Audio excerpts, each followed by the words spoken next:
ഭഗവാനെ നിന്ദിച്ചു, ഈ ദക്ഷൻ നിന്ദിച്ചു. അപ്പൊ ആ നിന്ദിക്കുക കാരണമാണ് അപ്പൊ അങ്ങനെയൊക്കെ ഉണ്ടായത് എന്നും പറഞ്ഞു. അപ്പൊ അത് കേട്ടപ്പോ സംശയപ്പം ചോദിച്ചു, അങ്ങനെയൊക്കെ ഇപ്പൊ ആ നിന്ദിക്കോ, എന്താ ഇപ്പൊ ഇങ്ങനെ നിന്ദിക്കാനൊക്കെ കാരണം? ഭവേ ശീലവതാം ശ്രേഷ്ഠേ ദക്ഷോ ദുഹിതൃവത്സല വിദ്വേഷമകരോൽകസ്മാൽ അനാദൃത്യാത്മജാം സതീ. അങ്ങനെയാണ് ഉണ്ടായത്. അങ്ങനെയൊക്കെ ഒരു അവനവന്റെ മകളെ കൊടുത്ത് തീക്കിലിക്കാന്ന് കണക്കാക്കാണ്ട് എങ്ങനെയൊക്കെ ചെയ്യാൻ പാടുണ്ടോ? നമ്മൾ അങ്ങനെയല്ലേ പതിവ്. എന്താ ഇപ്പൊ ഉണ്ടായത് ചോദിച്ചു. ഭവേ ശീലവതാം ശ്രേഷ്ഠേ, ഭഗവാൻ ശ്രീ പരമേശ്വരനെ പോലെ മഹിമയുള്ളൊരു മഹാമൂർത്തി ആരുണ്ട്? അങ്ങനെയുള്ള ആ ഭഗവാന്റെ നേരെയാണ് ദക്ഷോ ദുഹിതൃവത്സല. മകളോട് സ്നേഹമുണ്ടേ ദക്ഷന്. മകളോട് സ്നേഹം വെച്ചാൽ മകളെ കൊടുത്ത തീക്കിലേക്കൊക്കെ ഒരു ബഹുമാനം വേണ്ടേ? അതില്ലാതെ കണ്ട് വിദ്വേഷമകരോൽ കസ്മാൽ. എന്തിനെ പിന്നെ ഇങ്ങോട്ട് പക വെച്ച് കൊണ്ടുപോകുന്നത്? കസ്മാത് എന്തേ കാരണം? അനാദൃത്യ ആത്മജം സതീം. തന്റെ മകളെ കണക്കാക്കാതെ അങ്ങനെ ചെയ്തത് അയക്കങ്ങോട്ട് തോന്നുകയാണേ. കസ്തം ജരാജര ഗുരു. ചാര ഈ ഭഗവാനെ നിന്ദിക്കുക ഇല്ലേ? അത്ഭുതമാണ് ആ കസ്തം എന്നുള്ള ചോദ്യത്തില്. ആരും ചെയ്യാൻ മെനക്കെടില്ലേ? എന്നിട്ട് ഇതിന് പുറപ്പെട്ടുല്ലോ ഈ ദക്ഷൻ. തല്ലേ അന്തല്യയുടെ കലശല് അതല്ലേ ആത്മാരാമം. ഭഗവാന്റെ സ്വരൂപ പറയുന്നത് നിർവൈരം ശാന്തവിഗ്രഹം. ഒരാളോടൊരു വൈരല്യ, ശാന്താണ് ഇവിടുത്തെ ഭാവം. ആത്മാരാമം, ആത്മാരാമനാണേ.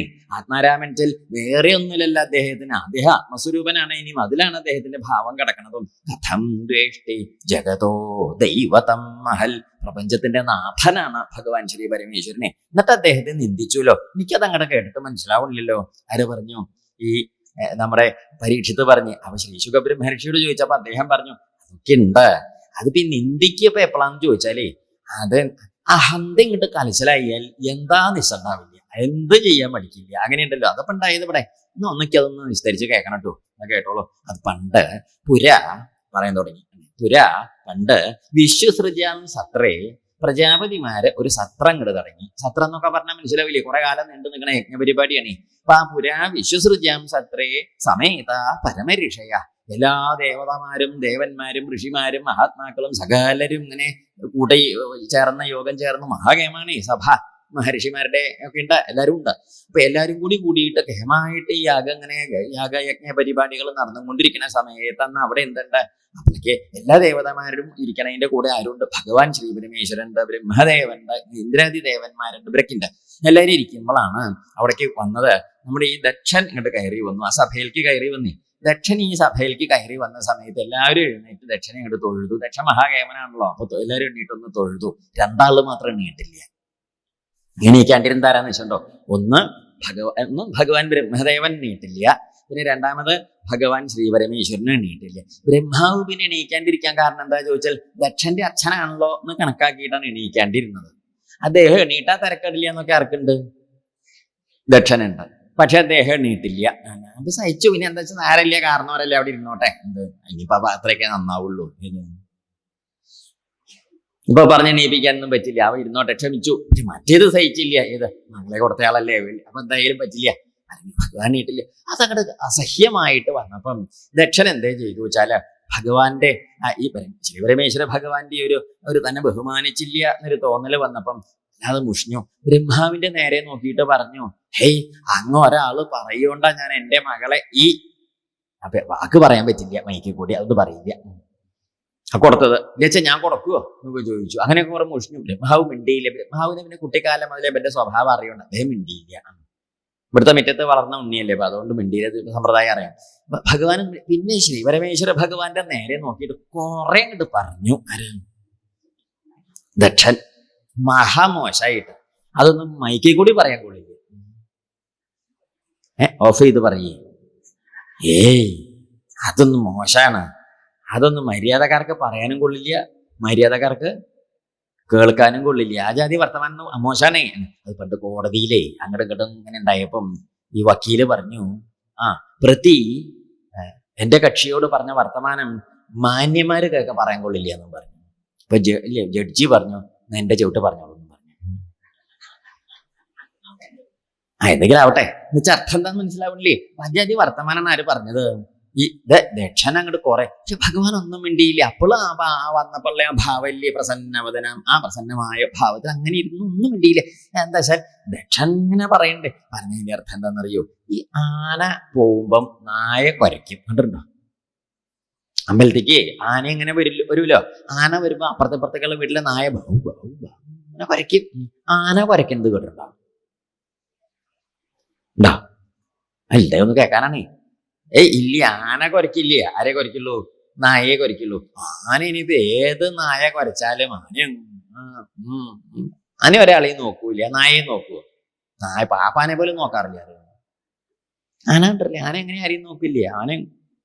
ആന നിക്കണം തന്നെ എങ്ങനെയാ? ആനയുടെ വട്ടക്ക ചെന്ന് മീലി കൈവ എന്ന് പറയുക. എന്ന് വെച്ചെന്താ അർത്ഥം?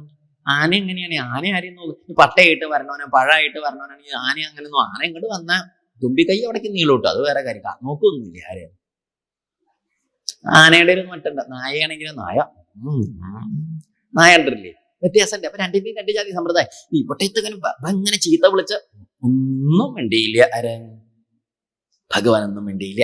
അങ്ങനെ പിന്നെയും ഇങ്ങനെ. അപ്പൊ ഈ ദക്ഷനാണച്ച അത്രയധികം നേരം ഇങ്ങനെയൊക്കെ ചീത്ത വിളിച്ചിട്ട് മറുപടിയായിട്ട് ഒരക്ഷരം ഇവിടുന്ന് മിണ്ടണില്ല എന്ന് കണ്ടപ്പോ ദക്ഷന് ദേഷ്യം വന്നു. അങ്ങനെയുണ്ട് ചിലര്. എന്താ വിളിച്ചിട്ടല്ല ദേഷ്യം വന്നത്, വിളിക്കണില്ല എന്ന് കണ്ടിട്ട് ആൾക്ക് ദേഷ്യം വന്നു. ആ ലോകം അങ്ങനെയുണ്ടേ. ഇപ്പൊ നമ്മളൊരുത്തനെ ഒരു 10 ചീത്ത അങ്ങോട്ട് വിളിച്ചു, ഇവനൊരു 25 ചീത്ത ഇങ്ങോട്ടും വിളിച്ചു, നമുക്ക് സമാധാനമായി. എന്താ കാരണം? കൊടുത്തത് കിട്ടിയില്ലോ. അല്ല, നമ്മളൊരുത്തനെ 10 തെറി വിളിച്ചു, ഇപ്പം മിണ്ടിയതുമില്ല, നമുക്ക് വേവലാതിയായി. എന്താ കാരണം? ഉണ്ടായി, കേട്ടില്ലാവോ, മനസ്സിലായില്ലാവോ, ആകെ വിശകായില്ലേ? അതാണ്. അപ്പൊ ഇവിടെ ഭഗവാൻ ഒന്നും മിണ്ടണില്ല എന്ന് കണ്ടപ്പോ ദക്ഷന് ദേഷ്യം വന്നു. ദക്ഷൻ എന്താ ചെയ്തു? ശങ്കർ എണ്ണിയിട്ടിട്ട് ഭഗവാനെ കൂടി ശപിച്ചു. എന്താ? ഹേ ശ്രീപരമേശ്വര, നിനക്ക് ദേവന്മാരുടെ കൂട്ടത്തില് യജ്ഞഭാഗം സിദ്ധിക്കാണ്ട പോട്ടെ എന്നങ്ങോട്ട് ശപിച്ചു. ഭഗവാൻ അപ്പോഴൊന്നും മിണ്ടിയില്ല. എന്താ കാരണം? ലച്ചപ്പന്റെ ഷീട്ടോണ്ടല്ലേ തനിക്ക്, എന്ത് ഇവന്റെ ഷീട്ടോണ്ടല്ലേ ഇപ്പൊ തനിക്ക് മിണ്ടിയില്ല. അപ്പോഴും മിണ്ടിയില്ല, അവിടെ മിണ്ടാതിരുന്നു.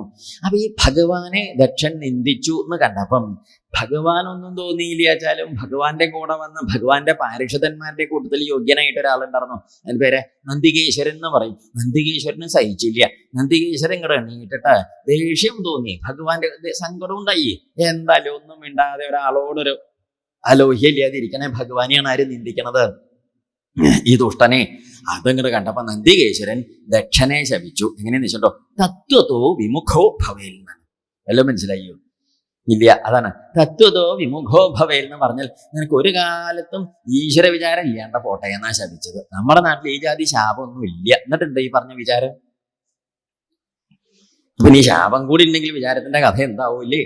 ഒരു കാലത്ത് ഉണ്ടാവാണ്ട്. തല തെറിച്ച് പോട്ടെ എന്നൊക്കെ പറഞ്ഞ ഇപ്പൊ തല പോയാൽ അടുത്ത തവണ തല ഉണ്ടാവുമ്പോൾ ബോധ്യം വിവരം ഉണ്ടാവും. ഇത് അങ്ങനെയല്ല, ഒരു കാലത്ത് നിനക്ക് എന്തുണ്ടാവില്ല, വല്ലാത്ത ശാപമായി പോയി. അങ്ങനെ അപ്പൊ ഈ നന്ദികേശ്വരൻ ദക്ഷനെ തിരിച്ച് ശപിച്ചു. അപ്പൊ ദക്ഷനെ തിരിച്ച് ശപിച്ച സമയത്ത് ഭൃഗു മഹർഷി ഒരു മഹർഷി ഉണ്ടായിരുന്നു അവിടെ, ഭൃഗു. ഈ ഭൃഗു മഹർഷി ഇങ്ങോട്ട് എണ്ണീട്ടിട്ട് നന്ദികേശ്വരനെയും ശിവഭക്തന്മാരെ എല്ലാരെയും ശപിച്ചു. ഹേ നന്ദികേശ്വര, നീയും ശിവഭക്തന്മാരും സകലരും ശുദ്ധിയും ശൗചവും ഇല്ലാതെ സുരയും ആസവും കഴിച്ച് എല്ലും കോലും മാലയും കഴുത്തിൽ കെട്ടിത്തൂക്കി ചിതാഭസ്മം ദേഹം മുഴുവൻ പൂശിയിട്ട് അങ്ങനെ പാഖണ്ഡന്മാരായിട്ട് നശിച്ചു പോട്ടെ എന്ന് ആരെ ശപിച്ചു? ഇപ്പൊ എത്രണ്ണായി? വിരല് മടക്കണില്ലേ? എന്ത് ശാപം പരിപാടി? എത്രണ്ണായി ഇപ്പം ഇല്ലേ? ഒന്നും ആലോചിച്ച് നോക്കൂ. ഉദ്ഘാടനം ചെയ്തത് ആരാണ്? നിലവിളക്ക് കൊളുത്തിയിട്ട് ദക്ഷനാണ് തുടങ്ങിയത്. പിന്നെ രണ്ടാമത്തേത് ആരുടെ വകയാണ്? നന്ദികേശ്വരൻ. മൂന്നാമത്തേത് ഭൃഗു. ഇതങ്ങനെ അങ്ങടും ഭഗവാൻ ശ്രീപരമേശ്വരന് മനസ്സിലായി, താൻ ഒരാൾ ഇവിടെ ഇരിക്കൊണ്ടാണല്ലോ ഇപ്പൊ പറ്റോളൂ ഇപ്പൊ ഈ ചളിവാരി എറിയണത്. നമ്മൾ കാരണം ആരെങ്കിലും തല്ല് കൂടുന്നു വെച്ചാൽ നമ്മൾ എന്ത് ചെയ്താൽ മതി? പിന്നെ ആ കറങ്ങി അങ്ങോട്ട് പോയാൽ മതി. ആ പേരിൽ തല്ലണ്ടല്ലോ, ഇവർ ഒറ്റയ്ക്ക് വേറെ തല്ലിക്കോട്ടെ, നമ്മുടെ പേരും പറഞ്ഞ് തല്ലേണ്ട കാര്യമില്ലല്ലോ. ശരിയല്ലേ ഇത്? എന്ന് പറഞ്ഞ മാതിരി ഭഗവാൻ നിരീക്ഷിച്ചു, താൻ ഇവിടെ ഇരിക്കൊണ്ടപ്പം ഇവര് തല്ലുകൂടുന്നത്. ഭഗവാൻ ചെന്നു ബ്രഹ്മദേവനോട് പറഞ്ഞു, ബ്രഹ്മദേവ ഞാൻ അങ്ങോട്ട് പോവുക. എന്താ പറയാ? ബ്രഹ്മദേവൻ അങ്ങ് പോയിക്കോളൂ, എന്തിച്ചു പറ്റും നന്നാവില്ല, പോയിക്കോളൂ. ആരെ പറഞ്ഞു ചോദിച്ചു? ഭഗവാൻ ശ്രീ പരമേശ്വരൻ പോവുകയും ചെയ്തു. തൽക്കാലം പരിപാടി അവിടെ കഴിഞ്ഞു. പക്ഷെ അവിടെ കഴിഞ്ഞില്ല, തുടങ്ങിയിട്ടേ ഉള്ളൂ. കാലം പിന്നെയും മുമ്പിക്ക് പോയി, ഇങ്ങനെ വലിയ കാലം കഴിഞ്ഞു. കാലം ഇങ്ങനെ മുമ്പിക്ക് പോയ അക്കാലത്ത് ഒരിക്കലും എന്താ ചോദിച്ചാലേ, ഈ ബ്രഹ്മാവ് ദക്ഷനെ പ്രജാപതിമാരുടെ അധിപതിയാക്കി. പണ്ട് MLA ആയിരുന്നു, ഇപ്പൊ മന്ത്രിയായി എന്ന് പറഞ്ഞു. അതേമാതിരി പണ്ടേ അഹമ്മദിക്ക് കുറവൊന്നുമില്ല. എപ്പോഴോ പണ്ട് സാധാരണ പ്രജാപതി ആയിരുന്നു, ഇപ്പൊ പ്രജാപതിമാരുടെ അധിപതിയായി. ഇപ്പൊ എന്തായി? അഹന്ത കൂടൂലോ. അതെ, നമ്മൾ പറയാറില്ലേ, ജന്മനാ അഹങ്കാരിയാണ്. അതിന്റെ ഇടയ്ക്ക് ഈ അധികാരം കൂടി കിട്ടിയത്. അഹങ്കാരിക്ക് അധികാരം കിട്ടി എങ്ങനെ ഉണ്ടാവും? കൊരങ്ങൻ കള്ളു കുടിച്ചു എന്ന് കേട്ടിട്ടില്ലേ? ഇല്ലേ പോവാ കേൾക്കല്ല, കണ്ടത്തന്നെ ഉണ്ടാവും ചിലപ്പോ. കൊരങ്ങൻ കള്ളും കുടിച്ചു, അതിൻ്റെ ഇടയ്ക്ക് ഓരൊക്കെ ഒരു കടന്നലും കുത്തി. അതിൻ്റെ ഇടയ്ക്ക് ഒരു ഭൂതസഞ്ചാരം, തന്മധ്യേ ഭൂതസഞ്ചാരം, ഒരു ബാധ കൂടൽ. എങ്ങനെയുണ്ടാവും? മനസ്സിലാവണില്ലേ പറയുന്നത്? സ്വതേ ഇരിക്കുക പൊറുതിയില്ലാത്ത ജന്തുവാ കുരങ്ങൻ. അതിന് കടന്നലും കള്ളും കുടിച്ചാൽ തീരെ പൊറുതി ഉണ്ടാവില്ല. അതിന് കടന്നലും കൂടി കുത്തിയാലോ പൊറുതി. അങ്ങനെ പറയില്ലേ? അതേമാതിരി അഹങ്കാരിക്ക് അധികാരം കിട്ടിയപ്പോൾ ഇവനിങ്ങനെ ദക്ഷൻ എന്താ ചെയ്തു? ദക്ഷൻ ചിന്തിച്ചു, പരമേശ്വരനെ ഒരു പാഠം കണ്ട് പഠിപ്പിക്കണം. അങ്ങനെ വിടാൻ പാടില്ല. പണ്ട് തന്നെ നിന്ദിച്ചതാണേ. എന്നാ എങ്ങനെ വേണം? തന്നെ ബഹുമാനിക്കാതെ നിന്ദിച്ചിട്ടേ ഇപ്പം പോയത്. അതുകൊണ്ട് ഇവനെയും അപമാനിക്കണം. അങ്ങനെയാ വേണ്ട. എന്നിട്ടൊരു പാഠം പഠിപ്പിക്കണം. ഇനിയിപ്പോ എന്താ വിദ്യ എന്താ വിദ്വേഷട്ടോ? വലിയൊരു പരിപാടി ഇങ്ങനെ നടത്തുക. കേമായിട്ടൊരു പരിപാടി ഇങ്ങനെ നടത്തണ കൂടത്തിൽ ആരെ മാത്രം വിളിക്കാൻ പാടില്ല? പരമേശ്വരനെ വിളിക്കരുത്. അപ്പൊ എല്ലാരെയും വിളിക്കുക, പരമേശ്വരനെ മാത്രം വിളിക്കാണ്ടിരിക്കുക. അപ്പൊ എന്താ വെച്ചാൽ ഇവിടെ പരിപാടി കേമായിട്ടിരിക്കുമ്പം പരിപാടിയൊക്കെ കഴിഞ്ഞ് ചോറുണ്ട് ആൾക്കാരെ ആ മുറ്റത്തെ കൂടെയാണല്ലോ പോകുമ്പോൾ ചോദിക്കും, പരമേശ്വരനോട് ചോദിക്കും, ഇവിടെ പറഞ്ഞില്ലേ കയ്യിലിരിപ്പ് എന്നാവണേ, ഇവിടെ പറഞ്ഞില്ലേ, ഇതിങ്ങനെ ചോറുണ്ടോ പിന്നെ എന്തെങ്കിലും പറയേണ്ട പോവില്ലല്ലോ. അപ്പൊ അങ്ങനെ എല്ലാവരുടെയും വായോണ്ട് ആരപമാനിക്കപ്പെടട്ടെ? പരമേശ്വരൻ. അങ്ങനെയുണ്ടോ? ഇതാണ് ആരുദ്ദേശിച്ചത്? ദക്ഷൻ എന്ത് ചെയ്തു? വലിയൊരു പരിപാടിക്ക് വട്ടം കൂട്ടി. ഗംഭീരം പരിപാടി. ബൃഹസ്പതി സവം വാജപേയം അപ്പതോര്യാമ ഒക്കെ. ഇതൊക്കെ പേരൊന്നും കേട്ട് പേടിക്കേണ്ട ഓരോ യാഗത്തിന്റെ പേരാണ്.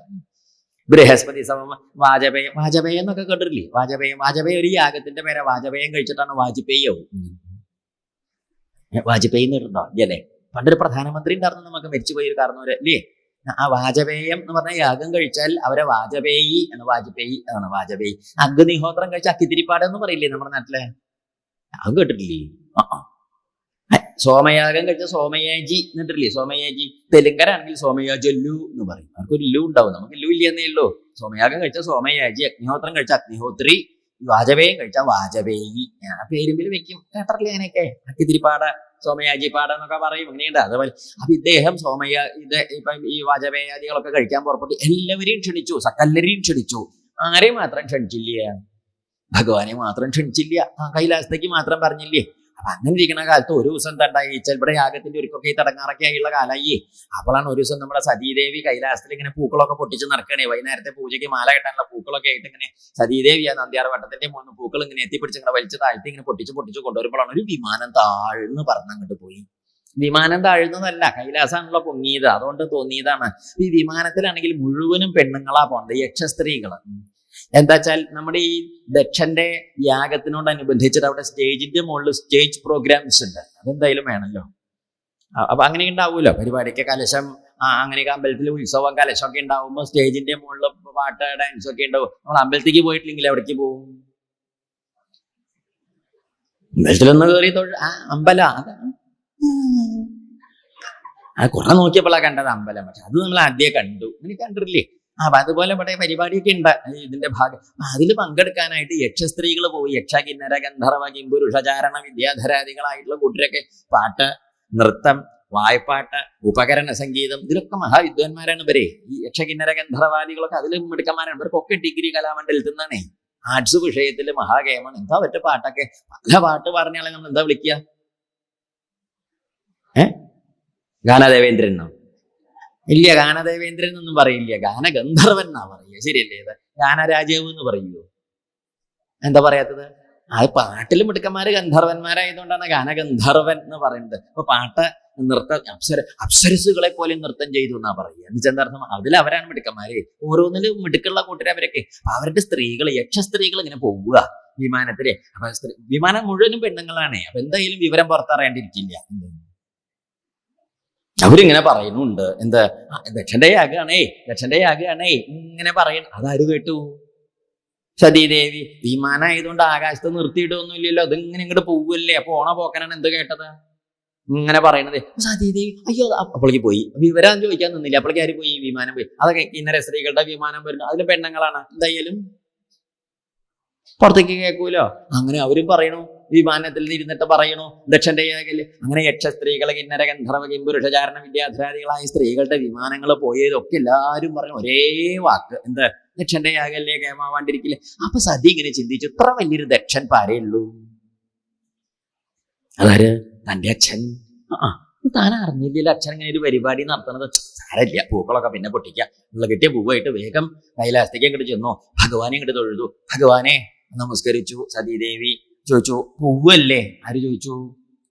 സതീദേവി. ഭഗവാൻ ചോദിച്ചു, 12:15 വന്നിട്ട് പൂവല്ലേ ചോദിച്ചാൽ എവിടേക്ക്? വെയിൽ ചൂടായ നേരത്തെ എവിടേക്ക് പോകണോ? ആക്കൊക്കെ നിശണ്ടായിട്ട് ഒന്നും നിശയില്ലാണ്ട് പുറത്തെ ആ വർത്തമാനം ഒക്കെ നിശണ്ട, എന്നാലും നിശയില്ലാത്ത മാതിരി എപ്പോഴും പെരുമാറുക. പുറത്തേക്ക് നിശയില്ലാത്തത് എന്താ ഉള്ളത്? എന്താ കുട്ടിയെ നീ പറയ? എന്താ ഉണ്ടായത്? അച്ഛന്റെ യാഗല്ലേ, നമ്മൾ പോവല്ലേ ചോദിച്ചു. ഭഗവാൻ ചോദിച്ചു, പൂവോ? തന്റെ അച്ഛൻ യാഗം കഴിക്കണ്ടോ? പൂവേ. ആഹാ, നന്നായി, ബുദ്ധിയെങ്കിലും നന്നാവട്ടെ എന്നും പറഞ്ഞു. ആരുടെ?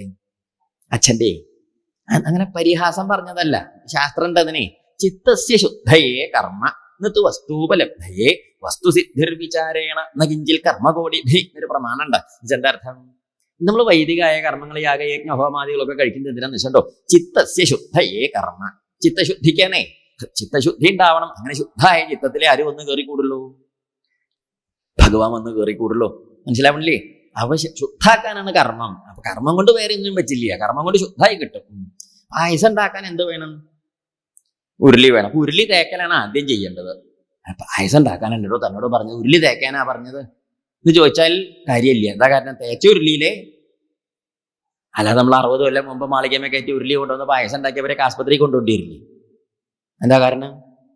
അതിൽ ക്ലാവോ പഴയ ജാതി ഇങ്ങനെ മെഴുകി കിടക്കണതൊക്കെ ഉണ്ടാവില്ലേ? അതൊക്കെ ചെന്നാൽ വയ്യണ്ടാവില്ലേ? അപ്പൊ നല്ലോണം ഉരുളിയെ നല്ലോണം അങ്ങോട്ട് തേച്ച വെടുപ്പാക്കിയാൽ ഒരു കുഴപ്പമില്ല. അപ്പം ചിത്തസ്യ ശുദ്ധയെ എന്ന് പറഞ്ഞ ഹൃദയത്തെ ശുദ്ധാക്കാനുള്ള വിദ്യയാണ് ഈ കർമ്മം. നന്നായി, ഏതായാലും നന്നാവട്ടെ ഭഗവാൻ പറഞ്ഞു. അതൊക്കെ വരും, നമുക്ക് പോവുക. ആര് പറഞ്ഞു? സതീദേവി. ഇപ്പൊ ഭഗവാൻ പറഞ്ഞു, വേണ്ട കുട്ടിയെ, നമ്മൾ പോകണ്ട. എന്താ വെച്ചോ, നമ്മളെ പറഞ്ഞിട്ട് നമ്മുടെ ഇവിടെ വന്ന് പറഞ്ഞിട്ടില്ലല്ലോ, നമ്മളെ പറഞ്ഞു. അതിപ്പോ സാരല്ലേ, പറയാണ്ട് ഇപ്പൊ അങ്ങനെയൊന്നും ഇല്ല. എന്താ വെച്ചാല് ചിലപ്പം അച്ഛൻ അങ്ങനെയൊക്കെ ഉണ്ടല്ലോ, നമ്മൾ അന്യന്മാരോടൊക്കെയാണ് ആദ്യം പറയുക. അവനോന്റെ ആൾക്കാരോട് തലേന്ന് വന്ന്, അതെ ശാരദേ, നീ കുട്ടികളെയും കൂട്ടിയിട്ട് ആയിക്കോട്ടെ അച്ഛൻ. തലേന്നാള് വൈകുന്നേരം പറഞ്ഞാല് ശാരദ മൂത്ത മോളാണേ, കുട്ടികളെയും കൂട്ടി ഇങ്ങോട്ട് ഓട്ടോറിക്ഷ വിളിച്ച് പോകുന്നുള്ളൂ. അതിപ്പോ തലേന്നാള് വെറ്റിലി അടക്കി മുണ്ടും വാഴക്കൊലിന്നായിട്ട് പോകുമൊന്നും വേണ്ട. അതിന് അന്യന്മാരെയൊക്കെ നമ്മൾ വിസ്തരിച്ച് പറയണം. എന്നാലും ചിലരെന്ത് ചെയ്യും, കല്യാണം കഴിയുന്നത് വരെ ഇങ്ങനെ ഇരിക്കും. കല്യാണം കഴിഞ്ഞ പിറ്റേന്ന്, എന്നാലും തിരുമേനി എന്നോട് പറയാഞ്ഞത്, അവന്റെ നാരായണൻകുട്ടി നിനക്കത് മിനിയാന്ന് പറയാറുന്നില്ലേ? ഞാനൊന്നും നീ എന്റെ സ്വന്തം ആയതുകൊണ്ട് ഞാൻ നിരീച്ചു പറഞ്ഞു എന്നങ്ങോട്ട് നിരീച്ചു. അതെ, എന്നോട് പറഞ്ഞു.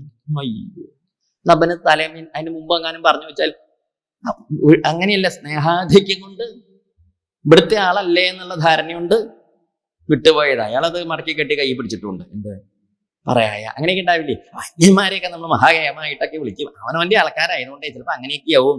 അപ്പൊ ഭഗവാൻ പറഞ്ഞു, വിളിച്ചടിയാ വെച്ചാൽ നമ്മൾ പോവാണ്ടിരിക്കുക കുട്ടിയെ, നല്ലത്. അങ്ങനെയൊന്നല്ല, നമുക്ക് പോവാം. എന്താ വിളിക്കാതെ നിൽക്കി പോവുക രണ്ടാന്തരാണ്. അനാഹൂത പ്രവിശതി അപൃഷ്ടോ ബഹുഭാഷത്തെ അവിശ്വസ്തേ വിശ്വസിതി മൂഢചേത നരാധമ. ഒരു പ്രമാണം ഉണ്ട്, മനസ്സിലാവുണ്ടോ പറഞ്ഞത്? എന്നുവെച്ചാൽ അർത്ഥം അങ്ങനെ ഒരു പ്രമാണണ്ടേ. അതായത് വിളിക്കാത്ത ദിക്കിലേക്ക് കയറി ചെല്ലുക. അനാഹൂത പ്രവിശതി, നമ്മളെ വിളിച്ചിട്ടില്ല, നമ്മളിങ്ങനെ വലിഞ്ഞ് കയറി വരിക. വിളിച്ചിട്ട് ചെന്നിട്ട് തന്നെ കഥ നമുക്കറിയാം. ആ വീട്ടുകാരനൊന്ന് കണ്ടുപെടാൻ നമ്മൾ എന്തൊക്കെ പാടുപെട്ടത്. അപ്പൊ ഇങ്ങനെ നോക്കും, ഇങ്ങനെ നോക്കില്ല, നമ്മളെ കണ്ടില്ല, ശരിയല്ലേ? ഇത് അങ്ങനെയൊക്കെ അത്രയ്ക്കൊക്കെ ബഹുമാനിച്ച് വിളിച്ചിട്ട പോലെ. അപ്പൊ അനാഹൂത പ്രവിശതി, വിളിക്കേണ്ട പോവുക രണ്ടാന്തരാണ്. അപൃഷ്ടോ ബഹുഭാഷത, ചോദിക്കേണ്ട പറയുക, അത് അതിലേറെ മോശ.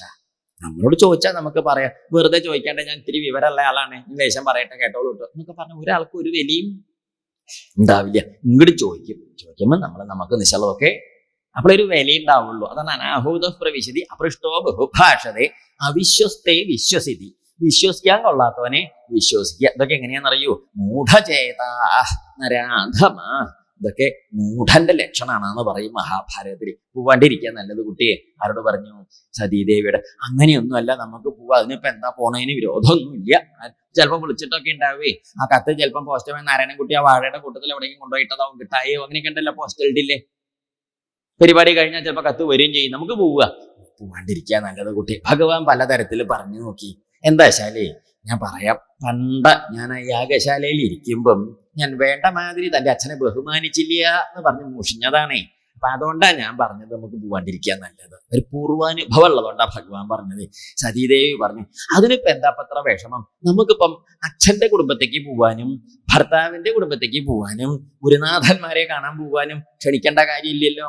സതീദേവി നല്ല പഠിച്ച കുട്ടിയാണേ, നല്ല വിവരമുള്ള കൂട്ടത്തിലാണ് സതീദേവി. അതാ പറഞ്ഞത് എന്ത്, അപ്പൊ അച്ഛന്റെ കുടുംബത്തേക്ക് പോവാൻ, നമുക്കിപ്പോ നമ്മുടെ അച്ഛന്റെ കുടുംബത്തേക്ക് പോവാൻ ഒരാളുടെയും ക്ഷണക്കത്തൊന്നും ആവശ്യമില്ല. നമ്മളിപ്പോ അങ്ങനെയല്ലേ ഉണ്ടായത്, നമ്മൾ കുറച്ചാലും ഇവിടെ ഉണ്ടായിരുന്നില്ല. ഒരിക്കൽ ഇങ്ങനെ മെല്ലെ ഓണം വന്ന കാലത്ത് പൂമുഖം അടച്ചിട്ടില്ലേ, പൂമുഖത്തിന്റെ വെറുതെ ഇങ്ങനെ ആദ്യം അങ്ങോട്ട് കയറി തെക്കിനിയുടെ ഇടനാഴി കൂടി ഇങ്ങോട്ട് കടന്നാ കിഴക്കണിക്ക് കയറിയിട്ട് നേരെ കിഴക്കണിയുടെ ഉള്ളിൽ കൂടി അപ്പുറത്തെ അടുക്കളയൊക്കെ അങ്ങോട്ട് ചെന്നപ്പോ മുത്തശ്ശി അവിടെ എന്തോ ഉരുളിയിൽ ഉപ്പേരി വറക്ക് എന്തോ ആണ് ഇങ്ങനെ ഇളക്കുകയാണ്, കിഴക്കോട്ട് തിരിഞ്ഞ് നിൽക്കുകയാണേ.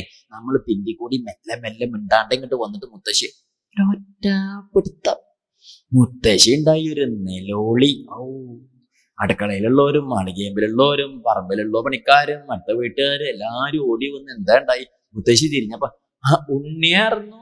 ആവോ, ചട്ടക അങ്ങോട്ട് തിരിച്ചതാണ് ഭാഗ്യം. ആലോചിച്ച് നോക്കൂ, എന്താ പിന്നെ അവിടുത്തെ സന്തോഷം ഒന്നും പറയണ്ട. എത്ര കാലായി കണ്ടട്ടാന്നൊക്കെ പറഞ്ഞൊരു കൊണ്ടാട്ടം, പറക്കണ കൊണ്ടാട്ടല്ല, ഒരു കൊണ്ടാടൽ തന്നെ ഉണ്ടായത്. വളരെ സന്തോഷം. ശരിയോ തെറ്റോ ഇല്ലേ? അപ്പൊ നമ്മൾ ആരോടെങ്കിലും ചോദിച്ചിട്ടാ അങ്ങോട്ട് ചെന്നത്, എന്നിട്ടാ നമ്മൾ ചോദിച്ചിട്ടാ ചെന്ന് കെട്ടിപ്പിടിച്ചത്. നമ്മൾ ഈ പിടിച്ച പിടുത്ത അപ്പുറത്തെ വീട്ടിലെ വല്യമ്മയെ ചെന്ന് പിടിച്ചു വെച്ചാൽ ഗവൺമെന്റ് വക ചോറുറപ്പായി. എന്താ കാരണം? പിന്നെ നമ്മളൊന്നും ചോദിക്കണ്ട, നേരത്തിന് കൈ കഴുകി ട്രൗസറും ബനിയനും ഇട്ട് പോവുക, കിണ്ണം കാണിക്കുക, മിണ്ടാണ്ടിരിക്കുക. ശരിയോ തെറ്റോ? കേസാവില്ലേ സ്ത്രീകളെ ഉദ്രവിച്ചു എന്നൊക്കെ പറഞ്ഞിട്ട്? എന്താ കാരണം? അത് നമ്മുടെ അച്ഛന്റെ കുടുംബമല്ല, നമ്മുടെ സ്വന്തം മുത്തശ്ശിയല്ലേ, അടുത്ത വീട്ടിലെ വല്യമ്മയല്ലേ, അതിനെ ചെന്ന് പേടിപ്പിച്ച കഷ്ടാവില്ലേ? ശരിയല്ലേ? അപ്പൊ നമുക്ക് അവിടെ ഒരു സ്വാതന്ത്ര്യം ഉണ്ട്. അവനവന്റെ അച്ഛന്റെ കുടുംബം പറഞ്ഞാൽ അവനവന്റെ കുടുംബം എന്നല്ലേ അർത്ഥം, അതല്ലേ? അപ്പൊ അതുകൊണ്ട് അച്ഛന്റെ കുടുംബത്തേക്ക് പോവാൻ എന്തിന്റെ ആവശ്യമില്ല, ക്ഷണിക്കേണ്ട കാര്യമില്ല എന്നല്ലേ? അങ്ങനെയല്ലേ പ്രമാണം? പിന്നെ ഭർത്താവിന്റെ കുടുംബത്തേക്ക് പോകാനും ക്ഷണിക്കേണ്ട അത്രേ പണ്ട് ഒക്കെ വേണ്ടി വരും. പണ്ടൊക്കെ ഭർത്താവിന്റെ കുടുംബത്തേക്ക് പോകാൻ ക്ഷണിക്കൊന്നും വേണ്ടേ, അങ്ങോട്ട് കയറി ചെന്നാൽ മതി. ഇപ്പൊക്കെ ആണെങ്കിൽ അങ്ങനെയല്ല. ഇപ്പം നെറ്റിപ്പട്ടം കെട്ടിയിട്ട് അമ്മായിയമ്മ മുമ്പിലും തീവെട്ടിയും മറ്റേ മുത്തുക്കൊടയൊക്കെ പിടിച്ചിട്ട് രണ്ട് വക്കീലന്മാർ അപ്പുറം ഇപ്പുറം, പിന്നെ നാട്ടുകാര് ചണ്ടയും മേളമൊക്കെ ആയിട്ട് ഇല്ലേ ആലോചിച്ചൊക്കെ പോവുള്ളൂ. അങ്ങനെയൊക്കെ പണ്ട് അങ്ങനെയല്ല. പണ്ട് ഭർത്താവിന്റെ കുടുംബത്തേക്ക് പോവാൻ, അത് ഈ കേരളത്തിലെ മലയാള നാട്ടിൽ ഈ ബ്രാഹ്മണരുടെ ഇടയ്ക്ക്, കേരള ബ്രാഹ്മണരുടെ ഇടയ്ക്ക് വിവാഹം വേളി കഴിഞ്ഞ് കൊണ്ടുവന്ന് കുടിവെപ്പ് എന്ന് കേട്ടിട്ടുണ്ടോ? വേളി കഴിച്ചിട്ട് കുടിവെപ്പ് എന്ന് പറയില്ല. വേളി കഴിഞ്ഞ വന്ന അവനവന്റെ കുടുംബത്തേക്ക് ഇങ്ങടെ വരുമ്പം ഈ വടക്കൊക്കെ ഉണ്ടാവും, ലൈക്കിലേക്ക് ഉണ്ടാവും. അത് ഈ പ്രധാന വാതില് നടയുണ്ടാവില്ലേ, അത് ആരെങ്കിലും ഒന്നും അല്ല ചാരും. ഈ പെൺകുട്ടി ഇങ്ങോട്ട് വന്നാലേ എങ്ങനെയാ അകത്തേക്ക് കയറുക വെച്ചിട്ടോ, ആ വാതില് കാലോണ്ട് ചവിട്ടി തുറന്നിട്ടാ കയറുക അകത്തേക്ക്. എത്തിച്ചിട്ടുണ്ടോ? ചവിട്ടൊന്നുമില്ല, കാലോണ്ടാണ് തുറക്കുക. എന്ത് വാതില്? എന്തിനാ അങ്ങനെ ചവിട്ടി തുറക്കണത്? ഇനി നാളെ മുതലുള്ള അതിന്റെ ഉദ്ഘാടനം, അത് നാളെ മുതലൊക്കെ ഇനി ചവിട്ടിയിട്ട് കുത്തിയിട്ടൊക്കെ ആവും. അതല്ല അതിന്റെ ഉദ്ഘാടനം ഒന്നും അല്ലത്. അതെന്താ വെച്ചാൽ അതിലൊരു ആശയമുണ്ടേ. അത് ഈ കുട്ടിയെ വേളി കഴിച്ച് അവിടെ നിന്ന് ഇങ്ങോട്ട് കൊണ്ടുവന്ന ആ കുട്ടി കാൽ ചവിട്ടി ഇങ്ങോട്ട് തുറക്കണു പറഞ്ഞാൽ ഒരു പ്രത്യേകം. അപ്പൊ നമ്മൾ അമ്പലത്തിൽ പൂജ കഴിഞ്ഞ് വരുമ്പോഴേ ഒരു കയ്യിൽ ഉരുളി, കക്ഷത്ത് ഇല, മറ്റേ കയ്യിൽ കൊട, മറ്റേ കക്ഷത്തെ കയ്യിൽ കിണ്ടി, ആകെ 4 കയ്യേ ഉള്ളൂ. ഇത്രയും അതന്നെ ആകെ 2 എണ്ണയുള്ള അതിൽ ഈ കണ്ട സാധനങ്ങളൊക്കെ ഉണ്ട്. അപ്പൊ നോക്കുമ്പോ തെക്കേ വാതില്, വടക്കോട്ടുള്ള തെക്കേ വാതില് ആരോ അടച്ചിട്ടും ഉണ്ട്. നമുക്ക് അച്ഛൻ തുറക്ക സാധനങ്ങളൊക്കെ ഉള്ളു. വിളിച്ചു പറ്റും, നമുക്കൊന്നിനും ചെവിയും കേൾക്കില്ല, വിളിച്ചാൽ കേൾക്കില്ല. എന്തല്ലേ നമുക്ക് പ്രാന്ത് കയറാൻ വേറെ വല്ലതും വേണം. ഇതച്ച തുറക്കാണ്ട പോവാനും. അപ്പൊ നമ്മൾ എങ്ങനെയാ വാതിൽ ഉറക്കുക? മെല്ലെ പറഞ്ഞാൽ മതി. ഇങ്ങനെ കാലോണ്ട് അങ്ങോട്ട് ചവിട്ടി അങ്ങോട്ട് തുറന്ന് അങ്ങോട്ട് കയറിപ്പോവും. ശരിയല്ലേ? ഇത് ആരോടും ചോദിക്കൊന്നുമില്ല. ഇത് നമ്മൾ വല്ലേക്കലും പൂജയ്ക്ക് വിളിച്ചു തരുമ്പോൾ പൂജയ്ക്ക് നമ്മൾ പൂജയ്ക്ക് പോയി നിൽക്കല് വല്ല വാതിലും തുറക്കണമെങ്കിൽ ചവിട്ടി തുറക്കുമോ? ചവിട്ടി തുറന്നാൽ ഇവരറിയില്ലേ, അയാൾ പുതിയ വീട് പണിതുണ്ടാക്കിയത്. അതിൻ്റെ ഇടയ്ക്ക് നമ്മൾ പൂജയ്ക്ക് പോയിട്ട് അതൊക്കെ ചവിട്ടി പൊളിച്ചാലോ? അങ്ങനെ അന്യഗ്രഹത്തിൽ ചെന്നാൽ ചവിട്ടി പൊളിക്കുക എന്നല്ല, എന്നാൽ നമ്മൾ കാലോണ്ടൊന്നും ചവിട്ടി വാതിൽ തുറക്കാനൊന്നും പോവില്ല. എന്താ കാരണം? നമ്മുടെ അല്ലേ, അദ്ദേഹത്തിന്റെയാണേ. നമ്മളങ്ങനെ ഇന്ന് ഇവിടെ നമ്മൾ ചവിട്ടി തുറക്കാൻ കാരണം എന്താ? കുഴപ്പമില്ല, നല്ല വാതില ചവിട്ടിയാലൊന്നും കുഴപ്പമൊന്നും. നല്ല തിരികുറ്റി ടട്ട പഞ്ചായത്തിലുള്ളവരെ നീക്കം തന്നെ വാതിൽ ഓർക്കുമ്പോഴാണ്. ഇത് അവിടെ കുടുംബത്തൊക്കെ അങ്ങനെ വാതിലുണ്ട്. അത് രാവിലെ ഇങ്ങോട്ട് തുറന്ന നാട്ടുകാരൊക്കെ ആയി എന്തായി കേട്ടിട്ടില്ല. അങ്ങനത്തെ ചില വാതിലൊക്കെ ഉണ്ട്. അപ്പൊ അദ്ദേഹം അത് ചവിട്ടി ഇങ്ങോട്ട് തുറക്കാം. അപ്പൊ ഈ വാതിൽ പെൺകുട്ടി ഇങ്ങനെ വരുമ്പോൾ വാതിൽ ചവിട്ടി തുറക്കണമെന്ന് പറഞ്ഞതിന്റെ അർത്ഥം എന്താ? ഇത് ഇനി എന്റെ കുടുംബമാണ് എന്നുള്ളൊരു അതാണ് അതിന്റെ അർത്ഥം. അത്ര അങ്ങനെയുണ്ട്. കാരണവന്മാരൊക്കെ പറയണ കേൾക്കണ്ട അങ്ങനത്തെ ആശയങ്ങളെ. ശരി തന്നെയാണ്. ഈ കുട്ടി ഇനി ഇവിടുത്തെ കുട്ടിയാണല്ലോ, ശരിയല്ലേ? അപ്പൊ അതാണ് അവനവൻ ഭർത്താവിന്റെ കുടുംബത്തേക്ക് പോകാൻ എന്തിന്റെ ആവശ്യമില്ല, ക്ഷണിച്ച് വരുത്തേണ്ട കാര്യം. അവനവന്റെ സ്വന്തം ആയതുകൊണ്ട് നേരെ കിട്ടും. അത് ഗുരുനാഥനെ കാണാൻ പോകാനും ക്ഷണിക്കേണ്ട. നമ്മുടെ ഗുരുനാഥൻ ഇവിടെ ഇരിക്കേണ്ട ഒന്നും ചോദിക്കേണ്ട, നേരെ അങ്ങോട്ട് ചെല്ലാൻ നമസ്കരിക്കാൻ ഇങ്ങോട്ട് പോരാ, ഒരാളോടും ചോദിക്കണ്ട. അങ്ങനെയാണ്, മനസ്സിലാവില്ലേ? അപ്പൊ ആ പ്രമാണം വെച്ചിട്ട് നമുക്ക് പോവരുതേ. ആര് ചോദിച്ചു? സതീദേവി ചോദിച്ചു. ഭഗവാൻ പറഞ്ഞു കുട്ടിയെ പറഞ്ഞതൊക്കെ ശരി തന്നെയാണ്, എന്നാലും നമ്മൾ പോയാൽ എന്താ വെച്ചാല് ഇപ്പൊ നമ്മളൊരു ദിക്കിലേക്ക് പോവുക, എങ്ങനെയാ പോണത്? അവിടെ ചെന്നാൽ ബഹുമാനിക്കും നിരീക്ഷിച്ചിട്ടാ പോണത്. അവിടെ ചെന്നിട്ടേ ഈ വേണ്ട മാതിരി ബഹുമാനം ഉണ്ടായില്ല വെച്ചാൽ നമുക്ക് എന്തുണ്ടാവും? അത് വലിയ മനോവ്യഥിയാവും. ഒരാൾ നമ്മളെ ബഹുമാനിക്കും കണക്കാക്കുന്നു വിചാരിച്ച അവിടെ ചെന്നിട്ട് അദ്ദേഹം വേണ്ട മാതിരി കണക്കാക്കിയില്ല, ലേശ അപമാനം കൂടി ഉണ്ടായിച്ചാൽ സഹിക്കുമോ? ഒന്ന് ആലോചിച്ച് നോക്കും. നമ്മളെവിടെ പോയാലും അതല്ലേ അവനെ ആ പ്രതീക്ഷയ്ക്ക് അനുസരിച്ചല്ല ഉണ്ടാവണ വെച്ചാൽ അതുകൊണ്ട് അങ്ങോട്ട് പോവാണ്ടിരിക്കുക നല്ലത്. സതീദേവിയോട് പിന്നെയും പറഞ്ഞു. സതീദേവി പറഞ്ഞു ഞാൻ പോകുന്നു പറഞ്ഞു. അപ്പൊ ഭഗവാൻ പിന്നെ ഒന്നും മിണ്ടിയില്ല. എന്താ കാരണം?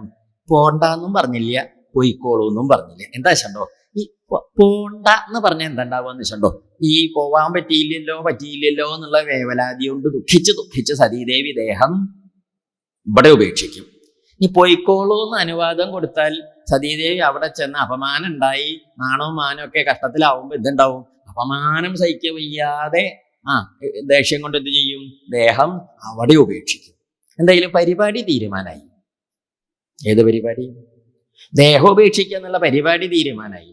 പിന്നെ ഇനിയിപ്പോൾ അത് ഏത് ഓഡിറ്റോറിയത്തിൽ വെച്ചിട്ടാണ് നടത്തേണ്ടതെന്ന് തീരുമാനമുള്ളൂ. അങ്ങനെയുള്ള ആദ്യം പരിപാടി വേണോ വേണ്ടേ തീരുമാനിക്കുക, പിന്നെ അത് എവിടെ വെച്ചിട്ടാണ് നടത്തേണ്ടതെന്നല്ലേ തീരുമാനിക്കണേ. ഭഗവാൻ ചിന്തിച്ചു ഇവിടുന്ന് വേണോ അവിടുന്ന് വേണോ എന്നാണ് ചിന്തിച്ചത്. ഇവിടുന്ന് വെച്ചാൽ എന്താ വെച്ചാൽ ഇവിടെ കാണാൻ കുറച്ച് ആൾക്കാരൊക്കെ ഉള്ളൂ, ഈ ഇവിടെയുള്ള ആൾക്കാരൊക്കെ ഇല്ലല്ലോ. അവിടെ കത്ത് കൊടുത്തു വരുത്തി ഒരു ഇഷ്യുണ്ടേ. അപ്പൊ അതുകൊണ്ട് പരിപാടി കേമാവും. എന്തായാലും നമ്മൾ എന്തെങ്കിലുമൊക്കെ വലിയ പരിപാടി നടക്കുമ്പോൾ ആള് നടത്തി കാണുകയല്ലേ നല്ലത്. അങ്ങനെ ആയിക്കോട്ടെ. അങ്ങനെയുണ്ട് എന്തിനോ അങ്ങനെയാണല്ലോ. പേശലമല്ലൊരു വസ്തു മുലകിൽ പ്രേക്ഷകരില്ലെന്നാൽ കാണാനാളില്ല. പിന്നെ ഇതിനത് കാണിച്ചു കൊടുക്കുന്നത് അവിടെ ആവുമ്പം കാണാനും കുറെ ആളുണ്ടാവുകയും ചെയ്യും. പിന്നെ മാത്രല്ല കൂട്ടത്തില് ദക്ഷന് കുറച്ച് മരുന്നും കൊടുക്കാൻ. എന്തിനു മരുന്ന്? വാദത്തിന്റെയാണ്? അല്ലല്ല, വാദമൊന്നുമല്ല, വേറൊരു വയ്യായുണ്ട് അഹമ്മദിയെ. അതിനുള്ള മരുന്ന് കൂട്ടത്തിൽ അങ്ങോട്ട് കൊടുക്കാൻ. രണ്ടിനും കൂടി ഒരു കാരണമാവുമല്ലോ എന്ന് നിരീക്ഷിച്ചു. ഭഗവാൻ വേണ്ടിയില്ല. അപ്പൊ സതീദേവി നിരീക്ഷിച്ചു. മൗനം, ധിക്കാരൊന്നും കാണിച്ചില്ല. ഭഗവാന്റെ ആ മൗനം സമ്മതാണ് എന്നങ്ങോട്ട് തെറ്റിദ്ധരിച്ചു. ദേവി എങ്ങോട്ട് പുറപ്പെട്ടു. നേരെ അങ്ങോട്ട് കുറച്ച് ഭൂതഗണങ്ങളൊക്കെ അത്യാവശ്യക്കാരൊക്കെ ദേവിയുടെ കൂടെ പോവുകയും ചെയ്തു, സതീദേവിയുടെ കൂടെ. അങ്ങനെ എല്ലാവരും കൂടി ഇങ്ങോട്ട് അപ്പൊ ദൂരേന്ന് വന്നപ്പോഴേക്ക് ഇനി എന്താ തിരക്ക്? എല്ലാവരും പ്രപഞ്ചത്തിലെ യക്ഷകിന്നര ഗന്ധർവ കിംപുരുഷ ചാരണ വിദ്യാധര നാഗ ഋഷി എല്ലാവരും എവിടെ ഉണ്ട്? മനുഷ്യന്മാരെല്ലാവരും ഉണ്ട്. ഈ പരിപാടിക്ക് വന്നിരിക്കണോ? എന്താ ഇപ്പൊ പറയണ്ടത്? സർവത്ര സകലരും ഇങ്ങനെ കൂട്ടായിട്ട് നിൽക്കണം. ആര് മാത്രമേ ഇല്ലായുള്ളൂ? രണ്ടാളെ ഇല്ലായുള്ളൂ. ഭഗവാൻ ശ്രീ പരമേശ്വരനും സതീദേവിയും ഒഴിച്ച് എല്ലാവരും ഉണ്ട്. അപ്പൊ ഇവിടെ ഇങ്ങനെ എല്ലാവരും കൂടിയിരിക്കുന്ന സഭയിലേക്ക് സതീദേവി ഇങ്ങനെ വരുമ്പോ ദൂരേന്ന് വരുമ്പോ എന്ത് കണ്ടു? ആ യജ്ഞവാടത്തിന്റെ ഗോപുരം ഇങ്ങനെ കണ്ടു. അവിടേക്ക് അങ്ങോട്ട് ചെന്നു. അങ്ങോട്ട് ചെന്ന സമയത്ത് വലിയമ്മ ഇരിക്കാൻ പറയൂട്ടോ, ഇപ്പൊ ഇവിടെ വന്നിട്ട് പറയേണ്ടി വരും. അപ്പൊ ഈ സതീദേവിയും കുട്ടികളും ഈ ഭൂതഗണങ്ങളും കൂടി അങ്ങോട്ട് ചെന്ന സമയത്ത് അടുത്തേക്ക് ചെന്നപ്പം ഈ സതീദേവിയുടെ അമ്മയും അതുപോലെ സഹോദരിമാര് 15 പേര് വേറെയുണ്ട്. എല്ലാവരും അവിടെ ഇങ്ങനെ കാത്തു നിൽക്കേണ്ട ഗോപുരത്തിന്റെ മുമ്പില്. അവിടെ നിന്ന് അങ്ങത്തേക്ക് അങ്ങോട്ട് ചെന്നപ്പം അവരെയൊക്കെ കണ്ടു, സന്തോഷമായി. അങ്ങോട്ടും ഇങ്ങോട്ടൊക്കെ ഇല്ലേ വലിയ കുറെ കാലമായിട്ട് കാണില്ലേ, കുശലൊക്കെ പറഞ്ഞു. അമ്മയുടെ അടുത്ത് ചോദിച്ചു, അമ്മേ എന്തൊക്കെയാ വർത്തമാനം? സന്തോഷല്ലേ? സുഖല്ലേ? സന്തോഷാണ്, സുഖാണ്. അപ്പൊ സതീദേവി അതിൻ്റെ അടുത്ത് ഒരു ചോദ്യം ചോദിച്ചു. അച്ഛൻ എവിടെയെന്ന് ചോദിച്ചു. അച്ഛനെ കൂട്ടത്തിലില്ലേ? അച്ഛൻ എവിടെ? അപ്പൊ അമ്മ പറഞ്ഞു, കുട്ടിയെ ആ പുക പോണത് കണ്ടു, അവിടുന്ന് ഒരു കുഴിയുന്ന ആ പുക പോണതിന്റെ അപ്പുറത്ത് കണ്ണ കാക്കാരി വിളിച്ച സാധനം അച്ഛൻ എന്നും പറഞ്ഞു. ഇത് കുറെ ദിവസമായി പുക ഇങ്ങനെ പോവുകയാണേ. എന്ത് പുക? അവിടെ ഇങ്ങനെ ചകരി നനച്ച പുകയല്ലേ, നല്ല പുക പോണണ്ടേ. ഇവന്റെ കാര്യം പുകയാണ്. ഈ പുക അച്ഛൻ നമ്മുടെ നാട്ടിൽ എന്താ അർത്ഥം? അങ്ങനെ പറയില്ലേ? പുക പറഞ്ഞാൽ വിശേഷിച്ച് കാര്യമൊന്നും ഇല്ലാത്തതിന് ഈ പുക പറയും. പരിഹസിച്ച് പറഞ്ഞു എന്നൊരു തോന്നല് വേണ്ട. എന്താ വെച്ചിട്ടോ, യാഗമാണ് നടക്കണത് എന്നാണ് പുറത്ത് ബോർഡുമ്പിലൊക്കെ വെച്ചത്. നടക്കുന്നത് എന്താണ്? യാഗം ചെന്ത ഈശ്വര പൂജയോ ഈശ്വര നിന്ദയോ? അത് പറഞ്ഞോളൂ, തീരുമാനമായിട്ടാവും അടുത്തത്. യാഗം ഈശ്വര പൂജയാണോ ഈശ്വര നിന്ദയാണോ? ഈശ്വര പൂജയാണ്. അപ്പൊ ഇവിടെ നടക്കുന്നത് ഈശ്വര പൂജയാണോ ഈശ്വര നിന്ദയാണോ? ഈശ്വര നിന്ദയാണ്. അപ്പൊ അതിന് യാഗം എന്ന് പറയാൻ വയ്ക്കുമോ? അപ്പൊ അതാണ് ചകിരി നനച്ച വയ്ക്കുക എന്ന് പറഞ്ഞത്. അപ്പൊ ആ പുക കൊണ്ട് കരുവാളിച്ചിട്ട് ഇങ്ങനെ വല്ലാണ്ട പുക കൊണ്ട കരുവാളിച്ച് വളഞ്ഞൊടിഞ്ഞൊക്കെ ഓരോ മുളയുടെ കമ്പ് പോലത്തെ ഓരോ സാധനങ്ങൾ ഉണ്ടല്ലേ, അതേപോലെ ഇങ്ങോട്ട് കരുവാളിച്ച മട്ടിൽ ആരും ഇങ്ങോട്ട് കയറി വന്നു. ദക്ഷ ഇങ്ങോട്ട് വന്നപ്പോ സതീദേവിയെ കണ്ടു. സതീദേവിക്ക് സന്തോഷമായി. അച്ഛനെ കുറെ കാലമായിട്ട് കണ്ടതല്ലേ. അടുത്തേക്ക് ചെന്ന് തൊഴാൻ പുറപ്പെട്ടപ്പോ സതീദേവിയോട് ഈ ദക്ഷൻ ചോദിച്ചു, താൻ വന്നു? തന്റെ ഭർത്താവ് മറ്റേ വാക്ക് പറയില്ല, വന്നില്ലേ ചോദിച്ചു. അയ്യോ, ഈ ചീത്ത വാക്കാ പറഞ്ഞത്, ചോട്ടല്ല മാടന്നൊക്കെ പറഞ്ഞത് ചീത്ത വാക്കല്ലേ. അത് ഇങ്ങോട്ട് കേട്ടപ്പോ സതീദേവി ചണ്ടിച്ചങ്ങോട്ട് പൊത്തി. പിന്നെ കേൾക്കാൻ വയ്യാച്ചട്ടെ. ആദ്യം അങ്ങനത്തെ ഒരു ദുഷ്ട വർത്തമാനം ആര് കേൾക്കണത്? ഹൈ, അപ്പോഴാണ് സതീദേവിക്ക് തോന്നിയത് കൈലാസത്തിൽ ഭഗവാൻ പറഞ്ഞ വാക്ക് പറഞ്ഞില്ലേ, എപ്പം ബോധ്യേ ഷോ എന്താ സതീദേവി നിന്ന നിപ്പിനെ പറഞ്ഞു, ഹേ ദക്ഷ പ്രജാപതി. അച്ഛന്ന് വിളിച്ചില്ല, ഉദ്യോഗ പേരാ വിളിച്ചത്. ഇത് സ്കൂളിൽ പോയിട്ട് നമ്മുടെ അച്ഛൻ മാഷാനെ മാഷേ എന്ന് വിളിച്ചാൽ അങ്ങനെ ഉണ്ടാവും അല്ലേ? അച്ഛൻ മാഷാനെ നമ്മൾ സ്കൂളിൽ പോയാൽ നമ്മളെന്താ വിളിക്കുള്ളൂ? വായ തോന്നിയത് വിളിക്കുകയോ? ഇല്ല, നമ്മൾ അച്ഛന്നല്ലേ വിളിക്കുക. എവിടെ കണ്ടാലും അച്ഛന്നല്ലേ വിളിക്കുള്ളൂ. നാട്ടുകാരെ മാഷേ എന്താ വിളിച്ചോട്ടെ. അപ്പൊ ആ ഒരു വ്യത്യാസമില്ലേ വിളിയില്. സതി വിളിച്ചു. എന്താ വിളിച്ചത്? ഹേ ദക്ഷ പ്രജാപതി.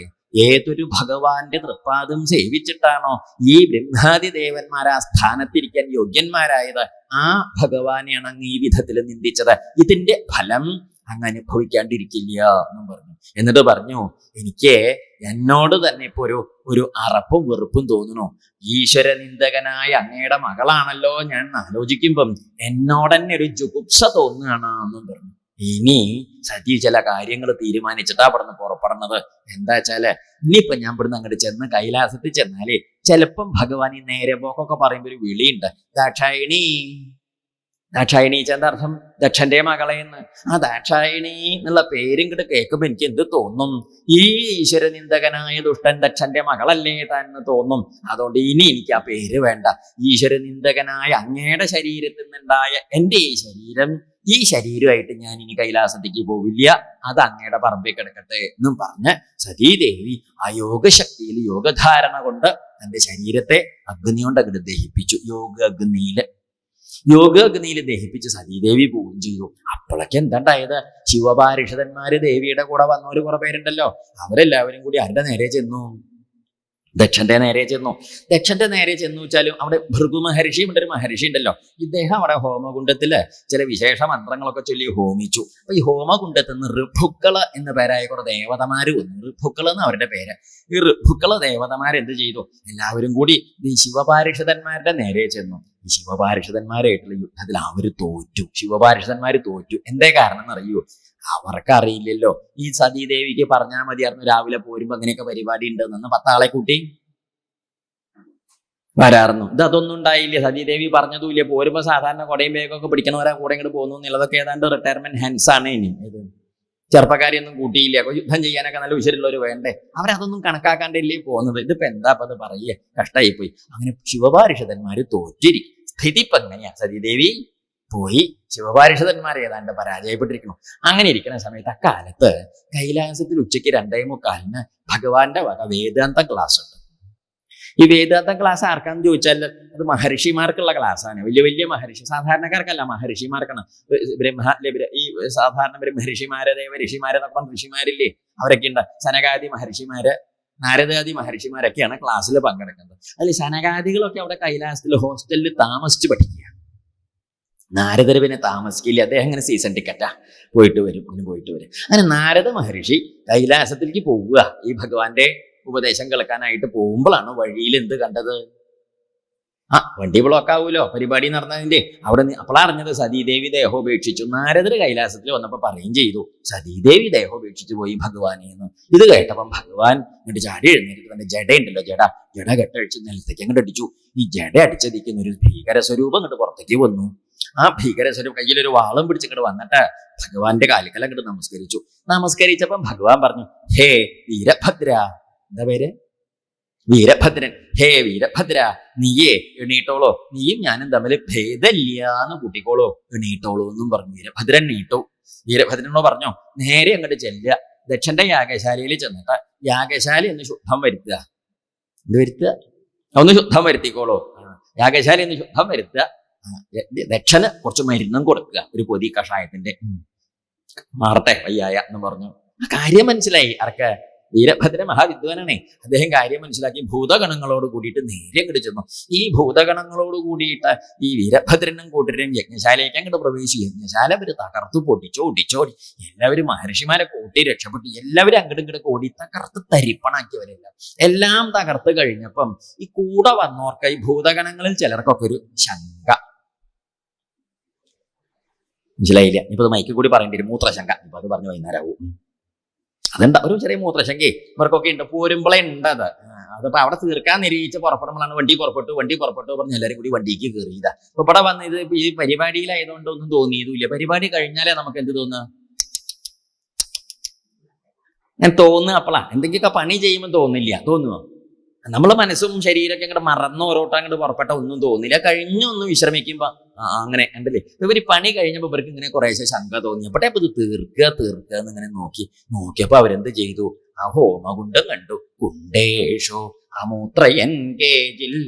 ശ്ലോകം ചൊല്ലിയത് എന്തിനാന്ന് വെച്ചോണ്ടോ, അല്ലെങ്കിൽ ഇതിന്റെ ഉത്തരവാദിത്തം നമ്മുടെ തലയിലാവും. ഇപ്പൊ പറഞ്ഞതിന്റെ നമുക്ക് തോന്നിയത് പറഞ്ഞതാണ്, നമ്മൾ തോന്നിയതൊന്നും പറഞ്ഞിട്ടില്ല. ഇവിടെ ഉള്ളത് തന്നെയാണ്. കുണ്ടേഷു അമൂത്രയൻ കേജിൽ. ചെന്തർത്ഥം, കുണ്ടത്തിലൊക്കെ ചില മൂത്രം ഒഴിച്ചു പോകുന്നു. അത് എന്താ ചണ്ടോ, അപമാനല്ലേ? നമ്മൾ നേരത്തെ പറഞ്ഞില്ലേ, യാഗം ചെണ്ട ഈശ്വര പൂജയാണ്. ഇവിടെ നടക്കണതോ ഈശ്വര നിന്ദയാണ്. ഈശ്വര നിന്ദയ്ക്ക് പുറപ്പെട്ട ഈ കുണ്ടം യാഗത്തിന് പറ്റില്ലല്ലോ. അത് എന്തിനേ പറ്റുള്ളൂ, അതിങ്ങനെ ടോയ്ലറ്റായിട്ട് ഉപയോഗിക്കാനേ പറ്റുള്ളൂ എന്ന് കാണിക്കാനുള്ള ഒരു സിംബോളിക് ഒരു പ്രതീകാത്മക പരികല്പനയാണത്. പ്രതീകാണത്. അവിടെ ഇതിന് പറ്റില്ല എന്ന് കാണിക്കും. യാഗം കഴിക്കണമെങ്കിൽ വേറെ ഹോമകുണ്ടം ശുദ്ധം വരുത്തി വേറെ ഉണ്ടാക്കണം. തൻ്റെ ഈ കുണ്ടത്തിന് ശുദ്ധം പോരാ. ശുദ്ധം ചാർത്ഥം എന്താ, ബാഹ്യമായ ശുദ്ധിയല്ല, ഇവിടെ ആന്തരികമായ ശുദ്ധിക്ക് ഭാവശുദ്ധി എന്ന് പറയും. എന്താണ്, ശ്രദ്ധിച്ച് കേൾക്കണേ. ഏതിനും നമ്മൾ പുറപ്പെടുമ്പോൾ ചില ശുദ്ധമൊക്കെ നോക്കണം. എന്താ ശുദ്ധം? ഒന്ന് വസ്തുശുദ്ധി. എന്താണ്? ഒന്ന് വസ്തുശുദ്ധി, രണ്ട് ക്രിയാശുദ്ധി, മൂന്ന് ഭാവശുദ്ധി. എന്താർത്ഥം? വസ്തുശുദ്ധി, നമ്മൾ പൂജ കഴിക്കുക, കണ്ട വസ്തുക്കൾ അവിടെ നിന്ന് ഇവിടുന്നൊക്കെ കൊണ്ടുവന്നുകൊണ്ട് പൂജ കഴിച്ചാൽ എത്ര നല്ല മന്ത്രം ചൊല്ലിയിട്ടും കാര്യം, എന്തൊക്കെ ചില ക്രിയ ചെയ്തിട്ടും കാര്യം ശുദ്ധാവില്ല. എന്താ വസ്തുശുദ്ധി? ഇല്ല. ശരിയല്ലേ? രണ്ടാമത്തേത് ക്രിയാശുദ്ധി. നല്ല വസ്തുവാണ്, നല്ല ഭാവമുണ്ട്, പക്ഷെ ക്രിയ ഒന്നും നിശ്ചയില്ല. നമ്മൾ അത് ഇതൊക്കെ ഇങ്ങനെ അപ്പോഴും എന്തായി, ക്രിയാശുദ്ധി പോരാ. അപ്പൊ അതുകൊണ്ട് അത് വശകായി. ഇനി വസ്തുവും നല്ല തന്നെയാണ്, ക്രിയയും നന്ന്, ഭാവം മഹാമോശ. ഭാവം ചൽ ഹൃദയം ശുദ്ധല്ല. അങ്ങനെ ചെയ്താൽ എന്താവില്ല, ക്രിയ നേരെയാവില്ല. അപ്പൊ മൂന്ന് തരത്തിൽ ശുദ്ധം വന്നാലേ എന്ത് നേരെയാവുള്ളൂ. ഇപ്പൊ ദക്ഷന്റെ വസ്തു നന്നാവുകയായിരിക്കും, ക്രിയയും നന്നാവുകയായിരിക്കും. എന്ത് നല്ലതല്ല, ഭാവം ശുദ്ധല്ല. അതുകൊണ്ട് ഇത് ക്രിയ മോശമാണ്. അപ്പൊ മൂന്ന് ശുദ്ധിയും നോക്കണം. അങ്ങനെയാണ്. അപ്പൊ അതുകൊണ്ട് ഇവിടെ എന്താണ്ടായിച്ചാൽ ഈ യജ്ഞശാലയൊക്കെ തകർത്തൂലോ ഒക്കെ കഴിഞ്ഞപ്പോഴാണ് പറഞ്ഞു വരികച്ചാൽ ഇവിടെ പറയും, മണിമാൻ എന്ന പേരായ ഒരു ശിവപാരിഷതൻ എന്ത് ചെയ്തു, ഭൃഗു മഹർഷി ഉണ്ടല്ലോ, അറിയില്ലേ ഭൃഗു മഹർഷി? നമ്മുടെ ആ ഭൃഗു മഹർഷി ഇങ്ങോട്ട് പിടിച്ചിട്ട് അദ്ദേഹത്തിന്റെ താടി മീശയൊക്കെ കൂടി ഇങ്ങോട്ട് ചുറ്റി ഇങ്ങോട്ട് പിടിച്ചിട്ട് കൊടഞ്ഞൊരു വലി. ഭൃഗു മഹർഷി ക്ലീൻ ഷേവ്, ഒരു രോമം മുഖത്തില്ല. അദ്ദേഹത്തിന് ഇനി ബാർബർ ഷോപ്പ് അന്വേഷിക്കേണ്ട കാര്യം ഇല്ല.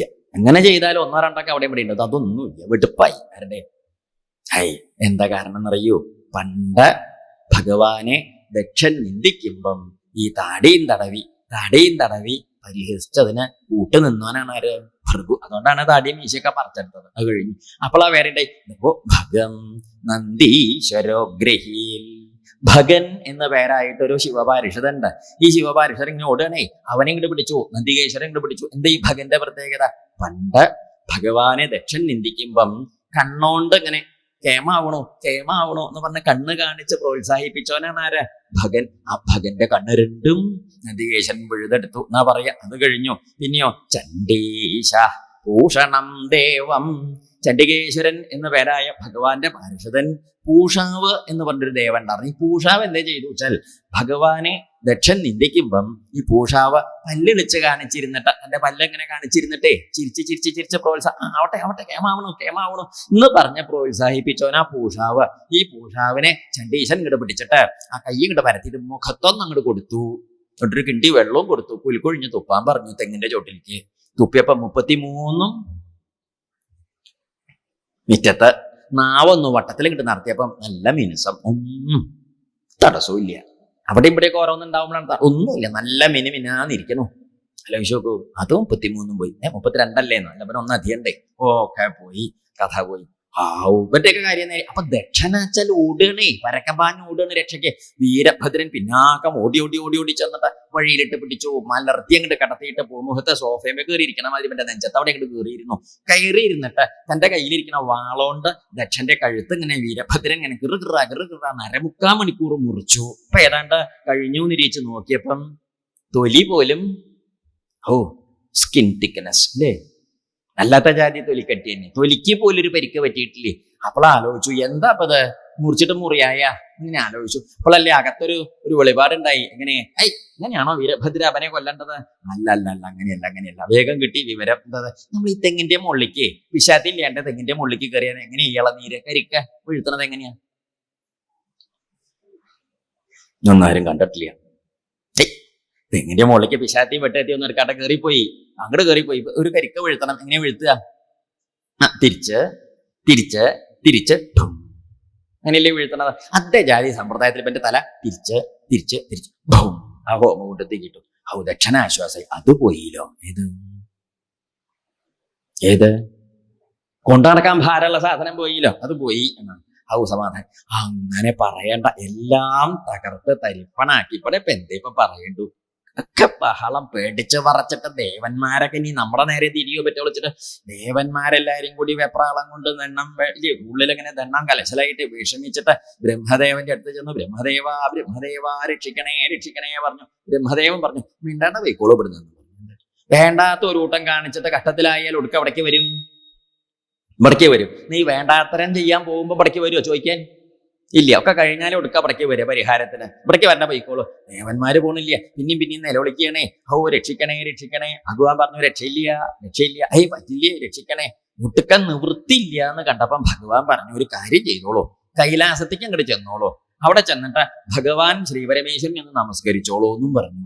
കൈലാസത്തേക്ക് ചെന്നോളൂ, ഭഗവാനെ നമസ്കരിച്ചോളൂ എന്ന് കേട്ടപ്പോഴേക്ക് തന്നെ ദേവേന്ദ്രാദി ദേവന്മാരുടെ മുണ്ടൊക്കെ നല്ലോണം നനഞ്ഞ് മിറ്റത്ത് കൂടി ഇങ്ങനെ ഒഴുകുക. എന്തായിരിക്കും കൈലാസത്തിലെ കഥ? അങ്ങോട്ട് ചെന്നാൽ ആ മൂന്നാമത്തെ കണ്ണൊക്കെ തുറന്നും പിടിച്ചിങ്ങനെ നിൽക്കണ്ടാവും. നമ്മൾ അതിലേക്ക് ഈയാമ്പാറ്റ വിളക്കിലേക്ക് ചെന്ന് ചാർന്ന മാതിരി ഭം എന്ന് പറഞ്ഞ ശബ്ദേ കേൾക്കുള്ളൂ. പുകഞ്ഞ പൊടിയായി പോവാനല്ലേ ഉണ്ടാവുള്ളൂ. പേടിച്ചിട്ട് വയ്യേ, അയ്യോ കഷ്ടാണേ, പേടിയാവണോ എന്നൊക്കെ പറഞ്ഞ് നിലവിളിച്ചു. എന്നാ നിലവിളിച്ചപ്പെടാ നിന്നോളൂ എന്നും പറഞ്ഞു. ആരോട്? ദേവൻ. അയ്യോ വയ്യേ, എന്നാ പൊയ്ക്കോളൂ കൈലാസത്തേക്ക്, എന്നാ നിവൃത്തി ഉണ്ടാവും എന്നും പറഞ്ഞു. ഒട്ടുക്കം ഒരു തീരുമാനം ഉണ്ടായി. ഇനിയിപ്പോ പോവാണ്ട പറ്റില്ല എന്നായപ്പോ ദേവന്മാരെല്ലാരും കൂടി ബ്രഹ്മാവിനോട് പറഞ്ഞു, ബ്രഹ്മദേവ അങ്ങ് ഞങ്ങളുടെ മുമ്പിൽ ഉണ്ടാവണം എന്നും പറഞ്ഞു. ഇവിടേക്ക് കൈലാസത്തേക്ക് പോകുമ്പോഴേ അതെന്തിനാത്? അതായത് ഈ മുമ്പില് ഒരു വീതി കൂടിയ പുറമുണ്ടെങ്കിൽ കുറെ കതുമ കഴിയും, പിന്നെ നമ്മുടെ അടുത്തേക്ക് വരുള്ളൂ. ശരിയല്ലേ? ഇത് കുറച്ചൊക്കെ മുമ്പിൽ നിൽക്കണോന്റെ തലയിൽ കഴിഞ്ഞതിന്റെ ശേഷമല്ലേ പിമ്പിക്ക് വരുള്ളൂ. അപ്പൊ മുമ്പിൽ അങ്ങ് വേണം, ഒരു ഉത്തരവാദിത്തം അല്ലേ നിൽക്കാനായിട്ട്. ആദ്യം ബ്രഹ്മാവ് കൂട്ടാക്കിയില്ല. ബ്രഹ്മാവ് പിന്നെ എന്താ വെച്ചാൽ അയ്യോ ഭാവക്കാരൻ പറഞ്ഞാൽ മനസ്സിലാവില്ലേ? ആദ്യമൊക്കെ എങ്ങനെ വയ്യ എന്ന് പറഞ്ഞാൽ പിന്നെ ഒടുക്കങ്ങട് അശാവണ ജാതി ആൾക്കാരില്ലേ, അയ്യോ ഭാവക്കാര്. അങ്ങനെ ബ്രഹ്മദേവൻ ഒടുക്ക സമ്മതിച്ചു. ശരി പോന്നോളൂ എന്നും പറഞ്ഞ് ദേവന്മാരെയൊക്കെ കൂട്ടി മുമ്പില് ബ്രഹ്മദേവനും പുറപ്പെട്ടു. പിന്നെ ബ്രഹ്മദേവൻ മുമ്പിലും പിമ്പില് ദേവന്മാരും കൂടി ചെന്നു. ഈ പോണ സമയത്താണെങ്കിലോ ബ്രഹ്മദേവൻ പറഞ്ഞു, ഉറക്കെ ചൊല്ലിക്കോളൂ, ഹരഹര മഹാദേവ, ഹരഹര മഹാദേവ, ഹരഹര മഹാദേവ. അതൊന്നും ദേവന്മാർക്ക് അങ്ങനെ ചൊല്ലി ശീലമില്ല. അവർക്ക് ആകെ ശീലമുള്ള ഒരു മന്ത്രം എന്താന്ന് ചോദിച്ചാൽ ഉർവശിയമേനകേരംഭേദിലോത്തമേ. ഇതാണ് അവിടുത്തെ പ്രധാന മന്ത്രം. ഇതേ ഇവർക്ക് ശീലമുള്ളൂ, മറ്റതൊന്നും ചൊല്ലി ശീലമില്ല. ഇപ്പൊ ബ്രഹ്മാവ് ഇങ്ങനെ ആവർത്തിച്ച് ചെല്ലിച്ചത് കാരണം കുറേശ്ശെ നേരെയായി വരുന്നുണ്ട്. അങ്ങനെ നാമം ജപിപ്പിച്ച് കൊണ്ടുപോയി കൈലാസത്തേക്ക് അങ്ങോട്ട് ചെന്ന്. പേടിച്ചിട്ടാ പോണത്. കൈലാസത്തിൽ ഇവര് ചെന്ന സമയത്ത് കണ്ട കാഴ്ച എന്താണെന്നറിയാം? അതല്ലേ കാണേണ്ട കാഴ്ച. അമ്പോ ഒന്നും പറയണ്ട. തസ്മിൻ മഹായോഗമയേ മുമുക്ഷു ശരണേ സുരാഹ ദദൃശോ ശിവമാസീനം രക്തതാമരിഷമിവാന്തകം. കൈലാസത്തില് ആ ഋഷീശ്വരന്മാരുടെ നടക്ക അവർക്കൊക്കെ ഉപദേശം കൊടുക്കുന്ന രീതിയിൽ ദക്ഷിണാമൂർത്തിയായിട്ടുള്ള ഭഗവാൻ ശ്രീപരമേശ്വരൻ ഇങ്ങനെ ഇരിക്കണോ, ജ്ഞാനസ്വരൂപനായിട്ട് ഇരിക്കണേ, വളരെ പ്രസന്നവദനായിട്ടിരിക്കണേ ഭഗവാനെ, ശിവസ്വരൂപനായിട്ടിരിക്കുന്ന ഭഗവാൻ ശ്രീപരമേശ്വരനെ ചെന്നങ്ങോട്ട് നമസ്കരിച്ചു. ദേവന്മാരെല്ലാരും കൂടി നമസ്കരിച്ചപ്പം ഭഗവാൻ ചിരിച്ചുകൊണ്ട് ചോദിച്ചു, ബ്രഹ്മദേവ, എന്തേ ഇപ്പൊ എല്ലാരും കൂടി ഇങ്ങോട്ട് പുറപ്പെടാൻ? എന്താ വിശേഷം? ഇവിടെ ഒന്നും അറിഞ്ഞിട്ടില്ല. എന്ത് ദേവേന്ദ്രൻ മുണ്ട് പിഴിയണം അപ്പുറത്തുനിന്ന്. അപ്പോഴാണ് ചോദിക്കണത് എന്താ വിശേഷം എന്ന്. ആലോചിച്ചു, എന്താ അല്ലേ കഥ, എന്താ വിശേഷം? ഇപ്പൊ ബ്രഹ്മാവ് പറഞ്ഞു ഇങ്ങനെയൊക്കെ ഉണ്ടായേ, കഷ്ടാണേ എന്നൊക്കെ പറഞ്ഞു. അപ്പൊ ശ്രീപരമേശ്വര ഭഗവാൻ ചിരിച്ചും കൊണ്ട് പറഞ്ഞു, അതാണല്ലേ നാഗം പ്രജേശബാലാനാം വർണ്ണയേ നാനു ചിന്തയേ. എന്താ പറഞ്ഞ മറുപടി? എന്താ പറഞ്ഞത്? ഹേ പ്രജേശ ബ്രഹ്മദേവ, നാഗം പ്രജേശ ബാലാനാം വർണ്ണയേ നാനു ചിന്തയേ. കുട്ടിയോളെ അന്തല്യായ കാണിച്ച നമ്മൾ കണക്കാക്കുവോ ബ്രഹ്മദേവ എന്ന് ചോദിച്ചു. എന്താ പറഞ്ഞത്? കുട്ടികളെ ഇങ്ങനെ അന്തല്യായ കാണിച്ചാലേ നമ്മൾ കുട്ടികളിപ്പോ കളിക്കുമ്പോ ജനാലയുടെ ചില്ലിന് പന്തങ്ങട് വന്നു കൊണ്ടങ്ങട് പൊട്ടി നമ്മൾ എന്ത് ചെയ്യും? അത് പിടിച്ച് തല്ലി കൊല്ലുകയല്ലേ. പണ്ടൊന്നും ചെയ്യില്ലേ. പണ്ട് ആ കുട്ടികളല്ലേ കളിക്കട്ടെ, അങ്ങനെ ഇപ്പൊ കളിക്കാൻ പറ്റും? പറ്റില്ല, കുട്ടികൾ കളിക്കട്ടെ, ചില്ലിന്റെ കഷ്ണല്ലേ നമുക്ക് വേറെ വാങ്ങി വെക്കാം, കഴിഞ്ഞ അത്രയേ ഉള്ളൂ. അത് ശരിയല്ലേ ഇത്? കുട്ടികൾ അങ്ങനെ ഓരോ വികൃതി കാണിക്കുമ്പോൾ നമ്മൾ അതൊക്കെ ഒന്ന് കണ്ണുരുട്ടുക എന്നല്ലാതെ കണ്ട് അതൊക്കെ എങ്ങനെ കണക്ക് കൂട്ടി വെക്കുകയോ ചോദിച്ചു. അതുകൊണ്ട് ഞാൻ അങ്ങോട്ട് കണക്കാക്കിയിട്ടില്ല എന്നാര് പറഞ്ഞു? ഭഗവാൻ പറഞ്ഞു. ബാലാനാം എന്നൊരു പ്രയോഗം ഉണ്ട് അതിൽ. എന്താ പറഞ്ഞത്? ബാലാനാം. ബാലന്മാരെ ചെന്താ? കുട്ടികൾ തന്നെ. നമ്മൾ കുട്ടികളെ പറയില്ലേ, കുട്ടികളുടെ കഥയില്ലായ നമ്മളെ കണക്കാക്കുമെന്ന്. അപ്പോഴാണ് ബ്രഹ്മാവ് പറഞ്ഞു, ഭൃഗുവിന്റെ താടി പോയി, ഭഗന്റെ കണ്ണ് പോയി, പൂഷാവിന്റെ പല്ല് പോയി, ദക്ഷന്റെ മുഴുവൻ പോയി. അങ്ങനെയാണൊക്കെ പോയതുണ്ടേ. അപ്പൊ ഭഗവാൻ പറഞ്ഞു, ഓ അങ്ങനെ ഉണ്ടല്ലേ, ഭൃഗുവിനൊക്കെ ഞാൻ നല്ല ഒന്നാന്തരം താടി പണ്ട് കൊടുത്തതായിരുന്നു, അതുകൊണ്ട് ഈശ്വരനിന്ദയല്ലേ ചെയ്തത്, ഇനിയിപ്പൊ ഞാനൊരു താടി കൊണ്ടുപോയി കൊടുക്കാം എന്നും പറഞ്ഞത് ഭഗവാൻ മുട്ടനാട് പറഞ്ഞാൽ മനസ്സിലാവുക? ഇവിടേക്ക് എന്താ പറയുന്നത്? മുട്ടനാട് എന്നല്ലേ പറയുന്നത്? ആ നാടില്ലേ മുട്ടനാട്, അതിന്റെ താടി ഉണ്ടല്ലേ, 5-8 രോമം ഉണ്ടാവും. അതിങ്ങനെ നീണ്ട് പെരുമ്പാവൂരിന്ന് കോഴിക്കോട്ടേക്ക് പോവുകയും ചെയ്യും, ഇങ്ങനെ വളഞ്ഞിട്ട്. കണ്ടിട്ടില്ലേ? ആ ജാതി താടി കൊണ്ടുവന്നിട്ട് എന്തിനു പിടിപ്പിച്ചു? ഈ ഭൃഗുവിനെ പിടിപ്പിച്ചു കൊടുത്തു. ഭൃഗുവിനോട് ചോദിച്ചു, ഇത് പോരെ ചോദിച്ചു. ഭൃഗു പറഞ്ഞു, ഇത് മതി, ട്രേഡ് മാർക്ക് ഇത് മതി എന്നും പറഞ്ഞു. അടയാളാണല്ലോ. ഇപ്പൊ ഭൃഗു താടി തൊടുമ്പോ നമശിവായ നമശിവായ, താടി തൊട്ടാ നമശിവായ വരും. നമ്മൾ നമശിവായ പെട്ടിയുടെ സ്വിച്ച് പോലെ. നമ്മുടെ നാട്ടിലൊക്കെ പെട്ടി ഉണ്ടല്ലോ, നമശിവായ പെട്ടി, അമ്മേ നാരായണ പെട്ടി, 1 നാരായണായ പെട്ടി. എവിടെ പോയാലും കിട്ടും. അത് ആ മൂലയിൽ കുത്തി വെച്ചിട്ട് സ്വിച്ച് ഇട്ടിട്ട് നമുക്ക് എവിടെ പോയി എന്ത് നോണയും പറയാം. എന്താ കാരണം? പണ്ടൊക്കെ നാമം ചൊല്ലി കഴിഞ്ഞിട്ട് വേണം വടക്കേ വേലിക്ക് പോയിട്ട് പറയാൻ. ഇപ്പൊ രണ്ടും കൂടി എന്തല്ലേ ശാസ്ത്രത്തിന്റെ ഒരു പുരോഗതി. ആലോചിച്ചോക്കോ. അജാതി പെട്ടിയുടെ സ്വിച്ച് അമർത്തിയാൽ രാത്രിയോ പകലോ ഉച്ചയ്ക്കോ നട്ടുച്ചയ്ക്കോ മരിച്ച വീട്ടിലോ ജീവിച്ച വീട്ടിലോ ഒന്നുമില്ല. അതെങ്ങനെ എന്ന് പറഞ്ഞ മതി, താടി തൊട്ടാ നമശിവായ നമശിവായ.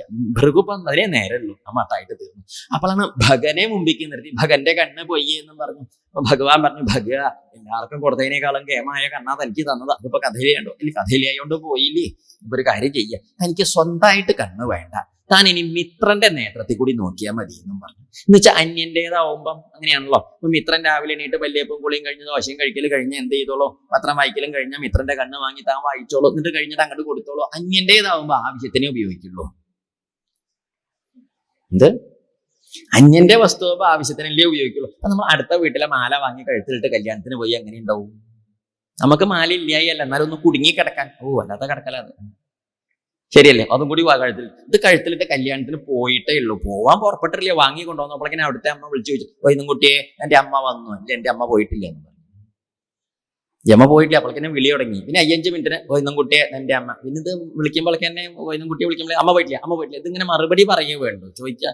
അങ്ങനെ സ്വൈരക്കേട്. ഗോവിന്ദൻകുട്ടിക്ക് സ്വൈരല്യാണ്ടേ ഗോവിന്ദൻകുട്ടി കല്യാണം വീട്ടിൽ അമ്മ എന്നിങ്ങോട്ട് വെക്കും. എന്താ അമ്മ ആലയും ഇങ്ങോട്ട് ഊരി ഇവിടെ സ്വൈരല്ല എന്നും പറഞ്ഞു. അത് ഉണ്ണേ ഞാൻ ആരെയും കാണിച്ചിട്ടില്ല എന്നും പറഞ്ഞു. മതി, അത്രയൊക്കെ കാണിച്ചാൽ മതി. ഊരി വാങ്ങി കൊണ്ടുപോയി മറ്റേ അമ്മയ്ക്ക് കൊടുത്ത് സ്വൈരായി. അന്യന്റെ വസ്തു. അന്യന്റെ വസ്തു വച്ചാൽ പറഞ്ഞോളൂ, ആവശ്യം കഴിഞ്ഞാൽ വേഗം. ശരിയല്ലേ? എന്ത് ദുരുപയോഗം ചെയ്യില്ല. എന്ത് ചെയ്യില്ല? ആ ഉപയോഗം കഴിയുന്നതിന് മുമ്പ് തന്നെ കൊണ്ടുപോയി കൊടുക്കും. അതുകൊണ്ട് തനിക്ക് അത് മതി. അപ്പൊ ശരി, ആയിക്കോട്ടെ, സമ്മതിച്ചു. പൂഷാവാണ് കേട്ടോ. ഒരു അക്ഷരം പറഞ്ഞിട്ട് നേരെയാവില്ല, ചുണ്ട് നേരെ നിൽക്കണമല്ലോ. ഒക്കെ കൂടെ പൂഷാവിന് വായല് പല്ലൊന്നും ഇല്ലല്ലോ. പൂഷാവ് പറഞ്ഞു മുഴുവനും പോയി എന്നും. ഭഗവാൻ പറഞ്ഞു, പൂഷാവേ എല്ലാവർക്കും 32 എണ്ണം കൊടുത്ത സമയത്ത് നിനക്ക് ഞാൻ ഓണത്തിന്റെ ബോണസ് ഇറക്കാൻ 33 എണ്ണം തന്നതായിരുന്നു. നീ അത് എന്ത് ചെയ്തു? അന്തല്യായോണ്ട് നീ ഈ ജാതി കാണിച്ചില്ലേ. അതുകൊണ്ട് നിനക്ക് നീ സ്വന്തമായിട്ട് പല്ല് വേണ്ട, നീ യജമാനന്റെ പല്ലുകൊണ്ട് ശർക്കര ഉപ്പേരിയൊക്കെ കഴിച്ചോളൂ. ശർക്കര വരട്ടിയില്ലേ? ഇവിടേക്ക് ശർക്കര വരട്ടി എന്നല്ലേ പറയുക? അങ്ങനെയല്ലേ പറയുന്നത്? അതെ, നമ്മുടെ നാട്ടിലേക്ക് ശർക്കര ഉപ്പേരി എന്നാ പറയുക. പറഞ്ഞവിടെ മനസ്സിലാവില്ല. അപ്പൊ അതുകൊണ്ടേ കടിച്ചാൽ പറ്റാത്തൊക്കെ അതുകൊണ്ട് കഴിയും. ഇത് കേട്ടപ്പോൾ ഈ പൂഷാവിന്റെ പല്ല്, ഈ പൂഷാവ് പല്ല് വാങ്ങി വെക്കുന്ന കാര്യമല്ലേ? അറപ്പ് മുഖത്തിന് അറപ്പ് തോന്നുന്നു വെച്ചാൽ ഒരു കിണ്ടി വെള്ളം കൂടി കയ്യിൽ കണക്കാക്കിക്കോളൂ. പല്ല് ഇങ്ങോട്ട് വാങ്ങുക, കഴുകിയിട്ട് വെച്ചോളൂ, പിന്നെ കഴുകിയിട്ട് അങ്ങോട്ട് കൊടുത്തോളൂ. അത് കേട്ടപ്പോ അറപ്പ്. അപ്പം ഭഗവാൻ പറഞ്ഞു, ഇന്നൊരു കാര്യം ചെയ്തോളൂ, താൻ ഇനി ജ്യൂസ് കഴിച്ചാൽ മതി എന്ന് പറഞ്ഞു. എന്നാ പിന്നെ പല്ല് വേണ്ടല്ലോ എന്നും പറഞ്ഞു.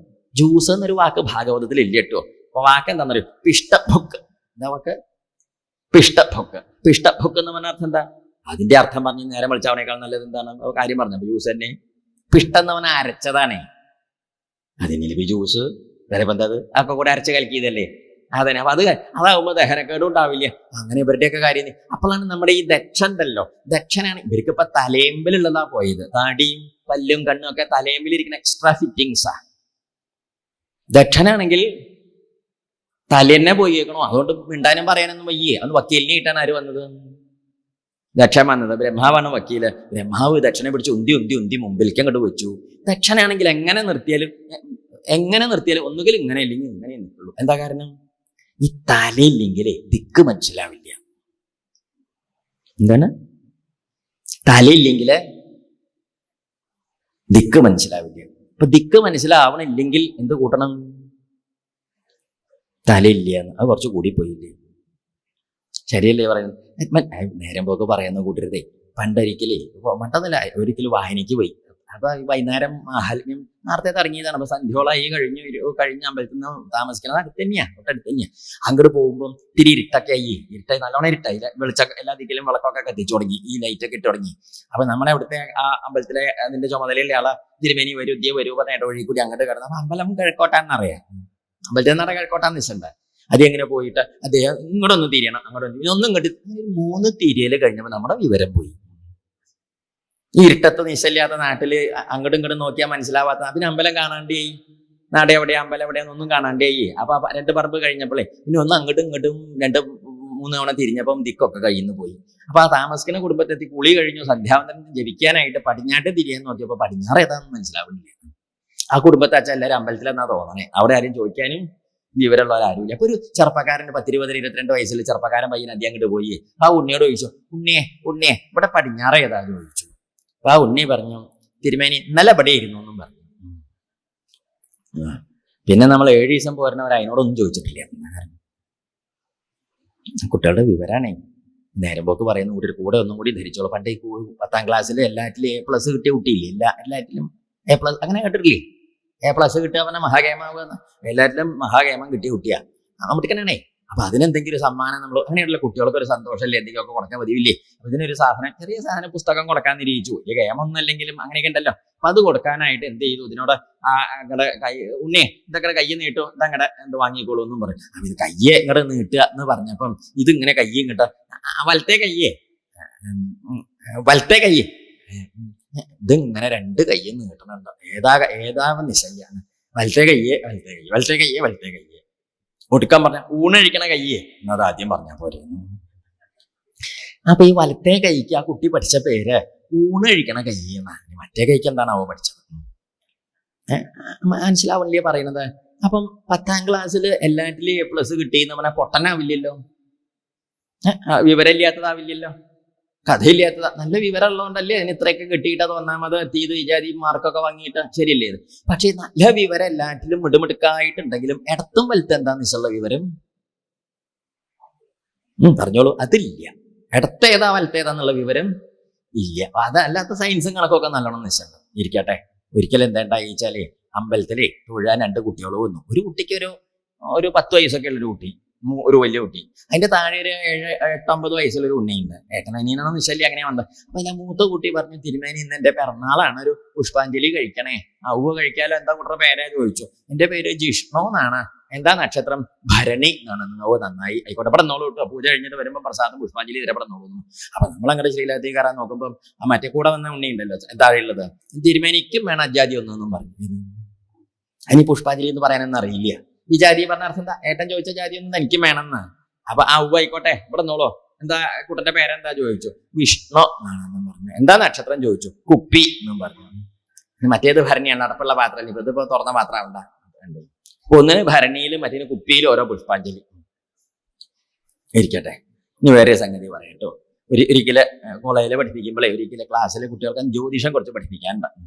കുട്ടികൾക്ക് 10-60 കുട്ടികളുണ്ടല്ലോ, വലിയ കോളേജാണ്. അപ്പൊ അവിടെ എന്താ വെച്ചാൽ ഈ കുട്ടികളെ ഇത് പഠിപ്പിക്കൊണ്ടിരിക്കുന്ന സമയത്ത് BA ക്ലാസ്സിൽ അവസാന കൊല്ലാണേ. അപ്പൊ 3 കൊല്ലം കഴിഞ്ഞുള്ള 3ാം കൊല്ലക്കാരാണ്. അപ്പൊ അവരെ പഠിപ്പിക്കുന്ന ക്ലാസ്സിൽ ചെന്നിട്ട് കുട്ടികളെ ഈ 27 നക്ഷത്രങ്ങളൊക്കെ ഒന്ന് ചെല്ലോ കളക്കട്ടെ എന്ന് പറഞ്ഞു. അശ്വതി, ഭരണി, കാർത്തിക, രോഹിണി, മേടം, ഫെബ്രുവരി, മാർച്ച്, ഏപ്രിൽ.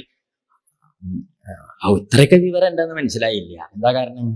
നമ്മൾ ചോദിച്ചതിനേക്കാൾ വിവരം ഉണ്ട് അവർക്ക്. അതിന്റെ ശേഷം അപ്പൊ ക്ലാസ്സിലൊക്കെ പോയാൽ വേണ്ടത് പഠിപ്പിക്കാൻ വിടാണ്ട പോരെ. ഈ ഉരി കൊടുത്ത് പറ വാങ്ങുക. പണ്ടൊക്കെ നാഴിയായിരുന്നു, അപ്പൊ പറയേക്കിയത് മാറ്റി ചെറുത് കൊടുത്ത് വലുത് വാങ്ങുമെന്ന് കേട്ടിട്ടില്ലേ? അപ്പൊ പറഞ്ഞതിന്റെ അർത്ഥം പരിഹാസം പറഞ്ഞു എന്ന് തോന്നരുത്. ചെറിയൊരു സംഗതി പറയും. നമ്മുടെ നാട്ടിൽ സയൻസും കണക്കും ഇംഗ്ലീഷും ഹിന്ദി സംസ്കൃതം വേദാന്തം സാഹിത്യം വലിയ കാര്യങ്ങളും റോക്കറ്റൊക്കെ നമ്മൾ നന്നായിട്ട് വിടും. പക്ഷെ കാപ്പി ഉണ്ടാക്കി കഴിക്കാൻ അറിയില്ല. മനസ്സിലായില്ല അല്ലേ? റോക്കറ്റൊക്കെ നമ്മൾ പോയിട്ട് നല്ലോണം വലിയ ബഹിരാകാശത്തേക്ക് വലിയ ശാസ്ത്ര കാര്യങ്ങളൊക്കെ ചെയ്യും. പക്ഷെ എന്ത് ശല്യ? അടുത്ത വലത്ത് നിശല്യ, തെക്കും വടക്ക് അറിയില്ല. ചെറിയൊരു കാര്യം ചോദിക്കട്ടെ, ഒരു കലണ്ടർ നോക്കിയിട്ടോ അല്ലെങ്കിൽ ഒരു പഞ്ചാംഗം നോക്കിയിട്ടോ ഏകാദശി എത്ര നാഴികയുണ്ട് ഇല്ലേ? ചാത്തം ഇന്നാണോ അല്ലെങ്കിൽ നാളെയാണോ ചാത്തം കൂട്ടേണ്ടത്? നക്ഷത്രം എത്ര കണ്ടുണ്ട്? സംക്രാന്തി ഇന്നാണോ അതോ നാളെ വെളിച്ചായിട്ടാണോ സംക്രാന്തി? വിഷു അതുകൊണ്ട് എന്നാ കണക്കാക്കേണ്ടത് ഇല്ലേ? അടുത്ത വീട്ടിലെ പെറ്റ കുട്ടയുടെ നക്ഷത്രം ഉത്രാടാണോ തിരുവോണാണോ? ഇല്ല, ഈ നിസ്സാര കാര്യങ്ങൾ ഒരു കലണ്ടർ നോക്കിയിട്ടോ അല്ലെങ്കിൽ ഒരു പഞ്ചാംഗം നോക്കിയിട്ടോ വകതിരിച്ച് പറഞ്ഞ് മനസ്സിലാക്കി എടുക്കാൻ പ്രാപ്തിയുള്ള കുട്ടികൾ എത്രയുണ്ട്? കുട്ടികൾ പോട്ടെ, മുതിർന്നവരെത്രയുണ്ട്? ആരും ഉത്തരം പറയരുത് കേട്ടോ. ഇത് ഉത്തരം കിട്ടാനുള്ള ചോദ്യമല്ല. മുതിർന്നവരെത്രയുണ്ട്? വെറുതെ ഊണഴിക്കുമ്പോൾ ഇങ്ങനെ ചിന്തിച്ചോളൂ. ഊണഴിക്കുമ്പോൾ ചിന്തിക്കേണ്ട, അവനൊരു ഉരുള ഇറങ്ങില്ല. അപ്പോഴെങ്കിലും സ്വൈരായിട്ട് ഉണ്ടേ ഇല്ലേ? ശരിയോ തെറ്റോ? ഈ നിസ്സാര കാര്യം അത്. ഈ നിസ്സാര കാര്യം ഏകാദശി എത്ര നാഴികയുണ്ട്, ചാത്ത എത്ര നാഴികയുണ്ട്, ഇന്നാണോ നക്ഷത്രം നാളെയാണോ ക്രിയ ചെയ്യേണ്ടത്, അതോ എത്ര മണിക്ക് ചെയ്യണം ഇല്ലേ? സംക്രാന്തി കഴിഞ്ഞില്ലേ, അതിലെ വാവാണോ, അതിലെ ഗ്രഹണം കഴിയാറായോ, നാഴിക എത്രയുണ്ട്, അതൊന്നും നിസ്സാര കാര്യമാണ്. കണക്ക് കൂട്ടിയെടുക്കാനേ ഉള്ളൂ. നിസ്സാര അങ്ങോട്ട് ഇങ്ങോട്ടൊന്നും വലിയ മനക്കണക്കൊണ്ട് ചെയ്യാനേ ഉള്ളൂ. അതുപോലും നമ്മുടെ ഇടയിൽ നിശ്ചല്യ. നമ്മളൊക്കെ എല്ലാ ശാസ്ത്രങ്ങളും കണക്കും സയൻസും അറിയാം. സജ്ജനങ്ങളെ എല്ലാം പഠിച്ചോളൂ, കുട്ടികളെ എല്ലാ മഹിമയും പഠിപ്പിച്ചോളൂ. ഒരു തെറ്റുമില്ല. നല്ല വിഷയങ്ങൾ എന്തും പഠിപ്പിക്കാം. അതിൻ്റെ കൂടെ അവനവന്റെ അത്യാവശ്യമുള്ള സംഗതികളും കൂടി പഠിപ്പിച്ചിട്ടില്ലെങ്കിൽ നമ്മൾ പരിഹാസ്യരാവും. എന്താ പറഞ്ഞത്? നമ്മള് പരിഹാസ്യരാവും. ഒരു ദിക്കിൽ പോയാൽ വളരെ പരിഹാസ്യരാവും. അതുകൊണ്ട് ഇപ്പൊ നമ്മളിതൊക്കെ എങ്ങനെയാ പഠിച്ചത്? സ്കൂളിൽ നിന്ന് പഠിച്ചതാ? കോളേജിൽ നിന്നേ പഠിച്ചത് അല്ല. നമ്മുടെ അച്ഛൻ, അമ്മ, മുത്തശ്ശൻ, മുത്തശ്ശി, കുടുംബത്തിലുള്ള കാരണവന്മാര് പറഞ്ഞു തന്ന് നമ്മളതൊക്കെ പഠിച്ചും കേട്ടും ധരിച്ചു വന്ന് നമുക്ക് വിവരം ഉണ്ടായത്. എന്തേ നമുക്ക് എന്നാൽ നമ്മുടെ കുട്ടികൾക്ക് ഇത് കൊടുക്കാൻ പറ്റാത്തത്? തെറ്റുണ്ടോ? ഒന്നും അറിയില്ല. കുട്ടികളൊക്കെ അമ്പലത്തിൽ കയറി വന്ന തൊഴു എങ്ങനെയാന്ന് പോലും അറിയില്ല. തൊഴാൻ പോലും അറിയില്ലേ? എന്നിട്ട് നമ്മളതിങ്ങനെ കൊണ്ടുവന്നിട്ട് അതിനിങ്ങനെ അതിന് തൊഴാൻ അറിയില്ല. അതിങ്ങനെ ഈ കോഴികളൊക്കെ രാത്രി ഊരി വിട്ട മാതിരി ഇങ്ങനെ നടക്കുക വട്ടത്തില്. അപ്പൊ ചോദിച്ചിട്ട് എന്താ അതെങ്ങനെ? നിശ്ചല്യ തന്നെ. വലിയ അഭിമാനമായിട്ടാ പറയുന്നത് നിശ്ചല്യ. എന്ത് ശല്യ? ഒന്നും അറിയില്ല എന്ന്. വലിയ പരിഷ്കാരാണേ. ശരിയോ തെറ്റോ? ചോറുണ്ണാൻ അറിയാം, അതല്ലോണം അറിയാം. ശരിയോ തെറ്റോ? പറഞ്ഞ മനസ്സിലാവണില്ലേ? പരിഹാസ്യരാവണം. അതുകൊണ്ട് നമ്മുടെ വേണ്ടതൊക്കെ അവനവന്റെ അത്യാവശ്യം വേണ്ട പാഠങ്ങള് പഠിച്ചത് നമ്മുടെ കുട്ടികൾക്ക് അടുത്ത തലമുറയ്ക്ക് കുറേശ്ശെ പകർന്നു കൊടുക്കുക. ഇല്ലെങ്കിൽ ഇനി ഇതൊന്നും കൊണ്ടു നടക്കാൻ ആരും ഉണ്ടാവില്ല. മനസ്സിലാവുണ്ടോ പറയുന്നത്? മനസ്സിലാവണില്ലേ? ഈ സമ്പ്രദായങ്ങൾ കൊണ്ടു നടക്കാൻ ആരും ഉണ്ടാവില്ല. ഈ സമ്പ്രദായങ്ങൾ ഇല്ലാതെ കണ്ടായാൽ വിവരം വേറെ അറിയാം. പൊട്ടലും തെറിക്കലും ചെതറലും. മനസ്സിലാവുണ്ടോ? ഇരുന്ന് ചിന്തിച്ചോളൂ. അത്രയേ പറയാനുള്ളൂ. അപ്പൊ അതുകൊണ്ട് ദക്ഷന്റെ കാര്യം പറഞ്ഞപ്പോ സന്ദർഭം കൊണ്ട് പറഞ്ഞു എന്നേ. നമ്മൾ ഈ ഭാഗവതമൊക്കെ പഠിക്കണതേ ഇതിലത്തെ 2 വരി ചൊല്ലി പഠിച്ചിങ്ങനെ അതിനല്ല. ഇതുകൊണ്ട് നമ്മുടെ ജീവിതത്തെ എങ്ങനെയാ രൂപപ്പെടുത്തുക എന്ന് പഠിക്കണം. എന്താണ്? അല്ലാതെ ദക്ഷന്റെ ജീവിതം നന്നാക്കാൻ നമ്മളിവിടെ ഏകാദശിയും പ്രദോഷമൊന്നും നോക്കേണ്ട കാര്യമില്ല. പരമേശ്വര ഭഗവാന്റെ കാര്യം നേരെയാക്കാൻ നമ്മൾ പണിയെടുക്കൊന്നും വേണ്ട. അവനവന്റെ കാര്യം വല്ലതും നേരെയാക്കാൻ പറ്റുവെച്ചാൽ അത് നേരെയാക്കാനാണ് ഇതൊക്കെ പഠിക്കുന്നത്. ശരിയോ തെറ്റോ? ഇതിന്ന് ഉൾക്കൊള്ളേണ്ട പാഠം ഉൾക്കൊണ്ട് ധരിച്ചു വെക്കുക. അങ്ങനെ ദക്ഷനെ മുമ്പിലേക്ക് നിർത്തിയപ്പോ ബ്രഹ്മദേവൻ മുമ്പിലേക്ക് നിർത്തി കൊടുത്തു. അപ്പൊ ദക്ഷനച്ച തലയില്ലല്ലോ. ദക്ഷന്റെ അപ്പൊ ഭഗവാൻ അങ്ങനെ ചിന്തിച്ചു. പരമേശ്വര ഭഗവാൻ ചിന്തിച്ചിട്ട് ഒരു ആടിന്റെ തല കൊണ്ടുവന്നു. ആടിന്റെ തല കൊണ്ടുവന്നിട്ട് ദക്ഷന്റെ തലയിൽ അങ്ങോട്ട് പിടിപ്പിച്ച കുറച്ച് കഴിഞ്ഞപ്പോ എന്തുണ്ടായി? ഇപ്പൊ തല കുലുക്കി. അതിന്റെ അർത്ഥം എന്താ? വേര് പിടിച്ചു തന്നെ. വേര് പിടിച്ചു. അങ്ങനെയല്ലേ നമ്മള് ചെടി നട്ടാ വേര് പിടിച്ചു എന്ന് എങ്ങനെയാ അറിയുക? പറിച്ചു നോക്കുക അല്ലേ? പണ്ട് എത്ര തല്ല് കിട്ടിയത് അതിനൊക്കെ. അടക്ക ഓരോന്ന് നടും, ഓരോ തൈമരങ്ങൾ നടും. എന്നിട്ട് 2, 3, 4 ദിവസം കഴിഞ്ഞാൽ വേരുണ്ടായോ നമുക്ക് വല്ലാതെ ആകാൻ. നമ്മളിനി അമ്മ ഇത് വേരുണ്ടായോ എന്ന് അറിയാനുള്ളൊരു കൗതുകേ. 3 ദിവസം കഴിഞ്ഞാൽ നമ്മൾ പോയിട്ട് അമ്മേ ഇതിന് 9 വേര് പടക്ക. അതിന്റെ വേരും പോയി, നമ്മുടെ വേരും പോയി. ജാതി അങ്ങനെ കണ്ട് കുട്ടികളാവുമ്പോൾ ചെയ്തിട്ടില്ലേ? അതാണ്. അപ്പം വേരുണ്ടായോ എന്നറിയാൻ ചെടി പറിച്ച് നോക്കി ഒന്നും വേണ്ട. എന്തേ വേണ്ടു? ചെടിക്ക് തളിരായിട്ട് ചെറിയ നാമ്പ് തളിരുകൾ മുമ്പിലേക്ക് ഉണ്ടാവുമെന്ന് വെച്ചാൽ അതുപോലെ കിഴിപ്പിട്ട് വേരും ഉണ്ടായി എന്നല്ലേ നമ്മൾ കൂട്ടുക. ഇപ്പം തല കുലുക്കി, തല നേരെയായി. ഈ ദക്ഷൻ ആടിന്റെ തലയൊക്കെ നേരെയാക്കി വന്ന് ദക്ഷൻ വന്നു ഭഗവാനെ ഒരൊറ്റ നമസ്കാരം. പരമേശ്വര ഭഗവാനെ കിട്ടും നമസ്കരിച്ച് കിട്ടും. എണീറ്റിട്ട് ഭഗവാനെ നോക്കിയിട്ട് മഹമഹമഹേ മഹമഹമഹേ മഹമഹമഹേ എന്നൊരു ശബ്ദം. അപ്പം ഭഗവാൻ ശ്രീ പരമേശ്വരൻ ബ്രഹ്മദേവനോട് ചോദിച്ചു, ഇതെന്താ ഇതെന്ന്. അപ്പം ബ്രഹ്മാവ് പറഞ്ഞു, ഒന്നും തോന്നരുത്, നമശിവായയുടെ ആടുപതിപ്പാണ് എന്നും പറഞ്ഞു. എന്ത് പതിപ്പ്? നമശിവായയുടെ ആടുപതിപ്പാണോ, ഒന്നും തോന്നരുത്. അപ്പോഴാണ് ഭഗവാൻ അത്ഭുതയ്യേ, ഇവന് നല്ല തല കൊടുത്ത കാലത്ത് ഇവൻ ചൊടലമാടാന്നാ വിളിച്ചത്. പാടിന്റെ തല വേണ്ടി വന്നു എന്ത് വിളിക്കാൻ? നമശിവായ എന്ന് വിളിക്കാൻ. പറഞ്ഞതിന്റെ അർത്ഥം എന്താണെന്ന് ശ്രദ്ധിച്ചു കേൾക്കണം. നല്ല കയ്യും കാലും തലയും ആയുസ്സും ആരോഗ്യം പ്രാപ്തിയും പ്രായവും കഴിവും കഥയുള്ള കാലത്ത് നമുക്ക് ഈശ്വര വിചാരം തോന്നില്ല. ഇതൊക്കെ കഴിഞ്ഞ് ഈ തിരുവിതാംകൂർ ഭാഷയിൽ പറഞ്ഞാൽ കരിക്കും കൊള്ളില്ല ചാമ്പലിനും കൊള്ളില്ല എന്നായ ഇനി കുറേശ്ശെ തേവരാവാം. ആര്? മറ്റുള്ളവരൊക്കെ പോയി. ആര്? പണ്ട് കൊണ്ടുവരുന്നവരൊക്കെ പോയി. ഇനി കുറച്ച് തേവരും ഭഗവാനും ഒക്കെ ആവും. ശരിയോ തെറ്റോ? അങ്ങനെയല്ല വേണ്ടത്. നല്ല കഥയുള്ള കാലത്ത് ഉറപ്പിച്ചു വെക്കണം. ഏത്? ഭഗവാന്റെ കഥയാണെങ്കിൽ ഏതും നല്ല കാലത്ത് ഉറപ്പിച്ചതേ നമുക്ക് ഏത് കാലത്തും കയ്യിലുണ്ടാവുള്ളൂ. ഇപ്പൊ നോക്കൂ, നമുക്ക് പണ്ട കുട്ടിക്കാലത്ത് 5, 8, 10 വയസ്സുള്ള കാലത്തിനൊക്കെ ഇപ്പോൾ നമ്മൾ നല്ലോണം നിന്ന് ചെല്ലും തെറ്റാതെ. ഇന്നലെ കേട്ടതോ അത് ഒരു ബായലുണ്ട് കഴിയും. ശരിയോ തെറ്റോ? കുറ്റം പറഞ്ഞതല്ലേ. അന്ന് അത് നമ്മൾ ഉറപ്പിച്ചതാണേ. ഇത് നമ്മൾ കേട്ടിട്ടേ ഉള്ളൂ. ഏത്? അന്നത്തെ മാതിരി ഉറക്കണില്ല. എന്താ കാരണം? പ്രായമൊക്കെ മാറിയില്ലേ, ആ വിദ്യ പോയി, ആ സമ്പ്രദായവും പോയി. അതുകൊണ്ടാണ് കുറ്റം പറഞ്ഞ് പരിഹസിച്ചതല്ല. എല്ലാവരുടെയും കാര്യമാണ് പറയണത്. ഇവിടെ എന്താ ചോദിച്ചാൽ, ദക്ഷൻ നല്ലോണം തൊഴുതു നമസ്കരിച്ചു. ദക്ഷൻ ഇങ്ങനെ തൊഴുതു നമസ്കരിച്ചിരിക്കുന്ന സമയത്ത് ദക്ഷനോട് പറഞ്ഞു, ദക്ഷ ഒരു കാര്യം ചെയ്യൂ, ഇപ്പൊ യജ്ഞത്തിന് ഭംഗം വന്നുല്ലോ, യജ്ഞഭംഗം തീർക്കാൻ എന്ത് ചെയ്യണം? പ്രായശ്ചിത്തം ഹോമിക്കാൻ പറഞ്ഞു. അങ്ങനെ പ്രായശ്ചിത്തായിട്ട് 2 കപാലം എന്ന 2 പാത്രം പുരോടാശം ഹോമിച്ചു പ്രായശ്ചിത്തം ചെയ്തു. ഈ പ്രായശ്ചിത്തത്തിന്റെ മഹിമേല് ഭഗവാൻ സാക്ഷാൽ ശ്രീഹരി പ്രസാദിച്ച് പ്രത്യക്ഷമായി. ഭഗവാൻ ശ്രീഹരി പ്രസാദിച്ച് പ്രത്യക്ഷമായിട്ട് എന്താണ്ടായിച്ചാൽ ദക്ഷനും കൂട്ടരും ഭഗവാനൊക്കെ മുമ്പിൽ നിൽക്കണല്ലേ. ആ നിൽക്കണ കൂട്ടത്തില് പറഞ്ഞു, ഭഗവാൻ പ്രത്യക്ഷപ്പെട്ടിട്ട് ഭഗവാൻ പരമേശ്വരൻ കേൾക്കെ, ബ്രഹ്മാവ് കേൾക്കെ, ദക്ഷനും കേൾക്കെ ഭഗവാൻ പറഞ്ഞു, ശ്രദ്ധിച്ചോളൂ എന്തത്? അഹം ബ്രഹ്മാച സർവശ്ച ജഗതഃ കാരണം പരം ആത്മേശ്വര ഉപദ്രഷ്ട സ്വയം ദൃഗവിശേഷണ. എന്താ പറഞ്ഞത്? അഹം ബ്രഹ്മാച സർവശ്ച, ഞാനും ഈ ബ്രഹ്മദേവനും ഈ ഭഗവാൻ ശ്രീപരമേശ്വരനും നോക്കൂ, ജഗതഃ കാരണം പരം, ഈ പ്രപഞ്ചത്തിന്റെ കാരണാണ്, കാരണങ്ങളാണ് എന്നല്ല പറഞ്ഞത്. എന്താ പറഞ്ഞത്? കാരണം. ഏകവചനത്തിലാ പറഞ്ഞത്. ആള് 3 എണ്ണം ഉണ്ട്. ഇനി 3 ഉണ്ടെങ്കിൽ കാരണങ്ങൾ എന്ന് പറയണ്ടേ? പറഞ്ഞില്ല. കാരണം 3 കൂടിയതാണ് പ്രപഞ്ചത്തിന്റെ കാരണം. അതുകൊണ്ട് എന്ത് ചെയ്യരുത്? നോക്കൂ, തസ്മിൻ ബ്രഹ്മണ്യദ്വിതീയേ കേവലേ പരമാത്മനി ബ്രഹ്മരുദ്രൗ ച ഭൂതാനി ഭേദേന അജ്ഞോനുപശ്യതി. എന്നുവെച്ചാൽ അർത്ഥം, തസ്മിൻ ബ്രഹ്മണി അദ്വിതീയേ, ആ രണ്ടില്ലാത്തതായ ഏകമായ ഈശ്വര സ്വരൂപത്തില് ബ്രഹ്മാവ് വേറെ, ഭഗവാൻ ശ്രീപരമേശ്വരൻ വേറെ, ഈ കണ്ടതായ ജീവസ്വരൂപങ്ങൾ വേറെ എന്ന് തോന്നണത് എന്താന്ന് വെച്ചിട്ടുണ്ടോ? അത് അജ്ഞാനികളുടെ തോന്നലാണ്. വിജ്ഞാനികൾക്ക് അത് തോന്നില്ല. അതിനെന്ത് വേണം? ത്രയാണാം ഏകഭാവാനാം യോ ന പശ്യതി വൈ ഭിദാം. ഈ പറഞ്ഞതായ ഈ 3 എണ്ണത്തിന്റെയും തത്വം ഒന്നാണ് എന്നാര് മനസ്സിലാക്കണോ?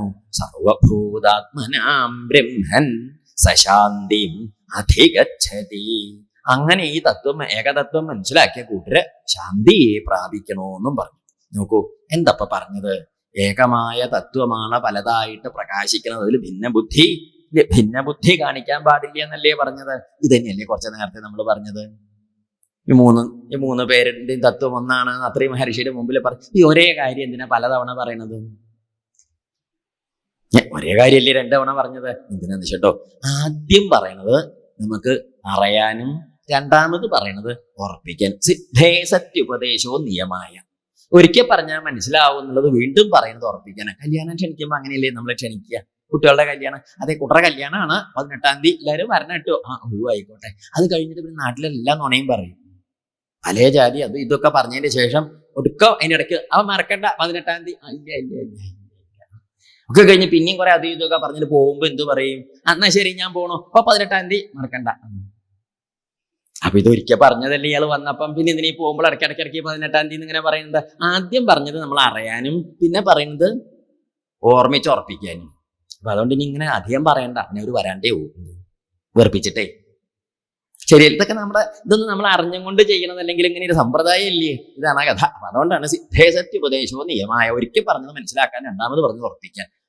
ഇത്ര കേട്ടാലും പറഞ്ഞാലും പിന്നെയും സംശയം ഉണ്ടാവുന്ന ഒരു വലിയ വിഷയമാണതേ. അതാണത് വീണ്ടും പറഞ്ഞ് ഉറപ്പിക്കേണ്ടതായിട്ട് വരുന്നത്. ഏകതത്വത്തിന്റെ കഥ പറഞ്ഞു കൊടുത്തു. അങ്ങനെ ഈ സതീദേവിയെ എന്താ അയച്ചാൽ ദേഹോപേക്ഷിച്ചില്ലേ, ആ ദേഹോപേക്ഷിച്ച സതീദേവി എന്തേ ചെയ്തു എന്നാണെങ്കിൽ പിന്നീട് അടുത്ത സമ്പ്രദായത്തില് ഭഗവാന്റെ പർവ്വതരാജാവായ ഹിമവാന്റെ പുത്രിയായിട്ട് പാർവതി എന്ന പേരിൽ വന്ന് അവതരിച്ചു. സതീദേവി പാർവതിയായിട്ട് വന്നു. ഈ പാർവതീദേവിയാണ് പിന്നീട് തപസ് ചെയ്തിട്ട് ഭഗവാൻ ശ്രീ പരമേശ്വരനെ പ്രാപിച്ചു. അതാണ് പാർവതീ പരമേശ്വരന്മാര് എന്ന് പറയും. ഇപ്പൊ പിടികിട്ടിയില്ലേ? അതാണ് കഥ.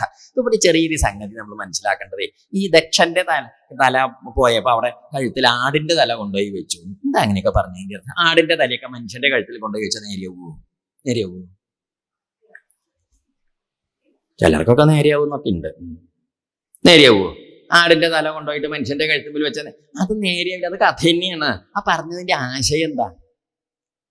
പോത്തിന്റെ തല വെച്ചു എന്നോ കടുവയുടെ തല പൂച്ചറ നായയുടെ ഒന്നും വെച്ചു എന്ന് പറഞ്ഞില്ല. എന്തിന്റെയാ വെച്ച? ആടിന്റെയാ വെച്ചത്. ആട് ചെന്താ? ആടുണ്ടല്ലേ പാവം സാധു.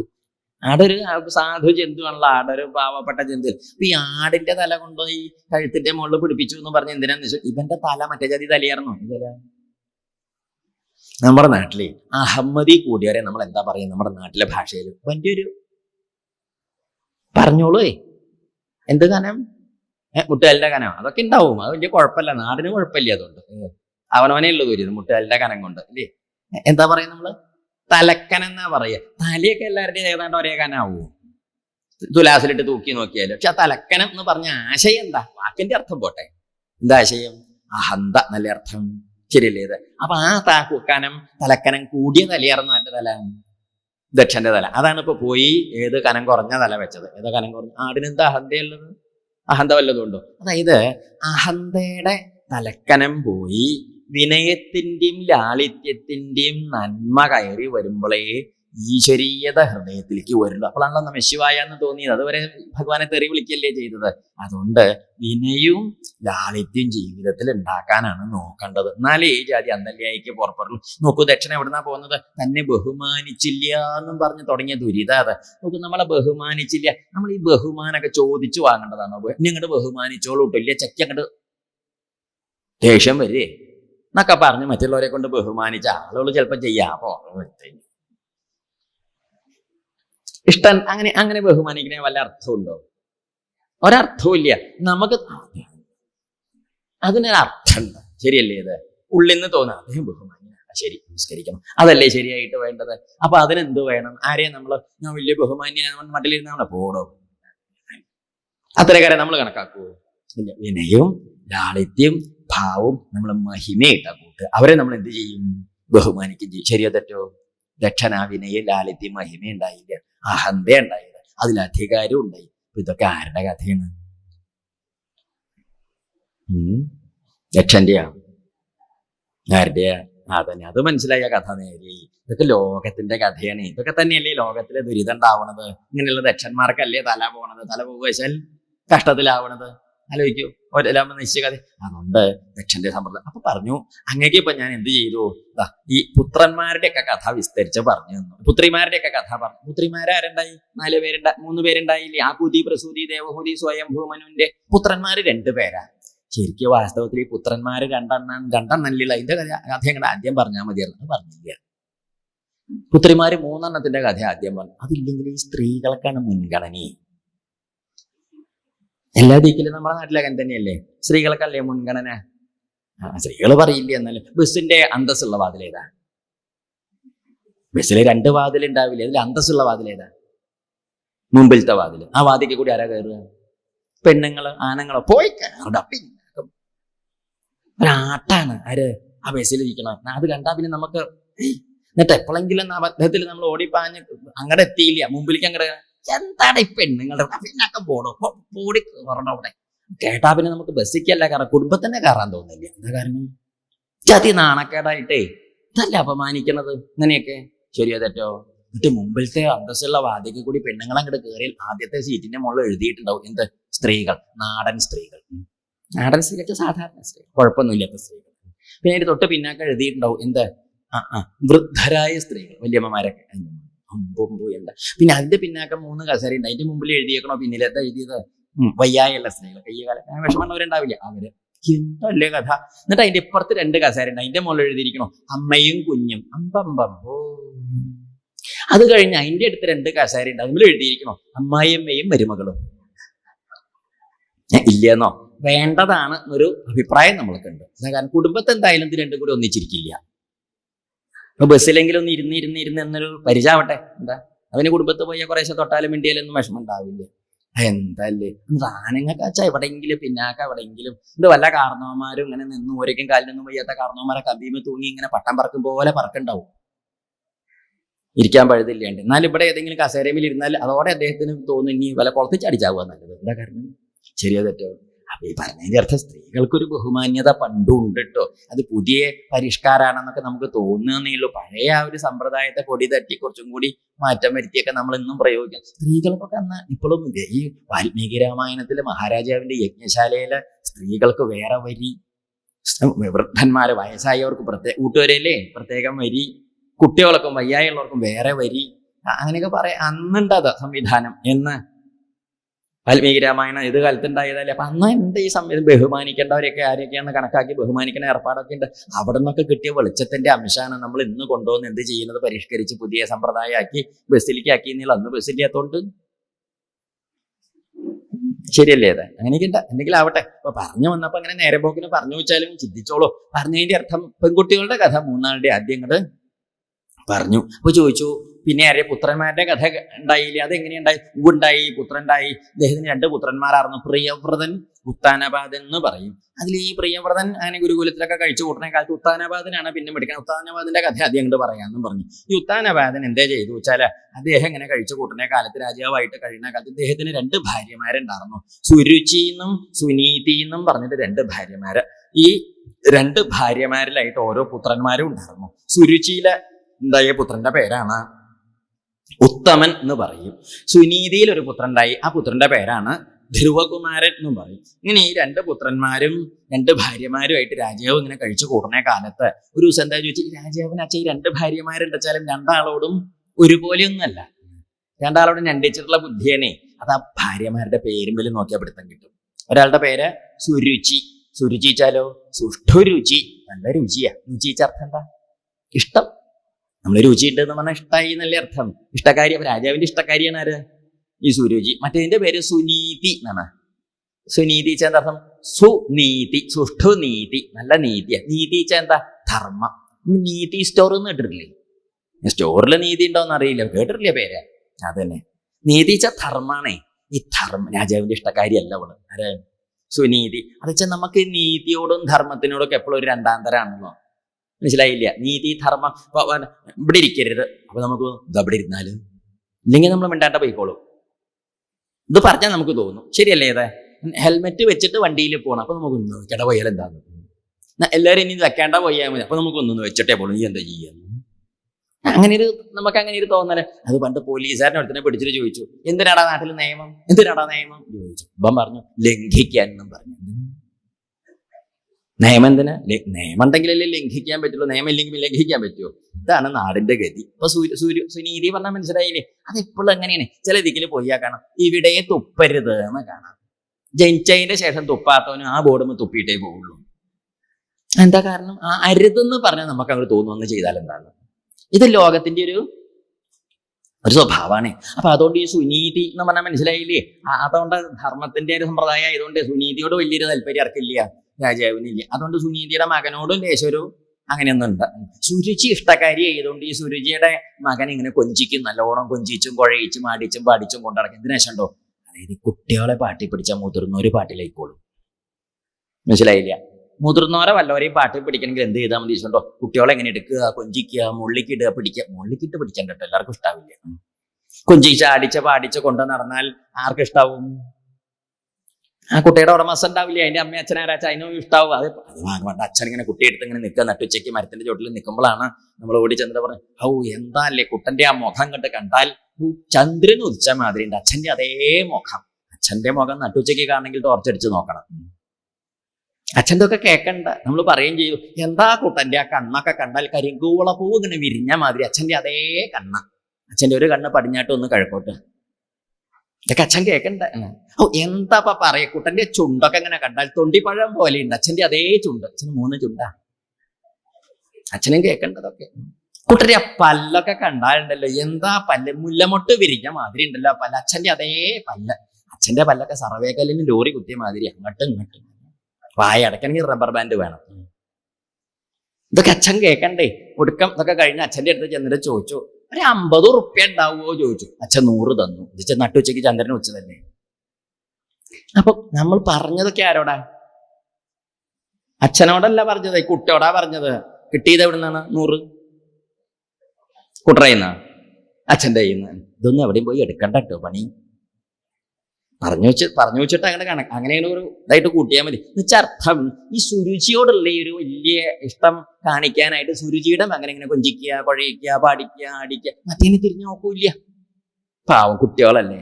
ഒരു ദിവസം അങ്ങനെ രാജാവ് കൊട്ടാരത്തിൽ ഇരിക്കുമ്പം ഈ സുരുചിയുടെ മകൻ അത് മുക്കാലി മടിയിൽ തന്നെ ഉണ്ടാവും, മടിയിൽ ഇങ്ങനെ കളിക്കണം. മറ്റേ ഉണ്ണി ഇങ്ങനെ കണ്ടപ്പോ അതിനൊരു കൗതുകം. എന്താ, അച്ഛന്റെ മടിയിലൊന്ന് കളിക്കുക, ഇരിക്കുക, ചിരിക്കുക, രസിക്കാന്ന് തോന്നില്ലേ? ആ ഉണ്ണി എന്ത് ചെയ്തു? അച്ഛന്റെ മടിക്ക് ഓടിച്ചാടി കയറി ചെന്ന സമയത്ത് അച്ഛൻ ഇങ്ങനെ ബൊമ്മ പോലെ ഇങ്ങനെ ഇരിക്കണ്ട്.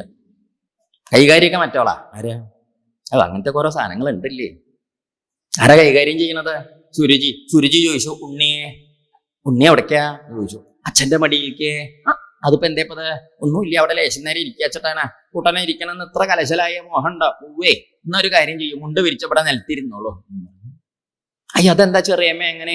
ഒന്നുമില്ല കുട്ടിയെ, അച്ഛന്റെ മടിയിലിരിക്കാൻ യോഗ്യതയുള്ള ആളാ അവിടെ ഇരിക്കണ്ട. ഉണ്ണിക്ക് ഇപ്പൊ അതിനുള്ള യോഗ്യത ഇല്ല. ഒരു കാര്യം ചെയ്തോളൂ, ഇവിടെ ഇരുന്നോളൂ. അയ്യോ, അതെന്താ ചെറിയമ്മേ? കൂട്ടൻ അവിടെ ഇരിക്കണമെന്ന് കലശലായിട്ട് മോഹമുണ്ടോ? ഉവ്വേ, എന്നൊരു കാര്യം ചെയ്യൂ. ഉണ്ണി ഈ ജന്മം ഭഗവാനെ നല്ലോണം അങ്ങോട്ട് ഭജിച്ചിട്ട് നല്ലോണം വരം വാങ്ങിക്കോളൂ. എന്നിട്ട് ആ വരത്തിന്റെ കേമത്തരം കൊണ്ട് അടുത്ത ജന്മം എന്റെ ഗർഭത്തിൽ എന്റെ മകനായിട്ട് ജനിച്ചാൽ ഉണ്ണിക്ക് അവിടെ ഇരിക്കാം. പരിഹാരം എന്താ എന്നും പറഞ്ഞു. ഇത് കേട്ടപ്പോ ഉണ്ണിക്കാകെ മുഷിഞ്ഞു. ഈ പറഞ്ഞതിന്റെ അർത്ഥം എന്താ? കഥ കേട്ടിട്ട് കാര്യമില്ല, അതിന്റെ ഇടയിൽ കൂടിയൊക്കെ കേൾക്കണം ചിലപ്പോ. എന്താ, ഈ ജന്മം അങ്ങനെ കഴിച്ചു കൂട്ടിയിട്ട് ഭഗവാനെ ഭജിച്ച് അടുത്ത ജന്മം അതാ ഈ അനുഗ്രഹം കൊണ്ടേ ഇവളുടെ സുരുചിയുടെ ആ മകനായിട്ട് ജനിക്കുക എന്നൊക്കെ പറഞ്ഞു. അപ്പൊ അടുത്ത ജന്മം ഭഗവാനെയും ഭജിച്ചു വന്നു, സുരുചിയുടെ മകനായിട്ട് ജനിച്ചു. ശരി, സംഭവിച്ചു. ജനിച്ച് വന്ന് നോക്കുമ്പം ഈ മടി ഇവിടെ ഉണ്ടായിക്കൊള്ളണമെന്നുണ്ടോ? നമ്മൾ വെറുതെ വന്നിട്ട് കാര്യമില്ല, അവസാനം കൂടി വേണ്ട ഇവിടെ. അപ്പൊ പറഞ്ഞതിന്റെ അർത്ഥം എന്താ? അതല്ല. ഏത് മടിയിലിരിക്കുന്ന കാര്യമല്ല. പറഞ്ഞതിന്റെ അർത്ഥം ഉണ്ണിയുടെ മോഹം ഈ ജന്മം നടക്കില്ല. നമ്മുടെ നാട്ടിൽ ഒരു കാലത്ത് നടക്കില്ല എന്ന് പറയുന്ന ഒരു ഭാഷ പ്രയോഗിക്കില്ലോ. ഈ ജന്മം നടക്കില്ല എന്ന് പറയില്ല. അതാണ് കഥ. ആ ഉണ്ണി ആ വർത്തമാനം കേട്ടു വിഷമിച്ചു. അവിടുന്ന് നേരെ ഓടിപ്പോന്നു. എവിടേക്ക്? അമ്മേന്റെ അടുത്തേക്ക്, സുനീതിയുടെ അടുത്തേക്ക് പോന്നേ. സുനീതി അപ്പോഴേക്ക് ഈ വർത്തമാനമൊക്കെ പണിക്കാരത്തി നാണി പറഞ്ഞ് അറിഞ്ഞിട്ടുണ്ട്. അവള് മിറ്റടിക്കുമ്പോഴാണല്ലോ അതൊക്കെ ഇവിടെ നടന്നത്. അതൊക്കെ നാണിയമ്മ കേട്ടത് അവിടെ പറഞ്ഞു കൊടുത്തു. സുനീതിക്ക് അറിയേ. സുനീതി അത് കേട്ടപ്പോ വല്ലാതെ വിഷമിച്ചു. എന്തല്ലേ ചെയ്യ? ഉണ്ണി അടുത്തേക്ക് വിളിച്ചു എന്ന് പറഞ്ഞു. കുമാര, എന്നാലും ഉണ്ണി ഇങ്ങനെയൊക്കെ ഉണ്ടായപ്പോഴും എന്തൊക്കെ ഇപ്പൊ ഉണ്ടായത്? ചെറിയമ്മ ഇങ്ങനെ വേണ്ടാത്ത വർത്തമാനങ്ങളൊക്കെ പറഞ്ഞപ്പോൾ ഉണ്ണി തിരിച്ചങ്ങനെ അങ്ങടൊന്നും പറഞ്ഞില്ലല്ലോ. അങ്ങനെയാ വേണ്ടത്. എന്താ വെച്ചാൽ നമ്മളോട് ആരെന്ത് ഇങ്ങോട്ട് ചെയ്താലും നമ്മൾ അങ്ങനെ അങ്ങോട്ട് ചെയ്യാൻ പാടില്ല. എന്താ അമ്മ പഠിപ്പിച്ചത്? നമ്മളോടെ ആരെങ്കിലൊക്കെ എന്തെങ്കിലുമൊക്കെ ഇങ്ങോട്ട് ചെയ്താൽ നമ്മൾ അതുപോലെ അങ്ങോട്ട് ചെയ്യാൻ പാടില്ല. എന്താ ഉണ്ണി അങ്ങനെ പറഞ്ഞതിന്റെ അർത്ഥം എന്നറിയോ? നമ്മൾ എന്ത് ചെയ്താലും ചെയ്തതിന്റെ ഫലം നമ്മൾ അനുഭവിക്കണം. നമ്മളോട് ആരെങ്കിലും ചെയ്താൽ അതിന്റെ ഫലം ചെയ്തവരും അനുഭവിക്കണം. അങ്ങനെയാണ് പതിവ്. അതുകൊണ്ട് ഉണ്ണി എന്തായാലും ചെറിയമ്മയുടെ നേരെ ചീത്തത്തൊന്നും പറഞ്ഞില്ലല്ലോ. നന്നായി, അങ്ങനെയാ വേണ്ടത്. നമുക്ക് അമ്മ പഠിപ്പിക്കണ പാഠല്ലേ. എന്താല്ലേ നമ്മുടെ നാട്ടിലെ അമ്മമാരാച്ച എന്താ പറയുക? കൂട്ട് കറന്നില്ലേ നിനക്ക്? നിന്റെ വായിലൊന്നും ആവണ്ടാർന്നില്ലേ? നാലെണ്ണം അങ്ങോട്ട് പറയാറുന്നില്ലേ? ഇത് ബൊമ്മ പോലെ നിൽക്കും. ശരിയോ തെറ്റോ? വ്യത്യാസം മനസ്സിലായില്ല. അതാണ് സുനി. അമ്മയുടെ മഹിമ പറയാനപ്പോ ഇത് പറഞ്ഞത്. അമ്മയുടെ മഹിമ വരുന്നുണ്ടേ, കേൾക്കണം. നമ്മൾ അറിഞ്ഞ് മനസ്സിലാക്കണ്ടേ. നമ്മുടെ നാട്ടിൽ കാണുന്ന വിവരക്കേടല്ല കഥ. എന്താ ഉണ്ടായേ? അമ്മ നന്നായി ഉണ്ണി ചെയ്തില്ലല്ലോ. എന്താ വെച്ചാൽ നമ്മൾ ചെയ്തതിന്റെ ഫലം ഇപ്പൊ നമ്മളൊരാളോട് 10 എണ്ണം അങ്ങോട്ട് ചെയ്തു, ഒരു ചീത്ത വിളിച്ചു, 10 എണ്ണം വിളിച്ചു, അയാളൊരു 10 എണ്ണം ഇങ്ങോട്ടും വിളിച്ചു. അപ്പൊ നമ്മളെന്ത് പറയും? സമാസമം. ഇതെന്ത് പന്ത് കളിയാ? പന്ത് കളിയിലാണ് സമാസമം. ഇവിടെ സമാസമം ഇല്ലേ? ഇപ്പൊ നമ്മൾ 10 എണ്ണം അങ്ങോട്ട് വിളിച്ചു വെച്ചാൽ ആ 10ന്റെ പാപം നമ്മളിങ്ങോട്ട് 10 വിളിച്ചു വെച്ചാൽ അതിന്റെ പാപം മറ്റേയാളും അനുഭവിച്ചേ പറ്റുള്ളൂ. ഇങ്ങനെയാണ് കഥ. അതിൽ സമാസമൊന്നുമില്ല, കൂട്ടിക്കഴിച്ച ഏർപ്പാടൊന്നും ഇവിടെ ഇല്ലേ. ഇതാണ് കഥ. അതുകൊണ്ട് ഉണ്ണി ചെയ്തില്ലല്ലോ, നന്നായി. പിന്നെ എന്താ കുട്ടിയെ, ഉണ്ണിക്ക് അറിയില്ലേ ഇവിടെ മിറ്റടിക്കാൻ വരുന്നവർക്കുള്ള ഒരു സ്ഥാനം പോലും ഈ അമ്മയ്ക്ക് ഇവിടെ ഇല്ല എന്ന്. അതുകൊണ്ട് ഈ ഭാഗ്യമില്ലാത്തോളായ സുനീതിയുടെ മകനായിട്ട് ഉണ്ണി ജനിച്ചുല്ലോ കുമാര. അതുകൊണ്ടായി ദുരിതം ഉണ്ടായത്. എന്താല്ലേ ചെയ്യ? നമ്മളൊക്കെ ആരുണ്ട്? രാജാവ്, അച്ഛൻ, നമ്മളെ കണക്കാക്കാറില്ല എന്ന് ഉണ്ണിക്കറിയില്ലേ. അതുകൊണ്ട് ഒന്നേ ഉള്ളൂ, ചെറിയമ്മ പറഞ്ഞത് തന്നെ നമുക്ക് ചെയ്യാൻ നിവൃത്തിയുള്ളൂ. എന്ത്? ആതിഷ്ഠ. ആതിഷ്ഠ നടത്താത്ത വിമത്സരത്വം. എന്താ ആ ചെറിയമ്മ പറഞ്ഞ തന്നെ മത്സര്യ ബുദ്ധി ഇല്ലാതെ അതന്നെ എടുത്തോളൂ. എങ്ങനെ? ഉക്കതം സമാത്ര വിജയ വ്യളീകം ആരാധയ അധോക്ഷജപാദപത്മം യദിച്ഛസേ അധ്യാസനമുത്തമോ യഥാ. അതേ ഉള്ളൂ. ആ ഉത്തമനിരുന്ന സ്ഥാനത്ത് ഉണ്ണിക്കിരിക്കണം എന്ന് കലശലായ മോഹം ഉണ്ടെങ്കിൽ എന്ത് ചെയ്തോളൂ? ഭഗവാനെ ഭജിക്കുക. ആരും ഇല്ലാത്തവർക്ക് ആരേ ഉള്ളൂ? ഭഗവാനേ ഉള്ളൂ. ആരും ഇല്ലാത്തവർക്ക് ഭഗവാനേ ഉള്ളൂ. എല്ലാരും ഉള്ളവർക്കും ഭഗവാനേ ഉള്ളൂ. പക്ഷെ എന്താ വ്യത്യാസം എന്നറിയോ? ഈ ആരും ഇല്ലാത്തവർക്ക് ഭഗവാനേ ഉള്ളൂ എന്ന് തോന്നും. എല്ലാവരും ഉള്ളവർക്ക് എനിക്ക് എല്ലാവരും ഉണ്ടല്ലോ എന്ന് തോന്നി നടക്കും. ഒടുക്കം എല്ലാവരും ബസ് കയറി പോവുകയും ചെയ്യും. അവരും പോയി ആരും ഇല്ലാണ്ട് ഒറ്റയ്ക്കാവുകയും ചെയ്യും. മറ്റവർക്ക് പിന്നെ ആരും ഇല്ലല്ലോ എന്നുള്ളതുകൊണ്ട് ആദ്യം ആരെ പിടിച്ചിട്ടുണ്ട്? ഭഗവാനെ പിടിച്ചതുകൊണ്ട് അത് കയ്യിലുണ്ടാവും. അതുകൊണ്ട് ആദ്യം പിടിച്ചോളൂട്ട്. വന്നവരൊക്കെ ബസ് കയറി പോവും. ആര് പണ്ടെന്നൊക്കെ പറഞ്ഞവര് ശരിയോ തെറ്റോ ബസ് കയറി പോവുക. പക്ഷെ അർത്ഥം എന്താ? കുറ്റം പറഞ്ഞതല്ലേ. നമ്മുടെ കൂടെ വന്നവരൊക്കെ ഇപ്പൊ നമ്മുടെ കൂടെ പലരും ഇല്ലല്ലോ. നമ്മുടെ കൂടെ ഉണ്ടാവും നിരീക്ഷവരൊക്കെ പലരും പലതരത്തിലില്ലേണ്ടി അങ്ങനെ സങ്കടമായിട്ട് പറയല്ലേ? ശരിയല്ലേ? ഇത് അച്ഛനായിക്കോട്ടെ അമ്മയായിക്കോട്ടെ അടുത്ത വീട്ടിലെ കാരണവരോ അല്ലെങ്കിൽ സുഹൃത്തുക്കള് ബന്ധുക്കള് കണ്ടവര് പരിചയക്കാര് ഓരോരുത്തർ അവരുടെ കാലം നേരായി അവരവർ പോണില്ലേ? പിന്നെ നമ്മള് സങ്കടപ്പെടും. അല്ല ചിരിക്കാൻ പറഞ്ഞതല്ലേ? ശരിയല്ലേ? ഇത് അങ്ങനെയൊക്കെ ഉണ്ടാവും. അതുകൊണ്ട് എന്ത് ചെയ്യിച്ചാൽ അതൊക്കെ ലോകത്തിലെ സത്യമാണ്. നമ്മളാരും അത് ഇല്ലാണ്ടേ ആവണം, അങ്ങനെ അതൊക്കെ പാടില്ല എന്ന് വിചാരിച്ചതുകൊണ്ട് വരില്ല. അപ്പൊ നമ്മൾ എന്ത് ചെയ്യണം? പിടിക്കണ്ടെങ്കില് മുറുകെ അങ്ങോട്ട് പിടിച്ചോളൂ. എന്നാ പിന്നെ ഭ്രമിക്കേണ്ടി വരില്ല. അതുകൊണ്ട് ഉണ്ണിയെ ഭഗവാനെ ഭജിച്ചോളൂ. അതാണ്ടായത്. വേറെ എന്താ നമുക്ക് നിവൃത്തി? ആ അമ്മ പറഞ്ഞു കൊടുത്ത നല്ല വർത്തമാനം കേട്ടിട്ട് ആ ഉണ്ണി എന്ത് ചെയ്തു? ശരി അമ്മ അങ്ങനെ ആയിക്കോട്ടെ, എന്താ അങ്ങനെ ആയിക്കോട്ടെ അമ്മ എന്നും പറഞ്ഞ ആ ഉണ്ണി അമ്മയെ നമസ്കരിച്ചു. അമ്മ അനുഗ്രഹിച്ചു. ആ കുമാരൻ അവിടുന്ന് ഇറങ്ങി പുറപ്പെട്ടു. എവിടേക്ക്? കാടും മേടും പാടും പറമ്പും കുന്നും മലകളും തോടും പുഴകളും കടന്ന് അങ്ങനെ പോയി കുറേ നടന്നു. ഈ ഉണ്ണി ഇങ്ങനെ നടന്നു പോണ സമയത്ത് വഴിയിന്നൊരു ശബ്ദം കേട്ടു. നാരായണ നാരായണ നാരായണ നാരായണ ഹരേ. നോക്കിയപ്പോ ആരാത്? നാരദ മഹർഷി. കുമാരൻ ചെന്നങ്ങോട്ട് നമസ്കരിച്ചു. ഗുരുനാഥ. ഓ സന്തോഷം. ഉണ്ണിയെ എവിടേക്കാണ് ചോദിച്ചു. തപസ്സിന് പോവുകയാണേ. ഉച്ചയ്ക്കോ?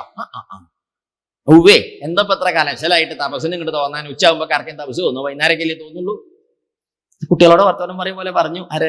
മഹർഷി. അല്ല ഞാൻ തപസ്സിന് പോവുക. എന്താ ഉണ്ണി ഇത്ര കലശലായിട്ട് മുഷിഞ്ഞ് തപസ്സിന് പോവാൻ? എന്താ ഇപ്പൊ ഉണ്ടായി എവിടെ? ഉണ്ണി എന്താ പറഞ്ഞു? ചെറിയമ്മ പറഞ്ഞ വർത്തമാനമൊക്കെ പറഞ്ഞു കൊടുത്തു. അപ്പൊ ഇത് കേട്ടപ്പോ മഹർഷി ചിരിച്ചിട്ട് പറഞ്ഞു, ഉണ്ണിയെ ഇതാ അപ്പൊ എത്ര വലിയ കാര്യം? ഇതൊന്നും വലിയ കാര്യമൊന്നും ഇല്ലേ? ഇതൊക്കെ കൊട്ടാരത്തേക്ക് ഒന്നങ്ങോട്ട് ചെന്നു, ഒന്നങ്ങോട്ട് ഓടി, ഒന്നങ്ങോട്ട് ചാടി, ഒന്നങ്ങോട്ട് പാടി. ഓടിയും ചാടിയും പാടിയും കളിച്ച് തീരാനേ ഉള്ളൂ. അതൊക്കെ മറന്നു പോകും കുട്ടിയെ. വൈകുന്നേരം ആകുമ്പോഴൊക്കെ പൊക്കോളൂ. എവിടേക്ക്? തിരിച്ച് മടങ്ങിയില്ലത്തേക്ക് മടങ്ങിക്കോളൂ. ആരോട് പറഞ്ഞു? ഈ കുമാരനോട്. ഉണ്ണി പറഞ്ഞു, ഞാൻ മറക്കില്ലെന്ന്. നല്ല ഉറപ്പുള്ള ജാതിയാ. എന്താ മറക്കില്ലെന്ന്? മഹർഷി പറഞ്ഞു, ഉണ്ണിയെ ഈ വലിയ വലിയ ആൾക്കാർ വലിയ വലിയ കാര്യം പറയുമ്പം നമ്മളെന്തിനാ അതൊക്കെ തോളത്തേറ്റി നടക്കണത്? ചിലതൊക്കെ കണ്ടില്ല കേട്ടില്ല, ഞങ്ങളുടെ കൂട്ടല്ലേ വേണ്ടു, അതല്ലേ വേണ്ടത്? ആര് ചോദിച്ചു? മഹർഷി ചോദിച്ചു. ഉണ്ണി പറഞ്ഞു, കണ്ടത് കണ്ടില്ലെന്നോ കേട്ടത് കേട്ടില്ലെന്നോ കൂട്ടില്ല, കണ്ടത് കണ്ടുന്നും കേട്ടത് അതിനക്കല്ല. മഹർഷി കൊടുക്കാൻ പറഞ്ഞു, ഉണ്ണിയെ കാട്ടിലേക്കാ പോണത്. കാട്ടില് കടുവ, പുലി, സിംഹം, കാട്ടാന, കാട്ടുപോത്ത്, കബു, മാത്രല്ല മൂർഖം പാമ്പ്, എന്തൊക്കെ ജാതി സാധനങ്ങളുണ്ട് അവിടെ. നിശ്ചണ്ടോ? അവിടേക്കാ പോണത്, സൂക്ഷിച്ചോളൂ എന്നും പറഞ്ഞു. ഉണ്ണി ചോദിച്ചു, കാട്ടില് കരടിയും പുലിയും സിംഹവും കാട്ടുപോത്തും കരടിയും അതുപോലെ തന്നെ മൂർഖം പാമ്പും ഒക്കെ അല്ലല്ലോ, ചെറിയമ്മ ഉണ്ടാവില്ലല്ലോ. അതെന്താ ജന്തു? അത് വല്ലാത്ത ജാതിയാ അല്ലേ? കുട്ടികളോടൊക്കെ എന്തെങ്കിലും പറയുമ്പോഴേ നോക്കിയും കണ്ടും പറയണം. മുതിർന്നവരോടെ നമ്മൾ എന്തെങ്കിലും പറയുമ്പോൾ ലേശം പെശകം തെറ്റിപ്പോയി എന്ത് ചെയ്താൽ മതി? തിരുത്തി. അങ്ങനെയല്ല കേട്ടോ, അത് തെറ്റിയതാണ്, അങ്ങനെയാണ് എന്ന് തിരുത്തി പറഞ്ഞാൽ അവർക്ക് മനസ്സിലാവും. കുട്ടികളോടൊക്കെ എന്തെങ്കിലും പറഞ്ഞാല് അത് അവിടെ പതിയും. ഇപ്പോഴും 5, 8, 9, 10 വയസ്സുള്ള കാലത്തൊക്കെ ഓരോരുത്തരെ പറഞ്ഞത് ഇപ്പോഴും നല്ല അച്ചടിച്ച മാതിരി അവിടെ ഇല്ലേ? എന്നാലും മിനിയൊന്നും പറഞ്ഞതോ നേരത്തെ മാതിരി ബബ്ബേ. എന്താ കാരണം? അത് ആ കാലം കുട്ടികളുടെ പ്രായം അങ്ങനെ പതിയെ എവിടെ. നമ്മൾ കണ്ടില്ല ഈ വയസ്സൊക്കെ കുറേ പ്രായമായിട്ടൊക്കെ കിടക്കണ കാരണവന്മാരൊക്കെ അവർ കുട്ടിക്കാലത്തെ പാട്ടൊക്കെ പാടും. നമ്മളിന്ന് കണ്ടാൽ മനസ്സിലാവില്ല. ചോദിക്കുക ആരാണ്? നാരായണൻകുട്ടി ആരാണോ ചോദിക്കുക, അയാളെ മാത്രമേ അറിയുള്ളൂ. ആരാണോ അവൻ നാരായണൻകുട്ടി? നമുക്കറിയില്ല. കണ്ടിട്ടില്ലേ?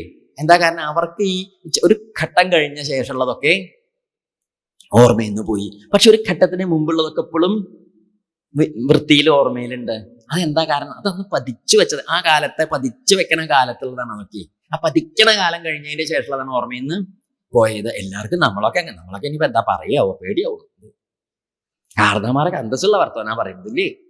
ആ പറഞ്ഞതിന്റെ അർത്ഥം മനസ്സിലാവണില്ലേ? എല്ലാവരുടെയും ഗതിയാ പറഞ്ഞത്, ഒരാളുടെ അല്ല. അതുകൊണ്ട് അങ്ങോട്ടും ഇങ്ങോട്ടൊന്നും നോക്കാനൊന്നും ഇല്ല. അതിപ്പോ ഇന്ന് കഴിഞ്ഞാൽ മറ്റേത് നാളെ എന്നേ ഉള്ളൂ. മനസ്സിലാവണില്ലേ? ഒന്നിപ്പോ എന്നാച്ചാൽ മറ്റേത് നാളെയാണ്, മറ്റേത് 2 ദിവസം കൂടി കഴിഞ്ഞാലൊക്കെ എല്ലാവരും ഒരേ ഇടവഴി കൂടി തന്നെയാ പോവാനുള്ളത്. അതാണ് മനസ്സിലാവണില്ലേ? അതുകൊണ്ട് ഒന്നും ഏറ്റക്കുറച്ചിലൊന്നും ആരും അങ്ങോട്ടും ഇങ്ങോട്ടും നിരീക്കണ്ട. ഇവിടെ എന്താണെന്നാണെങ്കില് ഈ കുമാരനെ നോക്കൂ, ഈ തരത്തിൽ ആദ്യം 2 ചോദ്യം കൊണ്ട് പ്രലോഭിപ്പിച്ചിട്ടേ പിന്തിരിപ്പിച്ചു നോക്കി, പിന്തിരിഞ്ഞില്ല. മൂന്നാമത്തേത് പേടിപ്പിച്ചു നോക്കി, പിന്തിരിഞ്ഞില്ല. മഹർഷിക്ക് മനസ്സിലായി നല്ല ഉറപ്പാണ്. എന്താണ് ഉറപ്പ്? ഉറപ്പ്. എന്തുറപ്പ്? ഉള്ളുറപ്പ്. മനസ്സിലാവണില്ലേ? നമ്മുടെ നാട്ടിൽ ആകെ ഇല്ലാത്തൊരു ഉറപ്പാതേ. ഉള്ളുറപ്പാണ് വേണ്ടത്. ജീവിതത്തിൽ നമ്മൾ എന്തെങ്കിലും ആവണമെങ്കിൽ എന്തുണ്ടാവണം? ഉള്ളുറപ്പ്. അഹന്തയല്ല പറയുന്നത്, ഉള്ളിലൊരു ഉറപ്പുണ്ടാവണം. ഈ ഉള്ളുറപ്പ് കഷ്ടിയാണ്. നമ്മുടെ നാട്ടിൽ വേറെ പല ഉറപ്പ്. ശരീരത്തിനൊന്നും ഉറപ്പുണ്ടാക്കാൻ ഒരു പാടുമില്ലേ? ശരീരത്തിന് ഉറപ്പുണ്ടാക്കണോ? രാവിലേക്ക് നല്ലോണം ചോറൊക്കെ നല്ലോണം ഉണ്ടിട്ട് പോയിട്ട് രാവിലെ വൈകുന്നേരം കമ്പിക്കടയിൽ പോവുക, ശ്വാസം വലിക്കത് പൊക്കുക, ശ്വാസം വലിക്കുക. അവിടെ പല ജാതി സാധനങ്ങൾ ഉണ്ടാവും, നല്ല കനമുള്ള കട്ടിയുള്ളതൊക്കെ ഉണ്ടാവും. അത് പൊക്കുക, ശ്വാസം വലിക്കുക, വിടുക. ശ്വാസം വലിക്കുന്നതും വിടുന്നതൊക്കെ അവിടെ പറയും പോലെ ചെയ്തോളൂ, നമ്മളെ പറയും പോലെ ചെയ്യാൻ നിൽക്കണ്ട. ചിലപ്പോൾ പിന്നെ ഇത് പോവാണ്ടേ പോകും. നമുക്ക് അത്ര വശമില്ല അതൊന്നും. അപ്പൊ അവിടെ ചെന്ന് കുറച്ച് ദിവസം നമ്മളിങ്ങനെ പണിയെടുത്താൽ പിന്നെ നമ്മളിങ്ങനെ വരുമ്പം ഇടവഴി കൂടി ഒന്നും വരാൻ പറ്റില്ല. വീതി കൂടിയിട്ട് റോഡിന് കൂടിയേ വരാൻ പറ്റുള്ളൂ. കണ്ടിട്ടില്ലേ? അപ്പൊ ശരീരത്തിന് ബലം കൂട്ടാനും ശക്തി കൂട്ടാനും ഒരു പാടുമില്ല. എത്ര കഥയില്ലാത്തവനായാലും കുറച്ചു ദിവസം എന്ത് ചെയ്യണം? ഇങ്ങനെ പണിയെടുത്താൽ മതി. എങ്ങനെ പ്രോത്സാഹിക്കണം, പണിയെടുക്കണം, അത്രയേ ഉള്ളൂ. പണിയെടുക്കാൻ വയ്യാത്തവര് അതുകൊണ്ട് കാര്യമില്ല. പണിയെടുക്കാൻ ചിലരൊക്കെ ഉണ്ടാവും. പക്ഷേ അങ്ങനെ പണിയെടുത്തോണ്ട് എന്തുണ്ടാവില്ല? ഉള്ളുറപ്പുണ്ട്. പണ്ട് നമ്മുടെ അടുത്ത നാട്ടിൽ ഒരു ദിക്കിൽ ഒരു ഓട്ടോറിക്ഷ കാറും കൂടി കുത്തി എന്നൊക്കെ പറഞ്ഞാൽ വല്ലാത്ത ജാതി കുത്തൊന്നും കുത്തിയില്ല. അതൊന്നും അങ്ങോട്ട് കുത്തിപ്പോയി, അത്രയേ ഉള്ളൂ. വലിയ ഈ ഓട്ടോറിക്ഷയിൽ നിറയെ പെണ്ണുങ്ങളും കുട്ടികളും ഇറന്നു. ഇവർ ഈ നട്ടുച്ച സമയത്ത് 12:15 നേരം.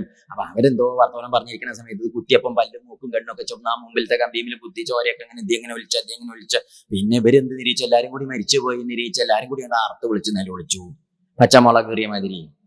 അപ്പോഴേക്ക് എല്ലാവരും പേടിച്ചു. പിന്നെ ചോരയും ഒക്കെ കൂടി ആകെ കശവിശ നിലോളി. അപ്പൊ ആരൊക്കെയോ രക്ഷാപ്രവർത്തനത്തിന് എല്ലാവരും കൂടി വന്നു, ഓടിപ്പാഞ്ഞു വന്നു. ആരോ പറഞ്ഞു ആംബുലൻസ് വിളിക്കൂ പറഞ്ഞു. ആരോ ഒരാളെ ഫോൺ എടുത്ത് വിളിച്ചു ആംബുലൻസ്. അപ്പോഴേക്ക് അയ്യോ അമ്മേ വല്യമ്മേ പറഞ്ഞ ആരെത്തി? ആംബുലൻസ് നിലവിളിച്ചും കൊണ്ടുവന്നു. ആംബുലൻസ് വന്ന അതിന്റെ വയറ്റത്തെ വാതിലങ്ങോട്ട് തുറന്നു, വിസ്തരിച്ചങ്ങോട്ട് തുറന്നു, ഇവരിങ്ങോട്ട് കയറ്റാനേ. അപ്പോൾ അന്ന് രക്ഷാപ്രവർത്തനത്തിന് വടക്കേലെ ഗോവിന്ദൻകുട്ടിയും തെക്കേലെ അപ്പുട്ടനും. എൻ്റെ പേര് 25 വയസ്സാണ്. നല്ലോണം രാവിലെയും വൈകുന്നേരം കമ്പിക്കടയിലൊക്കെ പോയിട്ട് നല്ല വീതിയും വിസ്താരം. ഞാൻ കണ്ടാൽ തന്നെ ഇവരെ നോക്കി നിൽക്കാൻ ഒരു അരമണിക്കൂർ വേണം. ചുറ്റും നടക്കണല്ലോ, നല്ല കാണുള്ളൂ. അങ്ങനെ നല്ല യോഗ്യന്മാര് ചെറുപ്പക്കാര്. ഇവര് രണ്ടാളും ഇങ്ങോട്ട് വന്ന് നല്ല ശരീരത്തിന് നല്ല ഉറപ്പുള്ളവരെ. അങ്ങനെ ഗോവിന്ദൻകുട്ടി അപ്പുട്ടനും കൂടി ഇങ്ങോട്ട് വന്നിട്ട് എന്ത് ചെയ്തു വെച്ചാല്, ഗോവിന്ദൻകുട്ടി ആ ഓട്ടോറിക്ഷയ്ക്ക് അങ്ങോട്ട് നോക്കിയിട്ട് അപ്പുട്ടന്റെ ദേഹത്തേക്ക് അങ്ങോട്ട് വീണു. അപ്പുട്ടനും ഗോവിന്ദൻകുട്ടിയും കൂടി ആംബുലൻസിലേക്ക് അങ്ങോട്ട് വീണു. അപ്പൊ ആരോ പറഞ്ഞു വണ്ടി പോട്ടെ എന്നും പറഞ്ഞു. അങ്ങനെ ആംബുലൻസ് പോയി. ഓട്ടോറിക്ഷയിലുള്ളവരോ പറയാൻ ധൃതി കൂട്ടി. ഓട്ടോറിക്ഷക്കാരെന്തായി പറയില്ലേ? ധൃതി കൂട്ടിയാലോ. ഓട്ടോറിക്ഷയിലുള്ളവർ അവര് ആസ്പത്രിക്ക് കൊണ്ടുപോയി. ഓട്ടോറിക്ഷയിലുള്ളവര് പിന്നെ വൈകുന്നേരം 4:15 ബസ്സിന് പോയി. നാട്ടിൽ രാവിലെ ഒരു ബസ്, വൈകുന്നേരം ഒരു ബസ്. 4:15 വൈകുന്നേരത്തെ ബസ്. ആ വൈകുന്നേരത്തെ ബസ്സിനും പോയി. എന്താ ചെയ്തു? അതാ പൈപ്പിന്റെ ചുടുന്ന് കുഴിഞ്ഞ് തുപ്പി മുണ്ടൊക്കെ ഒന്ന് ഇങ്ങനെ ആക്കി അത്രയ്ക്കൊക്കെ ഉള്ളു. വേറെ വരിക്കുക. അവരങ്ങോട്ട് പോവുകയും ചെയ്തു. ഗോവിന്ദൻകുട്ടിയുടെ കാര്യം പറയാം. എന്തത്ര ധൃതി! ഗോവിന്ദൻകുട്ടി അപ്പുട്ടനെ ആസ്പത്രിയിൽ ഇങ്ങനെ കിടക്കുകയാണ്. 3-ാമത്തെ ദിവസം വൈകുന്നേരം ഗോവിന്ദൻകുട്ടി 3:45 ഇടത്തെ കണ്ണിങ്ങനെ തുറന്നപ്പോ ആ തുള്ളി ഇങ്ങനെ വീഴുക. ഏത് തുള്ളി? മഴയൊന്നുമില്ല, മീനമാസത്തിൽ മഴയുണ്ടാവും. മഴയല്ല, അകത്തുള്ള തുള്ളി ഇങ്ങനെ നടക്കുക. കുറച്ച് കഴിഞ്ഞ് 1/2 മണിക്കൂർ കഴിഞ്ഞപ്പോൾ വലത്തേ കണ്ണും തുറന്നു. അതൊരു 15 മിനിറ്റ് കഴിഞ്ഞപ്പോൾ അപ്പുട്ടനും തുറന്നു. ഇങ്ങനെ ഇടത്തേതും വലത്തേതും തുറന്നു. രണ്ടാളും ഇങ്ങനെ തുറന്ന് കിടക്കുമ്പോൾ നമ്മൾ യാദൃശികമായിട്ടൊന്ന് ചെന്നത്. അപ്പൊ ചോദിച്ചു, എന്താണ്ടായി അപ്പുട്ട, എന്താണ്ടായി ഗോവിന്ദൻകുട്ടിയെ ചോദിച്ചു. രണ്ടാളും കൂടി പറയാ, തിരുമേനി എനിക്ക് ചോര കണ്ട അങ്ങനെയാ. പിന്നെ ഓട്ടോറിക്ഷ കുത്തിയതെങ്കിൽ സിനിമ കാണാൻ വന്നതല്ലേ. ഓട്ടോറിക്ഷ കുത്തുമ്പോൾ ചെറിയ ചോരയൊക്കെ ഉണ്ടാവില്ലേ? അപ്പൊ ചോര കണ്ടിട്ട് വീണവരാണ് ഈ 2 തടിമാടന്മാര്. അവരാണ് രക്ഷാപ്രവർത്തനം. അപ്പൊ തടിമിടുക്കൊണ്ട് എന്ത് മിടുക്കുണ്ടാവില്ല? മനസ്സിലാവുണ്ടോ പറയുന്നതൊക്കെ? ഉള്ളുറപ്പ് വേണേ. ആ ഉള്ളുറപ്പുള്ളവരൊക്കെ പണ്ട് ഒരിക്കലും കോളേജിലെ ഒരു അനുഭവം പറയുന്നില്ല. അവരെ ദൂരേക്കില് ഒരു കോളേജിൽ, ഇപ്പോഴത്തെ കോളേജിലൊന്നും കിട്ടേ, നേരെ അന്വേഷിച്ച് കണ്ടുപിടിക്കണ്ടായിരുന്നു. പണ്ട് അവിടെ കുറെ കുട്ടികളുണ്ടായിരുന്നു. അവിടെ വലിയ മൈതാനമൊക്കെ ഉണ്ട്. ഈ ഒരു ദിവസം എന്താന്ന് വെച്ചാൽ ഇവര് ഈ രാഷ്ട്രീയമൊക്കെ ഉണ്ടാവില്ല, കുട്ടികളൊക്കെ നിറയെ കുട്ടികളും ഉണ്ട്. എല്ലാരും കൂടി ആ കോളേജിന്റെ മൈതാനത്ത് എന്താ പറയുക, ബെഞ്ചിന്റെ വള്ള്, വടി, മറ്റേ ജാതി, കോളേജിൽ വെച്ച് അങ്ങനത്തെ ഉപകരണങ്ങളൊക്കെ കുറെ ഉണ്ടാവും. തല്ലി പൊളിച്ചൊക്കെ ഉണ്ടാവുമല്ലോ. ഇതൊക്കെ പിടിച്ചിട്ട് അങ്ങോട്ടും ഇങ്ങോട്ടും മഹാഭാരത യുദ്ധത്തിന് കൗരവ പാണ്ഡവ സേന നമ്മെ കൂടി കുരുക്ഷേത്രത്തിൽ നിൽക്കും പോലെ നിൽക്കുക, പോർവിളി അതിന്റെ ഇടയ്ക്ക് അങ്ങോട്ടും ഇങ്ങോട്ടും. അപ്പോഴേക്ക് പ്രിൻസിപ്പളെ പോയിട്ട് മറ്റേ പോലീസിനെയൊക്കെ വിളിച്ചു. പോലീസ് വരുമ്പോഴേക്ക് മാഷന്മാർക്കൊക്കെ പേടി, ഇതിപ്പോ എത്ര എണ്ണം കുറയുന്ന. പോലീസ് പറക്കാൻ പറ്റില്ലല്ലോ, ജീപ്പിൽ വേണ്ടി അവർക്കും വരെ റോഡിൽ കൂടി, നമ്മുടെ റോഡിൽ കൂടി നടല്ലേ ഇവിടെ എത്താൻ പറ്റുള്ളൂ. അതിൻ്റെ ഇടയ്ക്ക് എന്താ ഉണ്ടാവുക ശല്യേ. അപ്പോൾ ആർക്കും ഒന്നും ചെയ്യാൻ, എന്തു സംഭവിക്കാന്നൊരു മട്ടായിട്ടിരിക്കുമ്പോൾ ടീച്ചർമാരും മാഷന്മാരൊക്കെ ഇങ്ങനെ ആ വരാന്തയിൽ ഇങ്ങനെ ആത്തേമാര് ഉത്സവം കാണാൻ നിൽക്കും പോലെ ഇങ്ങനെ നിൽക്കുക. എന്നുവെച്ചാൽ ആത്തേമാര് ഉത്സവം കാണാൻ പറഞ്ഞാൽ മനസ്സിലാവും, വലിയ പോവാ. പണ്ടൊക്കെ ഈ ഉത്സവമൊക്കെ നാട്ടുപുറത്തൊക്കെ ഉത്സവം ഉണ്ടാകുമ്പോൾ ഇവർ ഈ ഘോഷം എന്താ പറയുക, ചില സാധനങ്ങളൊക്കെ പൂജിച്ച് കൊടുക്കാനൊക്കെ ആയിട്ട് വെളിച്ചപ്പാടും ആനയും ഒക്കെ ആയിട്ട് വരും. ഇല്ലത്തെ മുറ്റത്തൊക്കെ തെക്കേ ഭാഗത്തെ പറമ്പിൽ വന്ന് അവരവിടെ നിൽക്കും. എന്നിട്ട് ഇവർ ഇതൊക്കെ പൂജ കഴിച്ച് കൊണ്ടുപോകുമ്പോൾ ആ മുറ്റത്തൊന്നും പറ്റിയൊരു വെളിച്ചപ്പാടും തുള്ളലും പല ജാതിയൊക്കെ ഉണ്ടാവും. അതൊക്കെ ആണുങ്ങളൊക്കെ പിന്നെ അങ്ങനെ നിന്ന് കാണാം. പെണ്ണുങ്ങൾ ആ മറ്റേ പഴുതി കൂടി, ആ മറ്റേ ഓട്ടയിൽ കൂടി, ഗവാക്ഷം എന്ന് പറഞ്ഞ ഓട്ടുണ്ട്. അത് വളരെ അപ്പൊ അത് വളരെ സൗകര്യം. എന്താ കാരണം, ഒരു പരിക്കും ഇല്ലാതെ ശാന്തമായിട്ട് ഇങ്ങോട്ട് നോക്കിയാൽ കാണൂല്ല, അങ്ങോട്ട് നല്ലോണം നോക്കി കാണുകയും ചെയ്യുക. നല്ലൊരു സ്വാതന്ത്ര്യം ഇല്ല. അങ്ങനെ സ്വതന്ത്രമായിട്ട് ആ ഉത്സവം കാണുന്ന ഭാവത്തിൽ വരാന്തയിൽ കയറി നിൽക്കുക എല്ലാവരും. ഇവിടെ ഇപ്പൊ എത്ര എണ്ണം കുറയാന്ന് അറിയില്ല. അതിന്റെ ഇടയ്ക്ക് ഒരു മാഷുണ്ടായിരുന്നു. അദ്ദേഹം നീർക്കലിന്റെ മുകളിൽ ശീല ചിറ്റിയാൽ മതി, ഉടുത്ത മുണ്ടിന്റെ ശക്തി കൊണ്ടാ പറന്നു പോവാത്തത്. അങ്ങനത്തെ ഒരു അദ്ദേഹം ഇങ്ങോട്ട് കുപ്പായ കൈ ഇങ്ങോട്ട് വലിച്ചിങ്ങോട്ട് കയറ്റി മുണ്ട് ഇങ്ങോട്ട് വലിച്ച് കുത്തി കൊടുത്തിട്ട് ആ നടക്കേക്ക് അങ്ങോട്ട് ഇറങ്ങിയിട്ട് അടിക്കട അടിക്കട അടിക്കട ഒരു ജാതി അലറല് ഞെട്ടിപ്പോയി. എന്തൊരു ജാതി പ്രദേശം കുലുങ്ങണ ജാതി അലറല്. അടിക്കട അടിക്കടാന്ന് ഇതിന്റെ നടക്കി കൂടി അങ്ങോട്ടും ഇങ്ങോട്ട് നടക്കുക. അപ്പോഴേക്ക് അടിക്കാൻ നിന്നവൻ വടി കാലിന്റെ ഇടയിൽ കൂടി അപ്പുറത്തേക്ക് ഇട്ട, നമ്മൾ പറഞ്ഞു കാലുകൾക്കിടയിൽ തിരികെ എന്നൊക്കെ കേട്ടിട്ടില്ലേ, അതേ ജാതിയിലൊക്കെ പതിഞ്ഞ് പതിഞ്ഞ് പതിഞ്ഞ് ക്ലാസ് മുറിയിൽ പോയി ഇങ്ങനെ ഇരിക്കുക. അപ്പൊ കുട്ടികളൊക്കെ അങ്ങോട്ടും ഇങ്ങോട്ടൊക്കെ പോയപ്പോഴും അദ്ദേഹത്തിന്റെ വെളിച്ചപ്പാട് ഇറങ്ങുന്നില്ല. അദ്ദേഹം അങ്ങനെ ഒരു ശ്വാസത്തിന്റെ അങ്ങോട്ടും ഇങ്ങോട്ടും നടക്കും. ഒക്കെ പോയി ഒക്കെ രൂപമായി എന്ന് കണ്ടപ്പോ അദ്ദേഹം ഉണ്ടൊക്കെ നേരിയേക്ക് കുപ്പായ കൈയൊക്കെ നേരിയാക്കി വയർപ്പൊക്കെ തുടച്ച് വരാന്തേക്ക് കയറി വരുമ്പോൾ ടീച്ചർമാര് ചോദിക്കുക, അല്ല സാറേ എന്ത് കണ്ടിട്ട് അതിന്റെ നടുക്കേക്ക് ഇറങ്ങിയത്? ആ മുട്ടിയോണ്ട് ഒരു തല്ല് തല്ലിയാൽ പിന്നെ ക്രിയയ്ക്ക് പോലും ഉണ്ടാവില്ല സാധനം, അത്രയ്ക്കല്ലേ ഉള്ളു, എന്ത് നിരീക്ഷിച്ചിട്ട് അങ്ങതിലേക്ക് ഇറങ്ങിയത് ചോദിച്ചു. അദ്ദേഹം പറഞ്ഞ മറുപടി എന്താണെന്നറിയോ, അതിപ്പോ ഞാൻ അങ്ങോട്ട് ശബ്ദം ഉണ്ടാക്കി പേടിപ്പിച്ചതാന്ന് പറഞ്ഞു. എന്താ പറഞ്ഞേ? ശബ്ദം ഉണ്ടാക്കി എന്ന് വെച്ചാൽ എന്താ അർത്ഥം? ശബ്ദം ഉണ്ടാക്കി പേടിപ്പിക്കുക എന്ന് പറഞ്ഞതിന്റെ അർത്ഥം എന്താ? ഈ ശബ്ദം ഉണ്ടാക്കി പേടിപ്പിക്കുക എന്ന് പറഞ്ഞത് ആ സമയത്ത് ആ പണി ആ മാഷ് ചെയ്തില്ല വെച്ചാൽ എത്ര അമ്മമാരുടെ കുട്ടികൾ ഇപ്പൊ അവിടെ എണ്ണം കുറയുക, ഇല്ലെങ്കിൽ ഭംഗം വരിക, കയ്യോ കാലം ശരിയല്ലേ? ഇത് ഒരു സമയത്ത് ശരിയോ തെറ്റോ എന്നല്ല, ആ സമയത്ത് എങ്ങനെ ഒരു സംഗതി എന്തെങ്കിലും ചെയ്യാൻ അദ്ദേഹത്തിന് തോന്നിയത് എന്തുകൊണ്ടാ? ആ തടിയന്മാരൊക്കെ അവിടെ ഉണ്ട്, ഒരു വാതിപ്പൊളിക്കുള്ള സാധനങ്ങളൊക്കെ ഉണ്ട്, പക്ഷെ ആർക്കും തോന്നിയില്ല അദ്ദേഹത്തിന്. അപ്പൊ ഉള്ളുറപ്പൊരു പ്രത്യേകം തന്നെയാണ്. തടിമിടുക്കെന്തായിട്ട് കാര്യമില്ല. അതുകൊണ്ട് ഉള്ളുറപ്പ് നല്ലോണം ജീവിതത്തിൽ ഉണ്ടെങ്കിൽ ജീവിതം മുമ്പിക്ക് പോകും. ചിലരൊക്കെ ജീവിച്ച് മുമ്പിക്ക് പോകുന്നത് തന്നെ ആ ഉള്ളുറപ്പിന്റെ ശക്തിയിലാണ്. അല്ലെങ്കിൽ ആടി കുഴയണവരൊന്നും ജീവിച്ചു പോവില്ല. അവരെവിടെയെങ്കിലും വാടി കുഴഞ്ഞ് വല്ല ചാലിലോ കുഴിയിലോ വീണ് പോകും. ശരിയല്ലേ? ഇത് അതുകൊണ്ട് ഉള്ളുറപ്പ് പ്രധാനം. പണ്ടൊക്കെ പടിപ്പര കിടന്ന് ഇങ്ങനെ പടി ഇറങ്ങി പോവുകയാണ്. പടിപ്പരയ്ക്ക് ഇങ്ങോട്ട് കയറി ഇങ്ങോട്ട് പുറത്തേക്ക് ഇറങ്ങിയപ്പോൾ പടിപ്പരയുടെ മുമ്പിൽ അതാ കിടക്കണം, ഒന്ന് ബോധം കെട്ടുവല്ല എങ്ങനെ കിടക്കുക. അപ്പോഴേക്ക് നമ്മൾ പറഞ്ഞു, ഉണ്ണി ഉണ്ണി ഒരു കിണ്ടി വെള്ളം ഇങ്ങോട്ട് കൊണ്ടുവരിക എന്ന് പറഞ്ഞു. ഉണ്ണി എന്ത് ചെയ്തു? ഒരു കിണ്ടി വെള്ളം കൂടി അവിടെ നിന്ന് എടുത്ത് കിണ്ടിയും വെള്ളമായിട്ട് വന്ന് നമ്മളാ കിണ്ടിയും വെള്ളം ഇങ്ങോട്ട് വാങ്ങി വെള്ളം അങ്ങോട്ട് കുടിച്ച് കിണ്ടി അങ്ങോട്ട് കൊടുത്തു.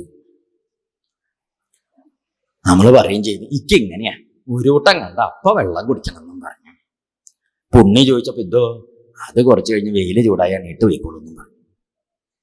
ഉണ്ണി നിരീക്ഷിച്ചു. ഇതിന്റെ മുഖത്ത് തളിച്ച് എണീപ്പിക്കാനാ നമ്മുടെ അവനവന്റെ കാര്യം നമ്മൾ നിരീക്ഷിച്ചു. നമുക്ക് കടവളെ എപ്പോഴേക്ക് എന്ത് കുടിക്കണം? ഇതാണ് നമ്മുടെ ഉള്ളറപ്പ്. ഉള്ളറപ്പ് പറഞ്ഞാൽ മനസ്സിലാവില്ലേ? അത്തരക്കാരെ കൊണ്ട് എന്ത് കാര്യമുണ്ട്? ശരിയല്ലേ? ഇത് പറഞ്ഞതിന്റെ അർത്ഥം അകത്ത് ഈ കുമാരന്റെ പേരന്നെ എന്താന്ന് വെച്ചിട്ടുണ്ടോ? ധ്രുവകുമാരൻ. എന്താ പേര്? ധ്രുവകുമാരൻ. എന്താ ഈ ധ്രുവകുമാരൻ എന്ന് പറഞ്ഞ അർത്ഥം? നമ്മൾ സാധാരണ പേരിന്റെ അർത്ഥം ഒന്നും ചിന്തിക്കാറില്ല. വെറുതെ ഒന്ന് ചിന്തിച്ചു നോക്കോ. സംസ്കൃത ഭാഷയില് ധ്രുവൻ എന്ന് പറഞ്ഞാൽ അർത്ഥം ധ്രുവ സ്ഥൈര്യ എന്നാണ്. സ്ഥൈര്യം, സ്ഥിരത, ഉറപ്പ്. ആ വാക്കന്നെ പ്രയോഗിച്ചത് അങ്ങനെയാണ്. ധ്രുവൻ എന്ന് പറഞ്ഞ ഉറപ്പുള്ള ഒന്നാണേ. എന്തുറപ്പ്? നല്ല ഉറപ്പ്, ഉള്ളുറപ്പ്. ആ കുമാരനെ പിന്തിരിപ്പിക്കാൻ ആർക്ക് പറ്റിയില്ല? നാരദ മഹർഷിക്ക് ഇഷ്ടായി. നല്ല കുട്ടിയാ, ശിഷ്യനാക്കാൻ പറ്റിയ കുട്ടിയാ. മഹർഷി അടുത്തേക്ക് വിളിച്ചിട്ട് പറഞ്ഞു, കുമാരാ ഗംഭീരായി തലയിൽ കൈ വെച്ചിട്ട് പറഞ്ഞു, ഇതാ കേട്ടോളൂ ഭഗവാന്റെ മഹാമന്ത്രം. ഓം നമോ ഭഗവതേ വാസുദേവായ. ഓം നമോ ഭഗവതേ വാസുദേവായ. ഓം നമോ ഭഗവതേ വാസുദേവായ. അങ്ങനെ ആ ഭഗവാന്റെ മഹാമന്ത്രം ദ്വാദശാക്ഷരി മഹാമന്ത്രം ഉപദേശിച്ചു കൊടുത്തു. ഈ മന്ത്രോപദേശം കഴിഞ്ഞു. ഉണ്ണിയോട് പറഞ്ഞു, ഉണ്ണിയെ ഇവിടെ അടുത്ത് മധുവനം എന്ന് പറഞ്ഞിട്ടൊരു പുണ്യഭൂമി ഉണ്ട്, യമുന നദിയുടെ കരയില്. ഈ മധുവനത്തിൽ ചെന്നിരുന്ന് ഭഗവാനെ ഭജിച്ചോളൂ പറഞ്ഞയച്ചു. അങ്ങനെ ആ ഉണ്ണി മധുവനത്തിലേക്ക് പോയി യമുന നദിയിൽ മുങ്ങിക്കുളിക്കും. അവിടെ ഇരുന്ന് നല്ലോണം ഭഗവാനെ ഭജിക്കും. അങ്ങനെ ഭജിച്ച് ഭജിച്ച് കുറച്ചു ദിവസം അങ്ങനെ ഭജിച്ചു.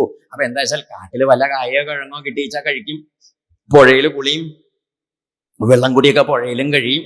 അങ്ങനെ അങ്ങനെ കുറച്ചു ദിവസം കഴിച്ച്, അങ്ങനെ കുറച്ചു ദിവസം കഴിച്ച സമയത്ത് ഈ ഉണ്ണിക്ക് തോന്നി, ഇപ്പൊ കാട്ടിലെ കായയും കിഴങ്ങും കഴിക്കലും പുഴയിലെ വെള്ളം കുടിക്കലും ഇതിപ്പോ കൊട്ടാരത്തിലും തരാവില്ലേ? അത് കിണ്ണത്തിലാണ്, ഇത് ഇലയിലാണെന്നേ ഉള്ളൂ.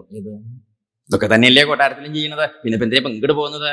ഉണ്ണി വേണ്ട, കഴിക്കല് വേണ്ട, ഇനി വെള്ളം ലേശാവാം, പിന്നെ എന്താവാം, തപസ്സും ആവാം. ഇങ്ങനെ കുറേശ്ശെ വെള്ളം കുടിച്ചിട്ട് കുറച്ചു ദിവസം തപസ് ചെയ്ത് നോക്കി. ഉണ്ണിക്ക് തോന്നി, എന്തിനാ, അതൊന്നും വേണ്ട. വെള്ളം കുടിയും നിർത്തി, വെള്ളം കുടിയും നിർത്തിയിട്ട് പിന്നെയും തപസ് ചെയ്തു. അങ്ങനെ തപസ് ചെയ്ത് കുറച്ചു ദിവസം കഴിഞ്ഞപ്പോ തോന്നി, എന്നാ ഇനി അതും നിർത്തി. വെള്ളം ശ്വാസം മാത്രമേ ഉള്ളൂ. ഇപ്പം ശ്വാസം മാത്രമായിട്ട് കഴിച്ചു കൂട്ടി കുറച്ചു ദിവസം. പിന്നെ തോന്നി, എന്തിനാ പിന്നെ നേരം കളയാൻ വെറുതെ ശ്വാസം വലിച്ചു വിടുന്നത്, വേണ്ട. ശ്വാസഗതിയും കൂടി നിർത്തി ഒറ്റക്കാല് ഭൂമിയിൽ കുത്തി 2 കൈയും മുകളിലേക്ക് കൂപ്പിയിട്ട് ഓം നമോ ഭഗവതേ വാസുദേവായ ആ ഭാവം ഹൃദയത്തിൽ ഉറപ്പിച്ച് ഭഗവാനെ തന്നെ ഇങ്ങോട്ട് ഉള്ളിലേക്ക് ഇങ്ങോട്ട് കണക്കാക്കി ഉണ്ണി നിർത്തി. ഈ കുമാരൻ ശ്വാസം അങ്ങോട്ട് നിർത്തിയപ്പോഴൊക്കെ ലോകത്തിന്റെ ശ്വാസം അങ്ങോട്ട് നിന്നു. ലോകത്തിന്റെ ശ്വാസഗതി നിന്ന് ദേവന്മാരെല്ലാരും കൂടി വന്നിട്ട് ഭഗവാനെ ശ്വാസം മുട്ടണു പറഞ്ഞിട്ട് നിലവിളിച്ചു. നമുക്ക് എന്ത് ഊണ് മുട്ടിയാലും കുറച്ചു ദിവസമൊക്കെ നമ്മൾ ജീവിക്കും. വെള്ളം കൂടി മുട്ടിയാലും അത്രയ്ക്കില്ലെങ്കിലും കുറച്ചു ദിവസമൊക്കെ ജീവിക്കും. ശ്വാസം മുട്ടിയാലോ വേഗം നേരിയവും ഇല്ലേ? അങ്ങനെയല്ലേ പതിവ്? അതാണ്. അപ്പൊ ഈ ശ്വാസം മുട്ടണു പറഞ്ഞ് സങ്കടം പറഞ്ഞു വന്ന് ദേവന്മാര് കരഞ്ഞ സമയത്ത് ഭഗവാൻ പറഞ്ഞു, പേടിക്കണ്ട, ധ്രുവകുമാരൻ ഉണ്ണി ഈ ശ്വാസം നിർത്തിയതുകൊണ്ടാണ് ശ്വാസം മുട്ടിയത് നിങ്ങളുടേത്. ചോദിച്ചാൽ ധ്രുവകുമാരൻ ശ്വാസം നിർത്തിയതുകൊണ്ട് ഞങ്ങളുടെ ശ്വാസം മുട്ടാൻ എന്താ കാരണം? അപ്പൊ നമ്മൾ ആരെങ്കിലും ശ്വാസം നിർത്തിയതുകൊണ്ട് വല്ലവരുടെയും ശ്വാസം മുട്ടുവോ? പണ്ട് ഈ വായനയിൽ ഇതിങ്ങനെ പറയുന്നത് കേട്ടപ്പോൾ നമ്മൾ വടക്കേല നാരായണനാരി ശത്രുവാണല്ലോ, പല ജാതി കേസ് കൊടുത്തിട്ട് അദ്ദേഹം തന്നെ എപ്പോഴും ജയിക്കുക. ഒടുക്കാണ് ഇത് കേട്ടത്, ഈ വിദ്യ. ഇത് നമുക്ക് കേസുമില്ല. നമ്മളൊരു ഉച്ചയ്ക്ക് എന്ത് ചെയ്തു? വടക്കേല നാരായണനാര് ശ്വാസം കണ്ട് മുട്ടിച്ചാവട്ടെ നിരീക്ഷിച്ചു. നമ്മൾ ശ്വാസം കണ്ട് വലിച്ചങ്ങോട്ട് പിടിച്ചു. എന്താ ഉണ്ടായത്? എന്താ ഉണ്ടായി? ആ നാട് നന്നായി, അത് നന്നായി. ആ നാട്ടിലെ ഒരു ശല്യം ഉണ്ടായിരുന്നു, അത് തീർന്നു കിട്ടി. അതേത്? നാരായണ നേരല്ല, അദ്ദേഹം ശല്യമൊന്നുമില്ല, അദ്ദേഹം മഹാകേമന. വലിച്ചു പിടിച്ചോൻ അത് പൊട്ടിച്ചത്ത് പോവുക എന്നല്ലാതെ കണ്ട് അത് ശരിയോ തെറ്റോ? ശരി. അപ്പൊ ഈ കുമാരൻ ശ്വാസം നിർത്തിയതുകൊണ്ട് എങ്ങനെയാ ലോകത്തിന്റെ ശ്വാസം നിന്നത്? ഒരു യുക്തി വേണ്ടേ പറയുമ്പം ഭഗവാൻ പറഞ്ഞു, അതെന്താന്ന് വെച്ചോ, ഈ ഉണ്ണിയെ മെയിൻ സ്വിച്ച് ഓഫ് ആക്കിയത്. നിശ്ചിതാർത്ഥം മെയിൻ സ്വിച്ച് ഓഫ് ആക്കി പിന്നെ അടുക്കളയിൽ പോയി ടക്ക പറഞ്ഞ് സ്വിച്ച് പൊട്ടിക്കുക എന്നല്ലാതെ കത്തുവോ? ശരിയല്ലേ? അതായത് പ്രപഞ്ചത്തിന്റെ ആധാരഭൂതമായ ഭഗവത് ഭാവത്തെ ഉറപ്പിച്ചിട്ട് ഉണ്ണി ശ്വാസം നിർത്തിയപ്പം എല്ലാവരുടെയും ശ്വാസം നിന്നു. അതാണ്ടായത്. പേടിക്കേണ്ട, ഞാൻ പോണു. അങ്ങനെ ഭഗവാൻ ശ്രീകൃഷ്ണൻ അല്ലെ ഭഗവാൻ ശ്രീഹരി നേരെ ഇങ്ങോട്ട് ചെന്ന് എവിടേക്ക്? ഈ ഉണ്ണിയുടെ മുമ്പിലേക്ക്, കാട്ടിലേക്ക്. അത് തപസ് ചെയ്യണതിന്റെ മുമ്പിലേക്ക് ഭഗവാൻ വന്ന് നിന്നപ്പം ആര് കണ്ടില്ല? ഈ ഉണ്ണി കണ്ടില്ല. എന്താ കാരണം? കണ്ണ് തുറന്നില്ല, അതുകൊണ്ട് കണ്ടില്ല. എന്താ കണ്ണ് തുറക്കാണ്ടിരിക്കാൻ കാരണം? കണ്ണ് തുറക്കാണ്ടിരിക്കാൻ കാരണം അകത്ത് കാണണണ്ടേ, അതുകൊണ്ടാണ്. ഈ അകത്ത് കാണണവര് പുറത്തേക്ക് അധികം നോക്കില്ല. ഈ അകത്തൊന്നും കാണാനില്ലാത്തവരാണ് എപ്പോഴും ഇങ്ങനെ ഒന്നും അകത്തൊന്നുമില്ല, പിന്നെ പുറത്തേക്ക് നോക്കിയിരിക്കുക, ഇടവഴിക്ക് നോക്കിയിരിക്കുക, അല്ലാണ്ട് എന്താ കാര്യം? അകത്ത് കാണാനുള്ളവര് പുറത്തേക്ക് അതാ ഈ മഹർഷിമാരൊക്കെ കണ്ടില്ലേ എപ്പോഴും? മഹർഷിമാരുടെ ആധാർ കാർഡ് നോക്കി എപ്പോഴും അതില് എപ്പോഴും ഇങ്ങനെ കണ്ണടച്ച ഫോട്ടോ കാണും. എന്താ കാരണം? മഹർഷിമാർ എപ്പോഴും കണ്ണടച്ചിട്ടാ. കാരണം എന്താണെന്നറിയോ? അവരെപ്പോഴും അകത്ത് കാണുകയാണേ, അതുകൊണ്ടാണ് അവര് കണ്ണ് പുറത്തേക്ക് നോക്കാത്തതേ. നമ്മുടെ നാട്ടിൽ ഇങ്ങനെ കണ്ണടച്ചവരൊക്കെ ഉണ്ടാവും, എല്ലാവരും അകത്ത് കാണുന്നവര് ഉറങ്ങിപ്പോയതോ. തെറ്റിദ്ധരിക്കരുത്. മഹർഷിമാരൊക്കെ എങ്ങനെയാണ്? അകത്ത് ഇങ്ങനെ ഭഗവാന്റെ ആ സ്വരൂപം ഇങ്ങനെ നന്നായിട്ട് പ്രകാശിച്ച് കാണുന്നുണ്ട്, അവര് പുറത്തേക്ക് നോക്കില്ല. ഈ കുമാരനാണെങ്കിൽ ഭഗവാന്റെ ആ മഹിമ ഹൃദയത്തിൽ ഇങ്ങനെ നന്നായിട്ട് തിളങ്ങി കാണുകൊണ്ടേ പുറത്തേക്ക് നോക്കിയതേ ഇല്ല. ഇല്ലെങ്കിലും അകത്ത് ഭഗവാന്റെ ആ മഹിമ നല്ലോണം കണ്ടവര് പിന്നെ പുറത്തേക്ക് അധികം നോക്കില്ല. എന്താ വെച്ചോ, ഈ അത്രയ്ക്ക് കേമായതൊന്ന് പുറത്ത് വേറെ ഇല്ലേ? അതിനേക്കാളും കേമായത് വേണ്ടേ പുറത്തേക്ക്, എന്നാലല്ലേ നോക്കുള്ളൂ. അത് പണ്ട് വട്ടേരിപ്പാട് പറഞ്ഞില്ലേ, എങ്ങനെയുള്ളതാ ഭഗവാന്റെ സ്വരൂപം? സൗന്ദര്യോത്തരത്തോപി സുന്ദരതരം ത്വദ്രൂപം ആശ്ചര്യതോപ്യാശ്ചര്യം ഭുവനേ ന കസ്യ കുതുകം പുഷ്ണാതി വിഷ്ണോ വിഭോ. ഭഗവാനെ ഇല്ലേ, എങ്ങനെയുള്ളത് അങ്ങയുടെ സ്വരൂപം? സൗന്ദര്യോത്തരതോപി. അത് വല്ലാത്ത പ്രയോഗം. ഇപ്പൊ പട്ടരിക്ക് അങ്ങനെ പ്രയോഗിക്കാൻ പറ്റുള്ളൂ.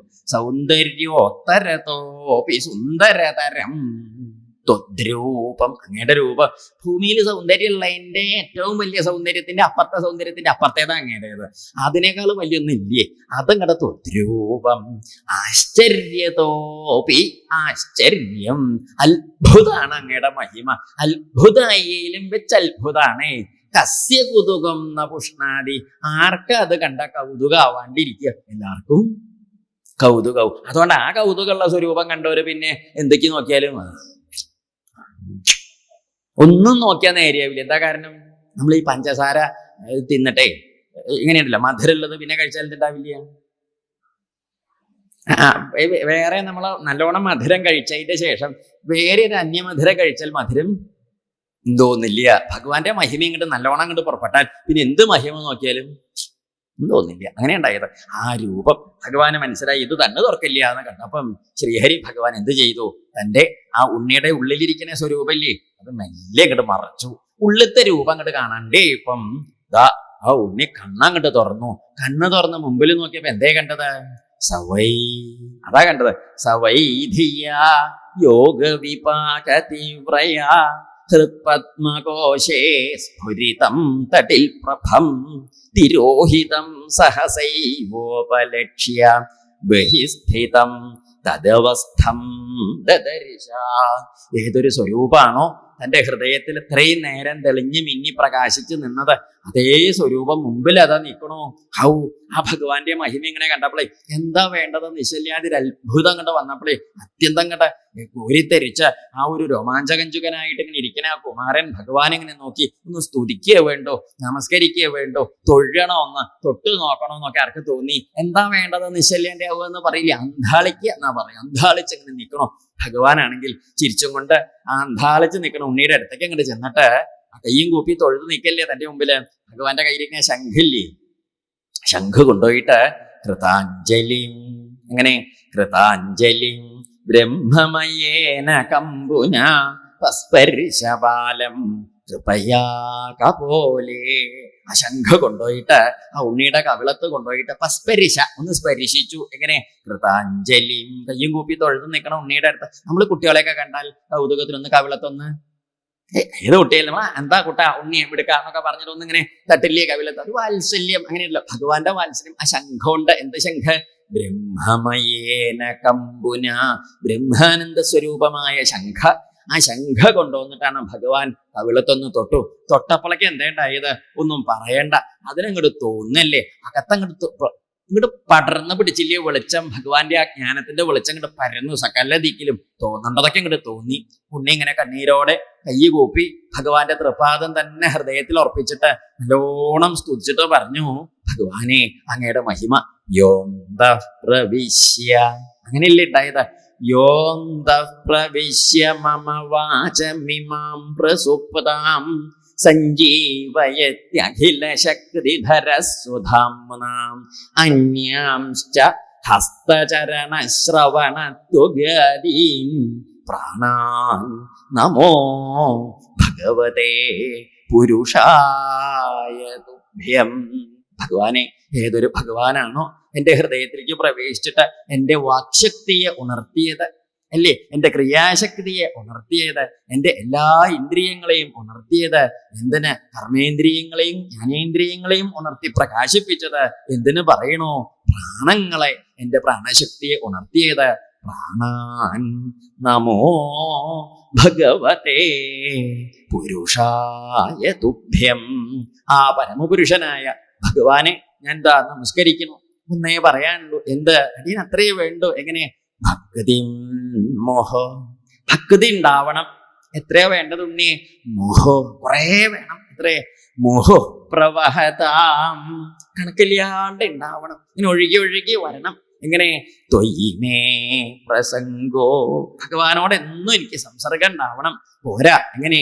ഭൂയാൻ അനന്തമഹതാം അമലാശയാനാം യേനാം ച സോദ്ബണമുരുവ്യസനം ഭവാബ്ധിം നിക്ഷ്യേ ഭവദ്ഗുണകഥാമൃതപാനമത്ത.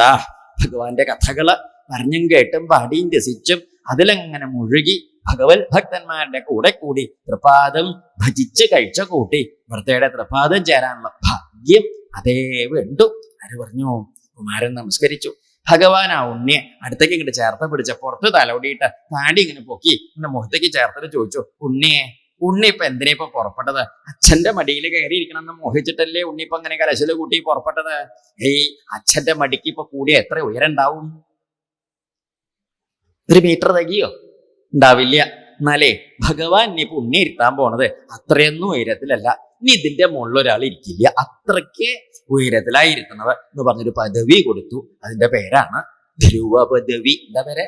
ധ്രുവ പദവി കൊടുത്തു. ഉണ്ണിയെ ആ ധ്രുവ പദവിയിൽ ഇരുന്ന് വാഴുക. എന്നിട്ട് ഇത് വേണം, സൂര്യചന്ദ്രന്മാരും നക്ഷത്രങ്ങളും ഉണ്ണിയെ കണ്ട തൊഴുത് പ്രദക്ഷിണം കഴിച്ചിട്ടേ പോവുള്ളൂ, മറികടന്ന് പോവില്ല എന്ന് പറഞ്ഞു. അച്ഛന്റെ നാട് അനവധി കാലം വാഴുക.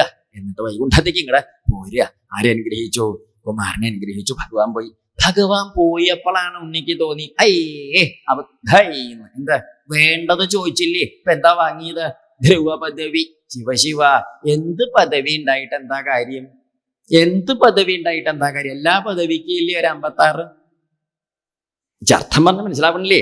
ഏത് പദവിയിലിരുന്നാലും അതിനൊക്കെ ഒരു അറ്റണ്ട, ഒരു അതിർത്തിയുണ്ട്, അവസാനം ഉണ്ട്. എന്നും ഇങ്ങനെ പദവിയിലിരിക്കും. നമുക്കറിയില്ല ഓരോ പദവിയിലൊക്കെ ഇരുന്നവരെ തെന്നി ഇറങ്ങി നടക്കണത്. പദവി കഴിഞ്ഞു, ശരിയല്ലേ? ഇത് അത്രയുള്ളൂ. ഇരിക്കുമ്പോ ഒക്കെ കേമാണേ. ഇതിപ്പം ഇന്നുണ്ടായി നാളെ ഇല്ലേണ്ടാവണ പദവി അല്ലേ ചോദിച്ചത്. ഭഗവാനോട് എന്താ ചോദിക്കേണ്ടത്? ശരിക്കേ ആ വൈകുണ്ഠസ്ഥാനത്തേക്ക് കണ്ട് കൊണ്ടുപോണേ എന്ന് പറയാനാച്ചാ തോന്നിയതും ഇല്ലേ. ഈ ദേവന്മാര് വല്ലവരും ഉള്ളിലേക്ക് കയറിയിട്ട് കശപിശ കൂട്ടിയിട്ട് അന്തല്ലേണ്ടി ആക്കിയെന്നാ തോന്നണത്. ആര് പറഞ്ഞു?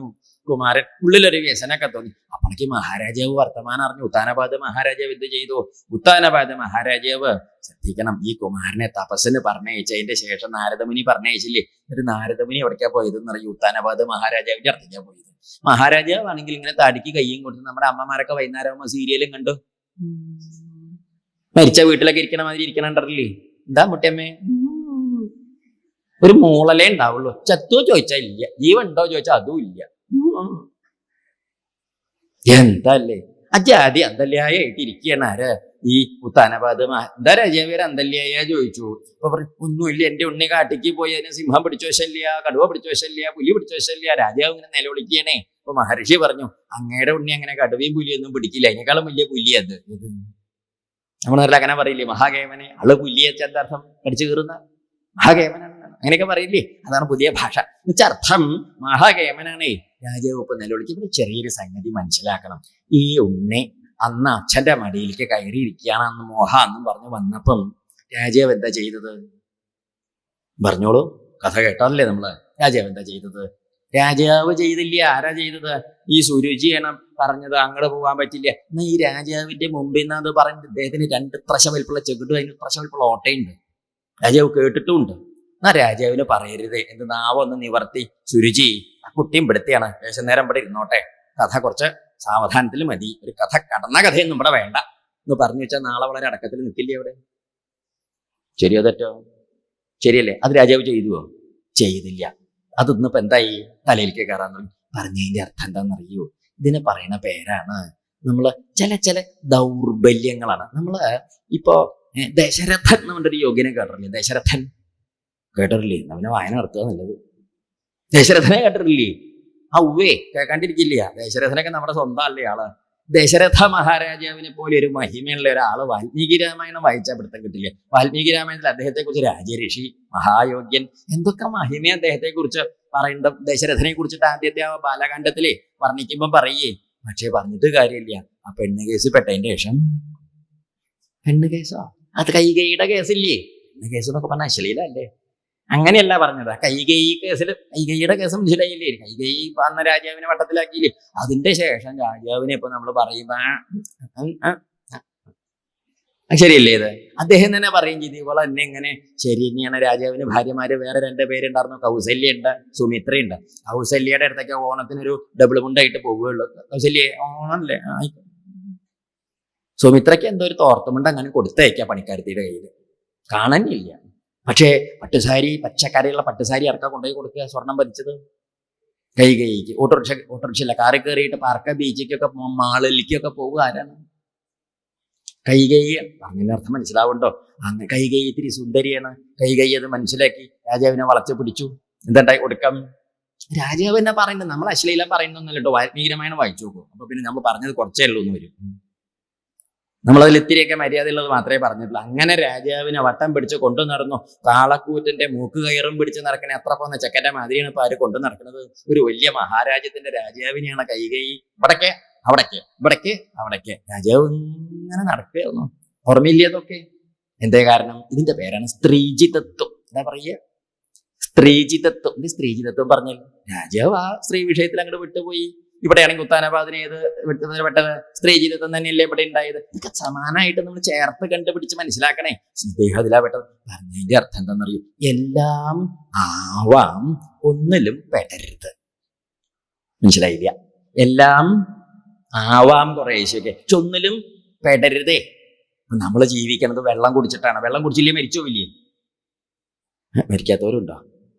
വെള്ളം കുടിച്ചില്ല ആരായാലും മരിച്ചോ ഇല്ല. ആവശ്യത്തിന് വെള്ളം കുടിക്കേണ്ട. അത് മനുഷ്യന്റെ അല്ല, എല്ലാ ജന്തുക്കൾക്കും വേണ്ടതാ വെള്ളം കുടിക്കാൻ. നമ്മൾ വെള്ളം കുടിക്കുന്നത് എവിടുന്ന? പെറ്റ് വീണ് അന്ന് തുടങ്ങിയിട്ടേ നമ്മുടെ മുറ്റത്തെ മീനന്റെ ആശി എന്ത് നമ്മുടെ പഴയ കിണറില്ലേ, എത്ര 500-600 കൊല്ലം പഴക്കമുള്ള കിണറുണ്ട് അവിടെ ഇരിക്കണം. അതിന്ന് വെള്ളം കോരിയിട്ടാണ് തലമുറയായിട്ട് കുടിച്ച് നമ്മുടെ ജീവൻ നിലനിർത്തി പോകുന്നത്. ശരിയല്ലേ? ഇത് എത്രയോ കാലമായിട്ട് ഇന്ന് വെള്ളം കോരിയിട്ടാണ് നമ്മൾ കുടിക്കണതൊക്കെ.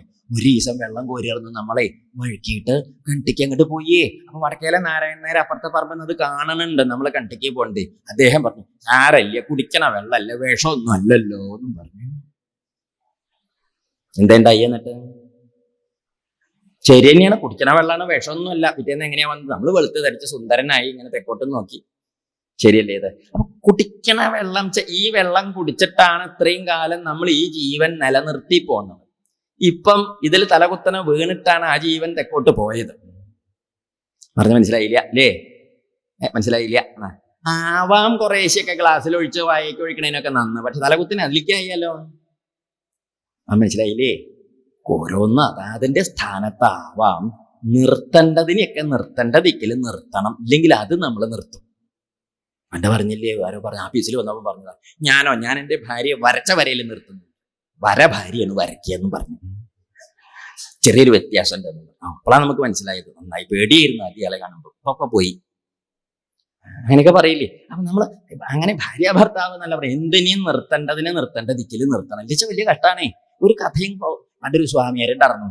സ്വാമിയാരിങ്ങനെ ഇരിക്കുന്ന സമയത്ത് സ്വാമിയാരുടെ താടിയും കൂടി ഒരു ഉറുമ്പ് അങ്ങോട്ട് കയറിപ്പോയി. അപ്പൊ ആരോ പറഞ്ഞു, സ്വാമി ഉറുമ്പ് എന്ന് പറഞ്ഞു. അപ്പൊ സ്വാമി പറഞ്ഞു, അഹം ബ്രഹ്മാസ്മി. അയാൾക്ക് മനസ്സിലായില്ല. അയാൾ ഈ ഉറുമ്പിനെ ഓടിക്കണ എന്തോ വിദ്യയാണെന്ന്. അദ്ദേഹം അങ്ങോട്ട് നമ്മൾ പറഞ്ഞു കൊടുക്കണല്ലോ, അത് കയറി പോണത് കണ്ടില്ല വെച്ചിട്ട്. അപ്പൊ ഇദ്ദേഹം എന്ത് ചെയ്തു? അദ്ദേഹം നിരീച്ചു, പാവ ഉറുമ്പേ, വഴി തെറ്റി കൂട്ടം തെറ്റി അബദ്ധത്തിൽ എന്റെ താടിയുമേ കയറിയത്. അതിപ്പോ എന്റെ അമ്മയെ കാണാതെ അച്ഛനെ കാണാതെ കഷ്ടത്തിലാവുണ്ടാവും. സങ്കടം കൊണ്ട് സ്വാമിയാർ എന്ത് ചെയ്തു? ഈ താടി ഇങ്ങനെ പിടിച്ച് നടന്ന് പറമ്പിലൊക്കെ നോക്കിയപ്പോ പറമ്പിലൊരു ഉറുമ്പിന്റെ വലിയൊരു ഉറുമ്പും കൂട് കണ്ടു. കട്ടുറുമ്പിന്റെ കൂടെ സ്വാമിയാര് താടി കൊണ്ടുപോയിട്ട് അതിലേക്ക് വെച്ചു കൊടുത്തു. ഇറങ്ങിക്കോളോ, എന്റെ അമ്മയിലുണ്ട്, അച്ഛനും അതിലുണ്ട്, ഉണ്ണിയെ ഇറങ്ങിക്കോളൂ എന്നും പറഞ്ഞു. ബാക്കി നമ്മൾ തന്നെ വിസ്തരിക്കണ്ടല്ലോ. ഇപ്പൊ എന്തിപ്പോ ഉണ്ടായത്? അതാണ്, ആ ഉറുമ്പ് കയറി പോയ സമയത്ത് തന്നെ തട്ടിക്കളഞ്ഞ ഉറുമ്പ് ചാവൂല്ല. നമ്മുടെ താടിയും മുടിയൊക്കെ അങ്ങനെ ഇരിക്കുകയും ചെയ്യും. ഇതിപ്പോ എന്തിപ്പോ ഉണ്ടായത്? ആസ്പത്രിക്ക് കൊണ്ടുപോയിണ്ടാവും. എല്ലാക്കേക്കും കയറി പാഞ്ഞു പോയില്ലേ ഇപ്പൊ ഇത് സാധനം നിച്ചർത്ഥം. അപ്പൊ ഓരോന്നിനെയും നമ്മൾ ഓരോന്നിന്റെ സമയത്ത് വേണ്ടത് വേണ്ട മാതിരി.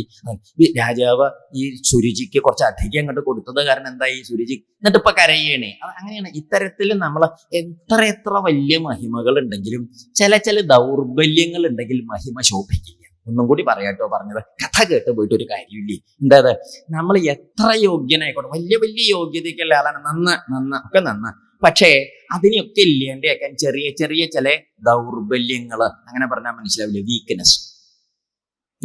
വലിയ ചെപ്പോടാണേ, പറഞ്ഞത് കാര്യമില്ല. എന്നിട്ടൊക്കെ ഒരു ഓട്ടയാണ്. എന്താ കാര്യം? വെള്ളം കോരിക്കോളൂ വൈകുന്നേരം വരെ. എന്താ ഉണ്ടാവണത്? ഉണ്ടാവുമോ? ഈ ഓട്ടയെ കൂടിയൊക്കെ പോ. ഈ ഓട്ടയുടെ പേരാണ് ഈ ദൗർബല്യം. അപ്പൊ ദൗർബല്യം വഴിയല്ല ദശരഥൻ വലിയ യോഗ്യനാർന്നു. ഇത് കൈ എന്ന് പറഞ്ഞ ദൗർബല്യം വഴി എന്ത് പോയി? അദ്ദേഹത്തിന്റെ എല്ലാ മഹിമയും പോയില്ലേ. അദ്ദേഹത്തിന് സുരുചി വഴി പോയി. ഇതാണ് അതുകൊണ്ട് പറയണത് നിർത്തേണ്ടതിനേക്ക് നിർത്തണം. രാജാവ് ആ മഹാരാജാവ് മകൻ തപസ് കഴിഞ്ഞു എന്ന് കേട്ടിട്ട് മകനെ ആനപ്പുറത്ത് കയറ്റി കൊണ്ടുവന്നു. സന്തോഷമായി, എല്ലാവർക്കും വലിയ സന്തോഷം. അച്ഛനെ നമസ്കരിച്ചൊക്കെ ഉണ്ടായി. അപ്പൊ അമ്മയെ നമസ്കരിച്ചു, സുനീതി അമ്മയെ നമസ്കരിച്ചു. അമ്മയെ നമസ്കരിച്ചപ്പോ ഇനി ചെറിയമ്മയുണ്ട്. ചെറിയമ്മയെ നമസ്കരിക്കാനായിട്ട് എങ്ങോട്ട് ചെന്നു? സുരുചി വെച്ചാലേ താനാണല്ലോ ഈ കുത്തിത്തിരിപ്പൊക്കെ ഉണ്ടാക്കിയത് എന്നുള്ള മറ്റുള്ള മിറ്റത്തെ തേക്കിന്റെ കുറ്റിയും പിടിച്ച് നിൽക്കുകയാണ്. അങ്ങോട്ട് ഉള്ളിലേക്ക് കയറാതെ വിഷമിച്ച് നിൽക്കുകയാണ്. സുരുചിയുടെ കാൽക്കൽ ചെന്ന് അങ്ങോട്ട് നമസ്കരിച്ച്, അമ്മേ സുരുചിക്ക് വിഷമമുണ്ട്, ഞാനാണല്ലോ നോക്കി കുത്തിത്തിരിപ്പിന്റെ ആളെന്നുള്ളൊരു വിഷമമുണ്ടല്ലോ. സുരുചി ഇങ്ങനെ നിലവിളിക്കുന്നുണ്ട്. സുരുചി അമ്മോട് പറഞ്ഞു, ചെറിയമ്മ കരയണ്ട, ചെറിയമ്മയാണ് ഇതൊക്കെ തരാക്കി തന്നത് എന്ന് പറഞ്ഞു. ഏത് എന്ത് തരാക്കിയത്? ഇങ്ങനത്തെ ഓരോ ചെറിയമ്മമാര് കുടുംബത്തുണ്ടെങ്കിൽ എന്തൊക്കെ തരാവൂല്ലേ? പറഞ്ഞതിനർത്ഥം മനസ്സിലായില്ല അല്ലേ? ശരി ധരിക്കാണ്ടേ. അതായത് നോക്കൂ, പ്രതിബന്ധങ്ങള് നമ്മളെ നമ്മൾ വിചാരിക്കും അനുകൂല സാഹചര്യമാണ് നമ്മളെ വളർത്തുക. തെറ്റ്. പ്രതികൂല സാഹചര്യം നമ്മളെ വളർത്തുക. എന്താണ്? അനുകൂല സാഹചര്യം അല്ല വളർത്തുക, പ്രതികൂല സാഹചര്യം വളർത്തുക. കാരണവന്മാരോട് ചോദിച്ചു നോക്ക്, അങ്ങനെ കാരണവരെ പഠിച്ചത്. അന്നൊന്നും ഉണ്ണി ആ വഴി ബസ്സല്ലേ, ഇടവഴിയാണേ. ഞാൻ 5 കിലോമീറ്റർ 6 കിലോമീറ്റർ നടന്നിട്ടാ സ്കൂളിലേക്ക് പോയത്. ഇപ്പൊ കോളേജിലേക്ക് 8 കിലോമീറ്റർ നടന്നിട്ടാ പോയത്. എന്നിട്ട് അവര് പഠിച്ചിട്ട് നേരെ നമ്മളിപ്പം അവനവന്റെ പൂമുഖത്തു നിന്ന് പെട്ടി കയറ്റണ മാതിരി വണ്ടിക്ക് കയറ്റുക, എന്നിട്ട് സ്കൂളിന്റെ പൂമുഖത്തേക്ക് പെട്ടി ഇറക്കണ മാതിരി ഇറക്കുക. എന്നിട്ട് എന്താ ഉണ്ടായത്? ഒക്കെ കൂടി വെട്ടിപ്പൂട്ടി വേറെ എവിടെയെങ്കിലും ഇറക്കേണ്ട മാതിരി ആയിപ്പോ. ഒരു കഥയില്ല. ശരിയോ തെറ്റോ? ഇപ്പൊ അനുകൂല സാഹചര്യങ്ങൾ ധാരാളം ഉണ്ട്, ഒന്നും നേരെയാവുന്നില്ല. പ്രതികൂല സാഹചര്യത്തിൽ വളർന്നതൊക്കെ നേരെയാവുകയും ചെയ്തു. എന്നുവെച്ചാൽ അർത്ഥം, അപ്പൊ ഈ മത്തങ്ങയുടെയും കുമ്പളങ്ങയുടെയും ഒക്കെ കുരു നടില്ലേ നമ്മള് പറമ്പില്? നട്ടിട്ട് എന്ത് ചെയ്യും? ഈ വടക്കയിലെ കോഴി വന്ന് അത് പറിച്ച് തിന്നാണ്ടിരിക്കാൻ നമ്മൾ അതിന്റെ മുകളിൽ ഇങ്ങനെ മടലിന്റെ ഓരോ ഓളിയുടെ മടലൊക്കെ വെട്ടി വിലങ്ങനെ വെക്കും. എന്നിട്ട് നമ്മളാണെങ്കിൽ കാശിക്ക് പോവുകയും ചെയ്തു. നമ്മള് കാശിക്ക് പോയി 12ാമത്തെ ദിവസം തിരിച്ചു വന്നപ്പോഴൊക്കെ എന്താണ്ടായത്? മത്തങ്ങയുടെ കുരുവൊക്കെ ഇങ്ങനെ മുളച്ചിട്ട്, മത്തങ്ങയുടെ കുരു മുളച്ചിങ്ങനെ മുകളിലേക്ക് നോക്കുമ്പോ തടസ്സം.